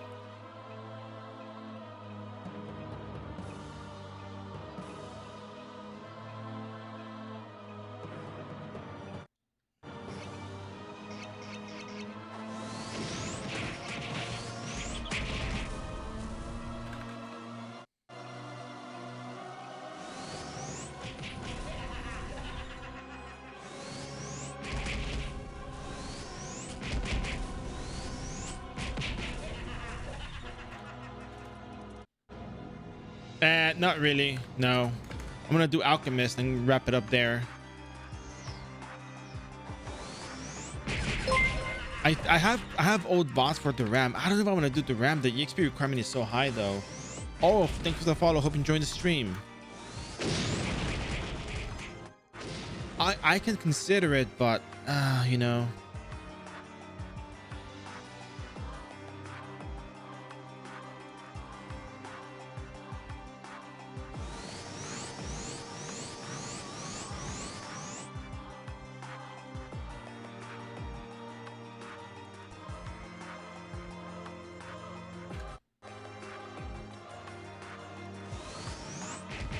Whoa, okay, that is way crazy. Fire charms alone give me 5,000 more damage, and it's just what? That's all you need, one level on that. 16 knights. Fixed casting time reduced. Oh my god, okay, this is just crazy.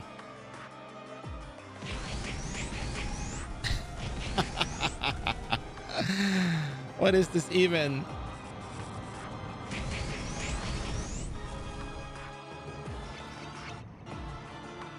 Oh man, no, this is just too good. I'm loving it. This is the McDonald's. This is Kagero. I mean, this is Oboro. Oh, I ruined it. Oh, so good. Hold on, let me do it again. Let me do it. Oh, I'm loving it. This is no McDonald's. This is Oboro, and I'm loving it. Anyways, jokes aside, I'm returning player. Do I have to do quests or just old school grind like before? Well, you can do both actually. Hold on a second. I'm gonna get to that. I'm just trying to level up a little bit. So returning players. So here's the deal. I leveled up all the way to 91 with grinding out monsters and doing quests. There's these quests that you can do. Those called bounty boards. Every 150 monsters you kill, you turn in, you get some EXP. What I did was I leveled up to 91. I calculated the server raids and the battle manual that I had. You get these battle manuals for free. And I did quests, turned them in, and got to level 99 off of that. You can do both grind and you can do quest. But you know, it's not difficult to level up. Depending on which class you're doing, you're gonna be grinding more than others because not all classes are built equal. They all take different time frames. But let me tell you something. Right now we have this thing called the booster event. If you make a character on the War Portal, if you register a War Portal account and you make a Ragnarok online game account, you make a character and then you make a novice, you log out, you sign up on that website, you get a character that's gonna have a little box. That little box is gonna be opened up every 15 levels. You click it, you open it up every 15 levels, and you start out with some free equipment that you can use for leveling, and then you also get a lot of potions and stuff to heal up as you level up. So basically, all you're doing is just leveling up. You're just rushing into levels, so it's made easy for you in that sense. So yeah, and you actually came to the right channel. Let me tell you right now, you came to the right channel because right now I've leveled up every single class on stream. I kid you not, every single class except Alchemist. That's the last one I'm missing out of the original 6 that can and expanded, not counting the cat. I leveled up every single class. If you want to make a knight into Rune Knight, here you go. You want to make a crusader into a paladin, here you go. You want to level up a acolyte into monk into a Sura, here you go. You want to level up an archbishop, here you go. All of this was done starting from 0, just doing the booster event. No extra Zenny, no extra gears added. As you can tell on the hours on the stream, it does take a little while, not for you, Mickey, a little while to level up the characters, but this is starting from nothing. So you level up stuff with nothing, from nothing, and you pretty much get to this point. Okay, fine, I'll do the RAM next weekend. Fine, there, happy, I'll do the RAM. Goodness, what's wrong with you guys? Why you guys love the cats? Man, goodness, I already plan on doing it on the weekend afterwards. Oh, and by the way, I'm just poking fun at the whole thing because they keep asking me for the RAM or rewrite, and like, yeah, I had a plan for next weekend anyways. Can you write that again? You miswrote that. You miswrote that one. You put S on the T before the T. But yeah, no. I actually thought about doing the RAM next weekend when they had the EXP boost. If people really want the RAMs, there we go. Everyone likes pussycats. Yeah, I know. We can do that. It's just they don't rework their okay. Bishashini Quack Quack Loopy, because you're the one who brought it up. do they get their EXP table reworked, or are they doomed to just be having that weird EXP table on them? Just let me know, because that's going to make a difference for me.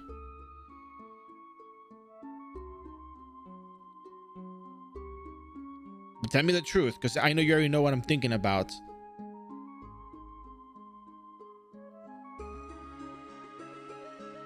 I thank you very much. I appreciate that. Just check for that real quick, because sometimes it doesn't have to be as painful as it is.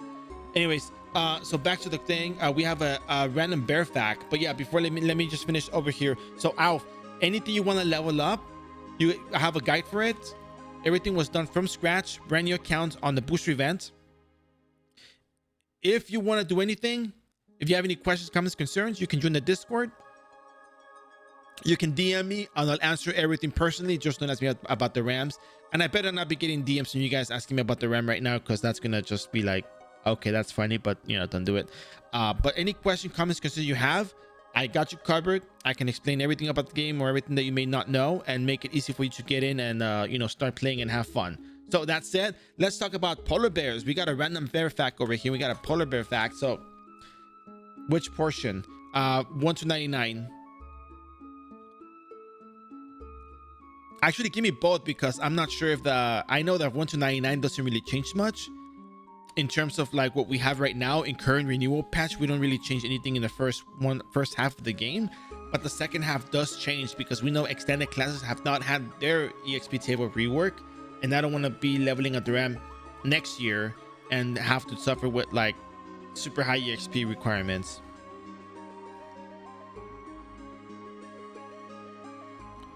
All right, let's see. EXP requirements. Hold on a second. Do you say 1 million EXP to... Wait, no. Is that 1 million or 1... Oh, no. No, no, no. Hold on a second.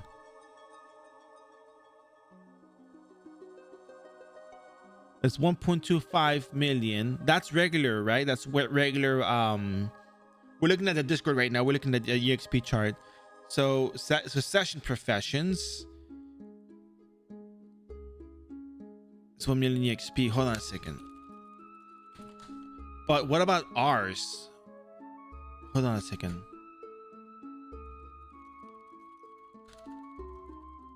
Is there a way to verify the EXP that we need? Because over here it says summoner needs 7 million EXP to 99. Is this accurate, or are we just living a lie right now?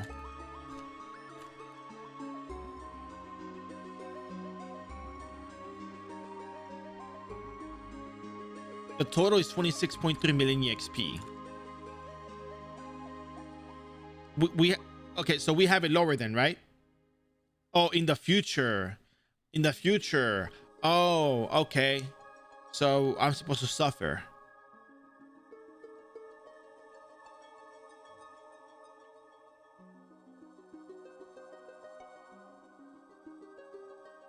Oh my god, to quote Super Mario. Wow! I can't believe it. I don't want to do 7 million EXP from 98 to 99. No thanks. Wait till the rework, whenever that is.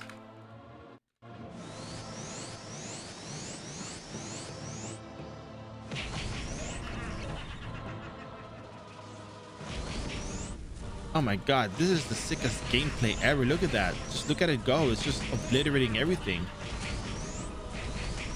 I don't even bother mobbing stuff. I'm just going at it. Why? Because I can just spam it. Oh.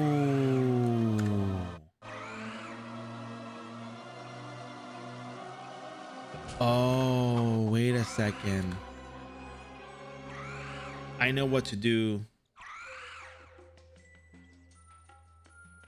Yeah, so you're overlooking something very important there, Narog. You can heal your HP and SP with the Thanatos weapon. You use AoE skills and you can recover your HP and SP. If you get a Hunter Flag card and you put it on there, you're gonna have a better chance of healing back your HP. It's not gonna do more damage, but it's gonna give you more survivability in comparison to the booster set.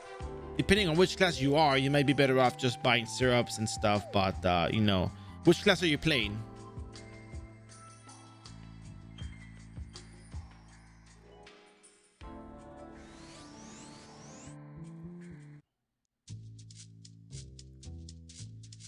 assassin. So you might just want to do rolling cutter and or actually you can do meteor assaults. Okay, you can do juke barrels, meteor assaults, and teleport immediately.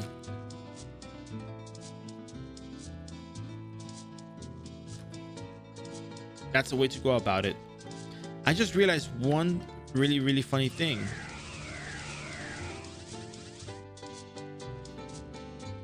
I think I know where you level up the Oboro. I think I know what to do. You're not getting much HP. Okay, so you're not supposed to stick around. You're supposed to teleport right away the moment you hit them. You're still gonna need potions. I mean, even then, okay, so can you one-shot them without the booster sets?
Yeah, with the booster stuff, with the booster gear, I was doing one shot with meteor assaults on the Juperos, I think, if I'm not mistaken. Let me just verify that I was doing one shots or not.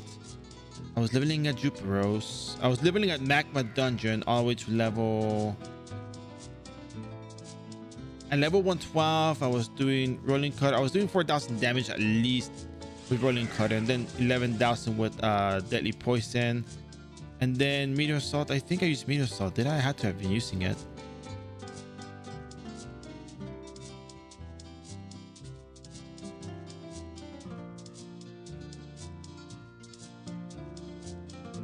Yeah, I was doing one shots with meteor assaults. Like 25,000. And I only used the booster stuff. I did have the plus food buff, so yeah, I could one shot then. Like if you look at this part right here, you should be able to do this. No, bro, do me a favor. Look at the video. I show you exactly what to do. You go level there up to 120. Well, you can go up to 125.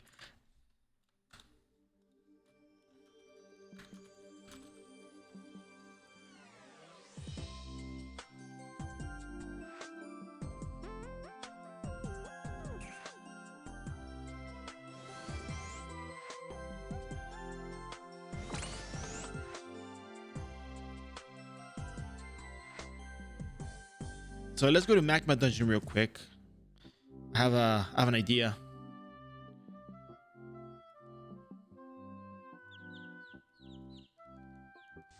All that thinking paid off, Milky.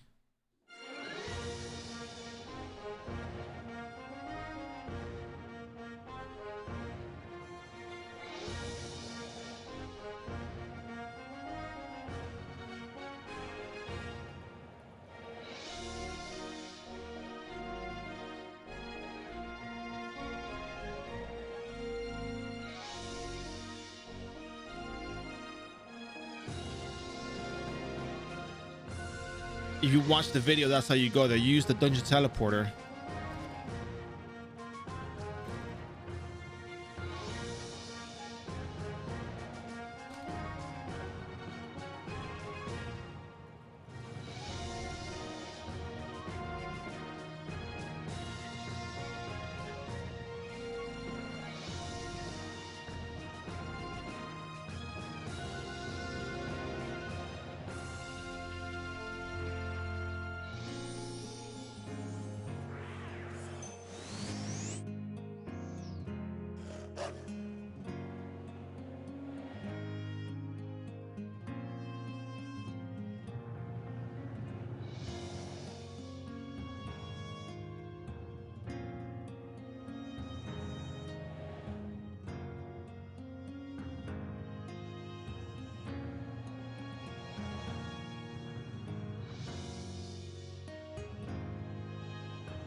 All right, so we're gonna be going down, and hope the syrup shop near. Oh, actually, wouldn't need a syrup shop.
I would love to land there near there one day, you know?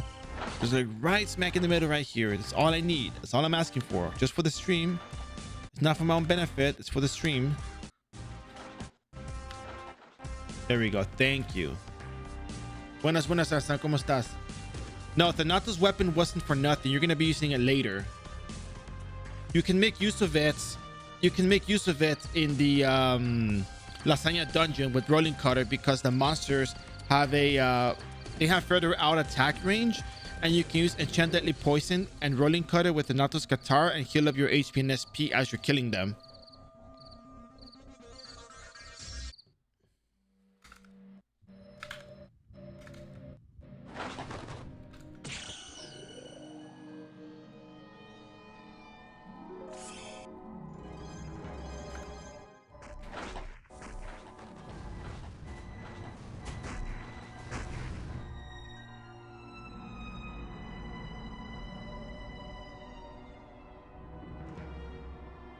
Nah, nah, no te preocupes, compa. Eso pasa muy a menudo.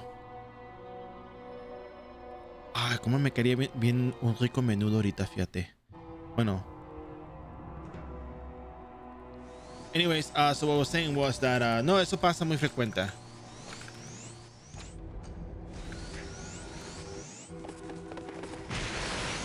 Look at me.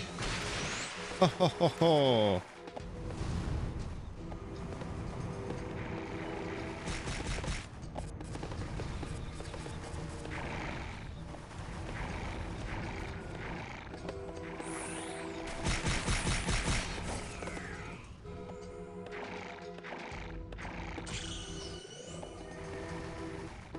Oh yeah, you can't recast it for that duration.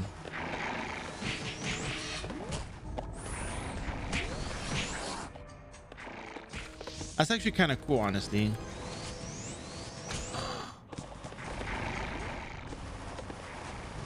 I have to wait for the duration on the 69 to go away. You can't recast it. I forgot. I forgot. I was like, oh, I want to cast my skill again.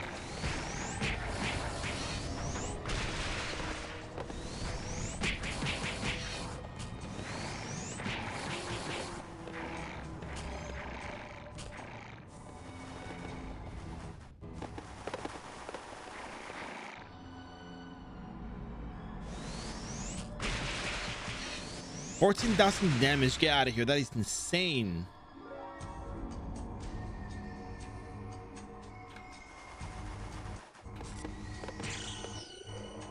Here we go.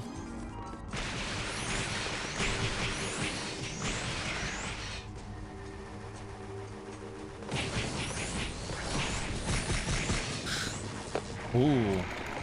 We ran out of SP really fast, though. That's the problem. And you do take a lot of damage from these guys, too, so... I don't know how to feel about it. Unless, hear me out. Unless...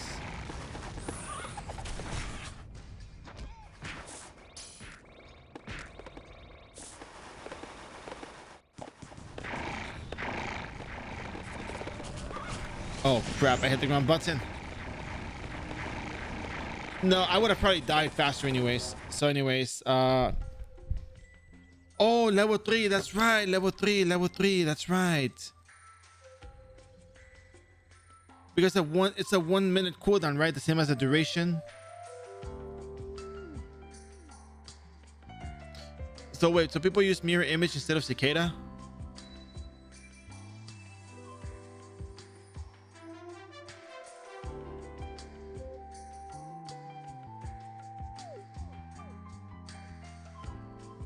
What do you mean Eden dungeons don't include Turtle Island?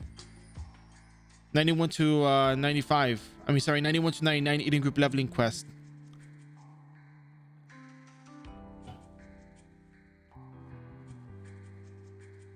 I guess it's personal preference, really.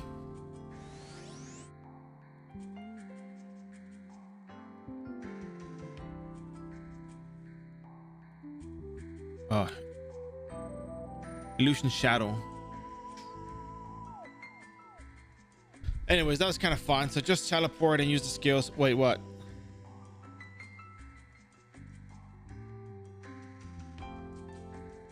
I just changed it to level 3. I forgot.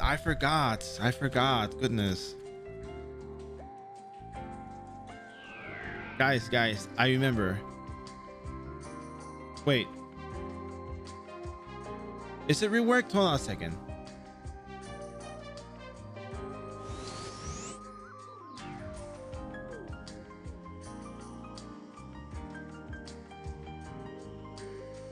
What was the old skill?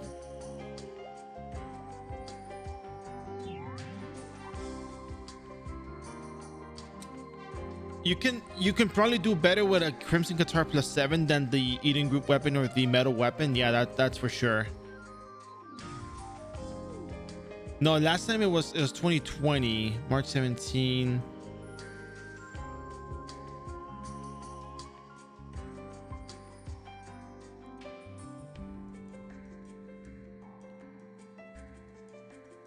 No, it's the same copy paste as the other one. Oh no, wait, the old one, magical attack increases. No, I don't know if there's the new one. Hold on, how do I know if it's the new one? If you get a holy one, that'll help you a lot because it'll get rid of the horses, which are the stronger ones. So how would you know it's the reworked or not reworked?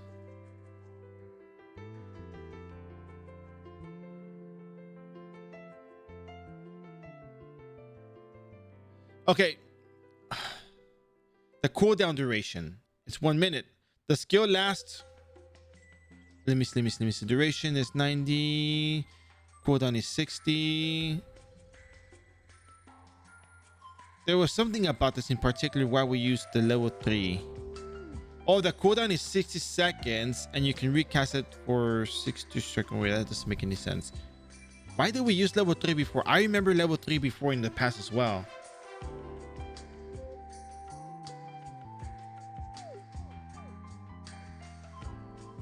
The cooldown, right?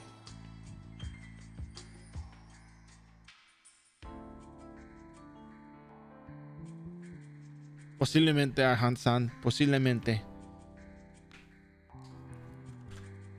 Okay, so let's go see level 3. We're gonna do level 3, right? Ice charm. 60 seconds. 60 seconds.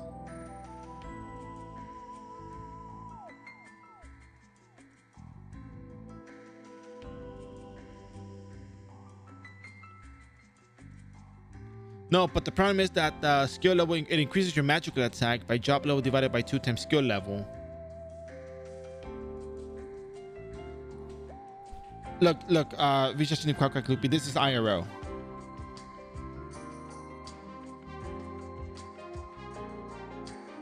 We need to figure out, because I remember using level 3 before as well. And I cannot remember for the life of me why I did. Yeah, I want to see it too. So we're just running the duration on this thing. This is the same. Okay, so it's 60 seconds on there, right? Okay, cool. Okay, it's the same thing there. Okay, so if we do level 5, 130 seconds. Buff lasts 130 seconds. And a cooldown. So this thing, when it hits 30 seconds, this thing should be off cooldown in the 30 seconds. Well, yeah, 30 seconds earlier. Yeah, 30 seconds earlier. You can't recast it while the buff is on. Yeah, right. Yeah, this thing looks like it's going faster than this one for sure. Yeah, this still got a minute to go, and this one's like already almost out. No. There was something else. There was something else about it. Oh, right, because you can't recast it. Yeah. That's why it was 60 seconds. I remember now. Because if you try to recast it, when the cooldown was off, you know, the buff would not refresh, but the cooldown will go off. So people will use level 3 because it was the same timer that it went off and the cooldown was off, and it wouldn't, you know, stop you from using that. No. Okay, maybe that could be it. But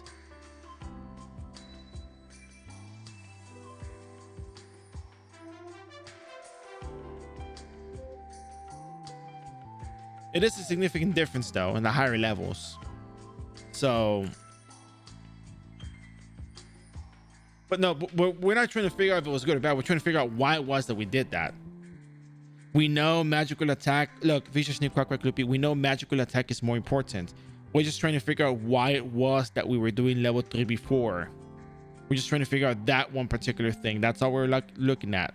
We know you get more magical attack. We know it's job level divided by 2 times skill level. But we're trying to figure out why it was that we used to do level 3 back then.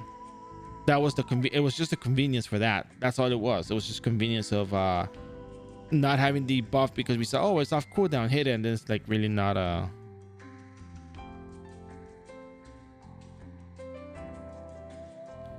right, so that makes sense. All right, cool. So it's just the cooldown portion that we're looking at. So we just got to look at this, not this up here. All right, so we learned it. Now we don't need to worry about it. That's it. All right, so what else do we need to look at before I go? Illusion Shadow makes a clone of your thing. Monsters will be targeting that instead of you. Description such as target placed. Yeah, no. Illusion Shock. Illusion Death. I mean, these are pretty self-explanatory. The one you want to look at next is Distorted Crescent. This one, we should probably go look into that one real quick before I go, because that's the most important one of them all.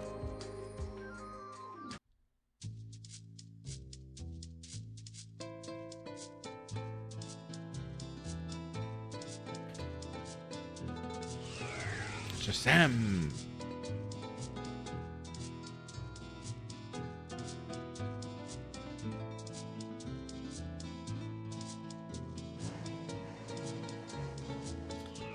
I know what Visha Shini Quack Quack Loop is gonna say. Skill issue. I'm very sure it's gonna come up. I'm already seeing it.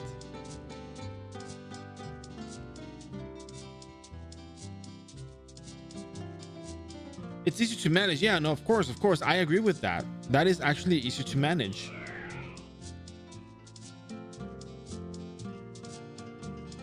So let's just say you're not a seasoned pro, you know, who knows the cooldown timers and the buffs and all the good. You know, you kind of just like, okay, I want to make my life easy, so I'm just gonna set the cooldown on the skill should be just 1 minute. So I'm gonna recast it maybe a minute. Yeah, I may lose a little bit of magical attack, but when I'm doing, 16,000 damage on monsters with 12,000 HP, I don't think that's too important at the moment. Probably, maybe.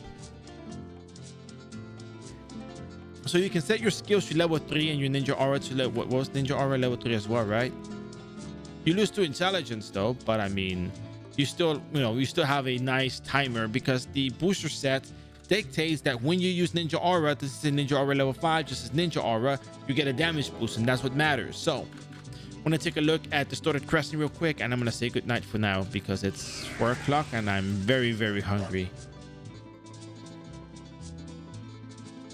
Well, kind of, not really, but yeah. Okay, any thought on Twin Dragon Head Ring? Okay, so Twin Dragon Head Ring gives you 50% more damage for either Dragon Breath or Water Dragon Breath, depending on which side the accessory is worn. By comparison, YSF just gives you, straight up damage boost, right? Long term, YSF is better because it gives you more damage for every 2 base levels, I think it was. Let me do right YSF ring.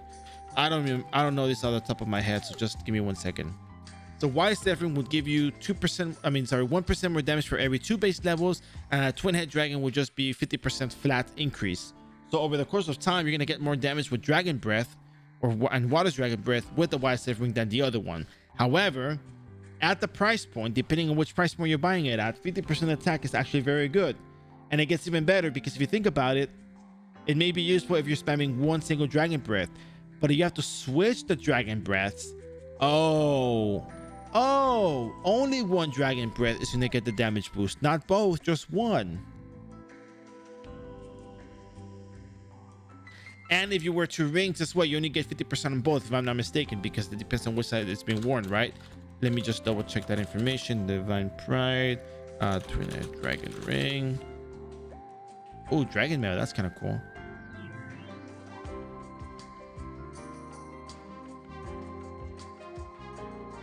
What is that thing called again?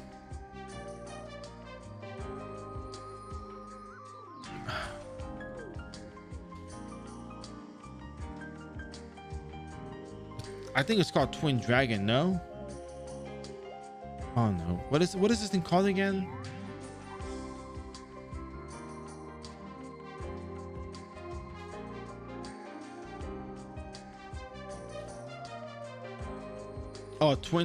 Twin Head Dragon Ring. It's all spaced out. Oh my gosh. So the cool thing about the Twin Head Dragon Ring is that you do get very nice reduction on your aftercast layer global cooldown by 15%, which is very nice. You get more physical range damage, which is very nice. YSF also has that. But I think the main takeaway here is Twin head dragon will give you the range damage and the global cooldown, which is, I think, is very useful. If you don't have the aftercast delay and you cannot afford a YSF ring, this is not a bad pickup for the time being. But keep in mind, you're only going to get one boost for one of the breaths, not both. When equipped to the right side, if Dragon Breath is level 10, you get 50% more Dragon Breath damage. If you equip it on the left side, Water Dragon Breath, only 50% more damage. So if you're lacking aftercast delay reduction, if you could use the little of damage, you want the HP and HP, that's fine. You can go ahead and grab that for the time being. But remember, once you have enough aftercast delay reductions and you can afford it, YSF may be a better option, because it doesn't cap the Dragon Breath damage and it goes up higher. And if you already have the aftercast delay, why do you need 15% more, right?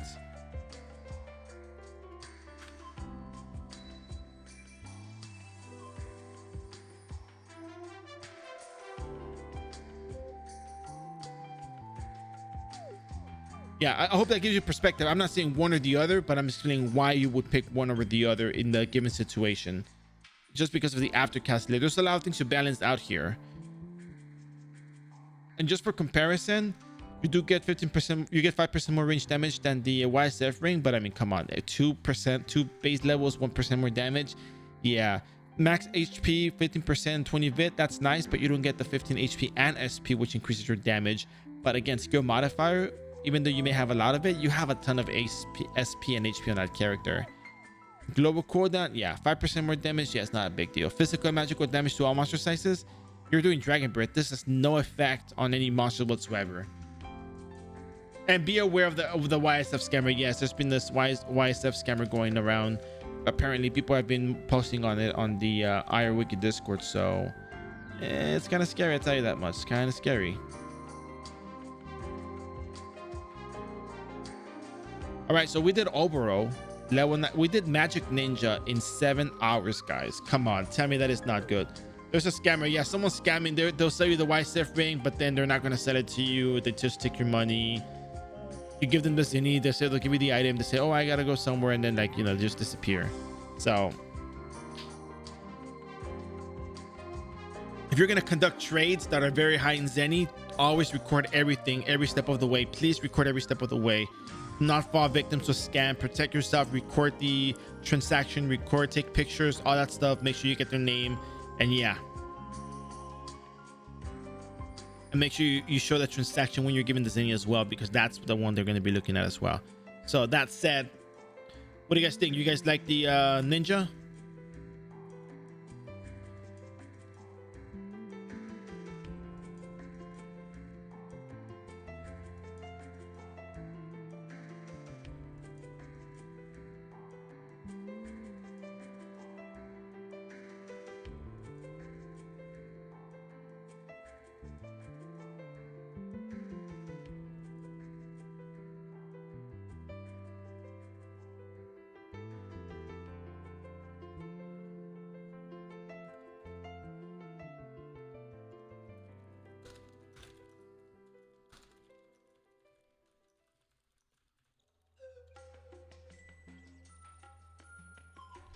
Too complicated. Long story short, do not. Oh, long story short, use fire. That's all it is.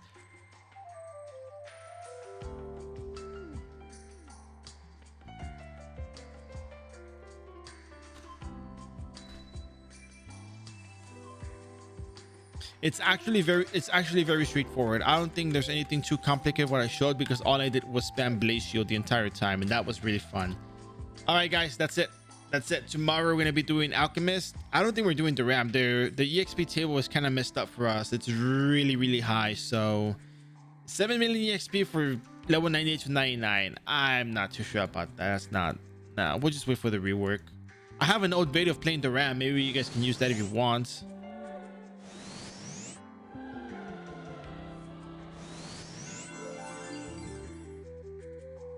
But, you know, for all it's worth, you know, hope you guys had fun. Hope you guys enjoyed it. Remember, feel free to hit that follow button.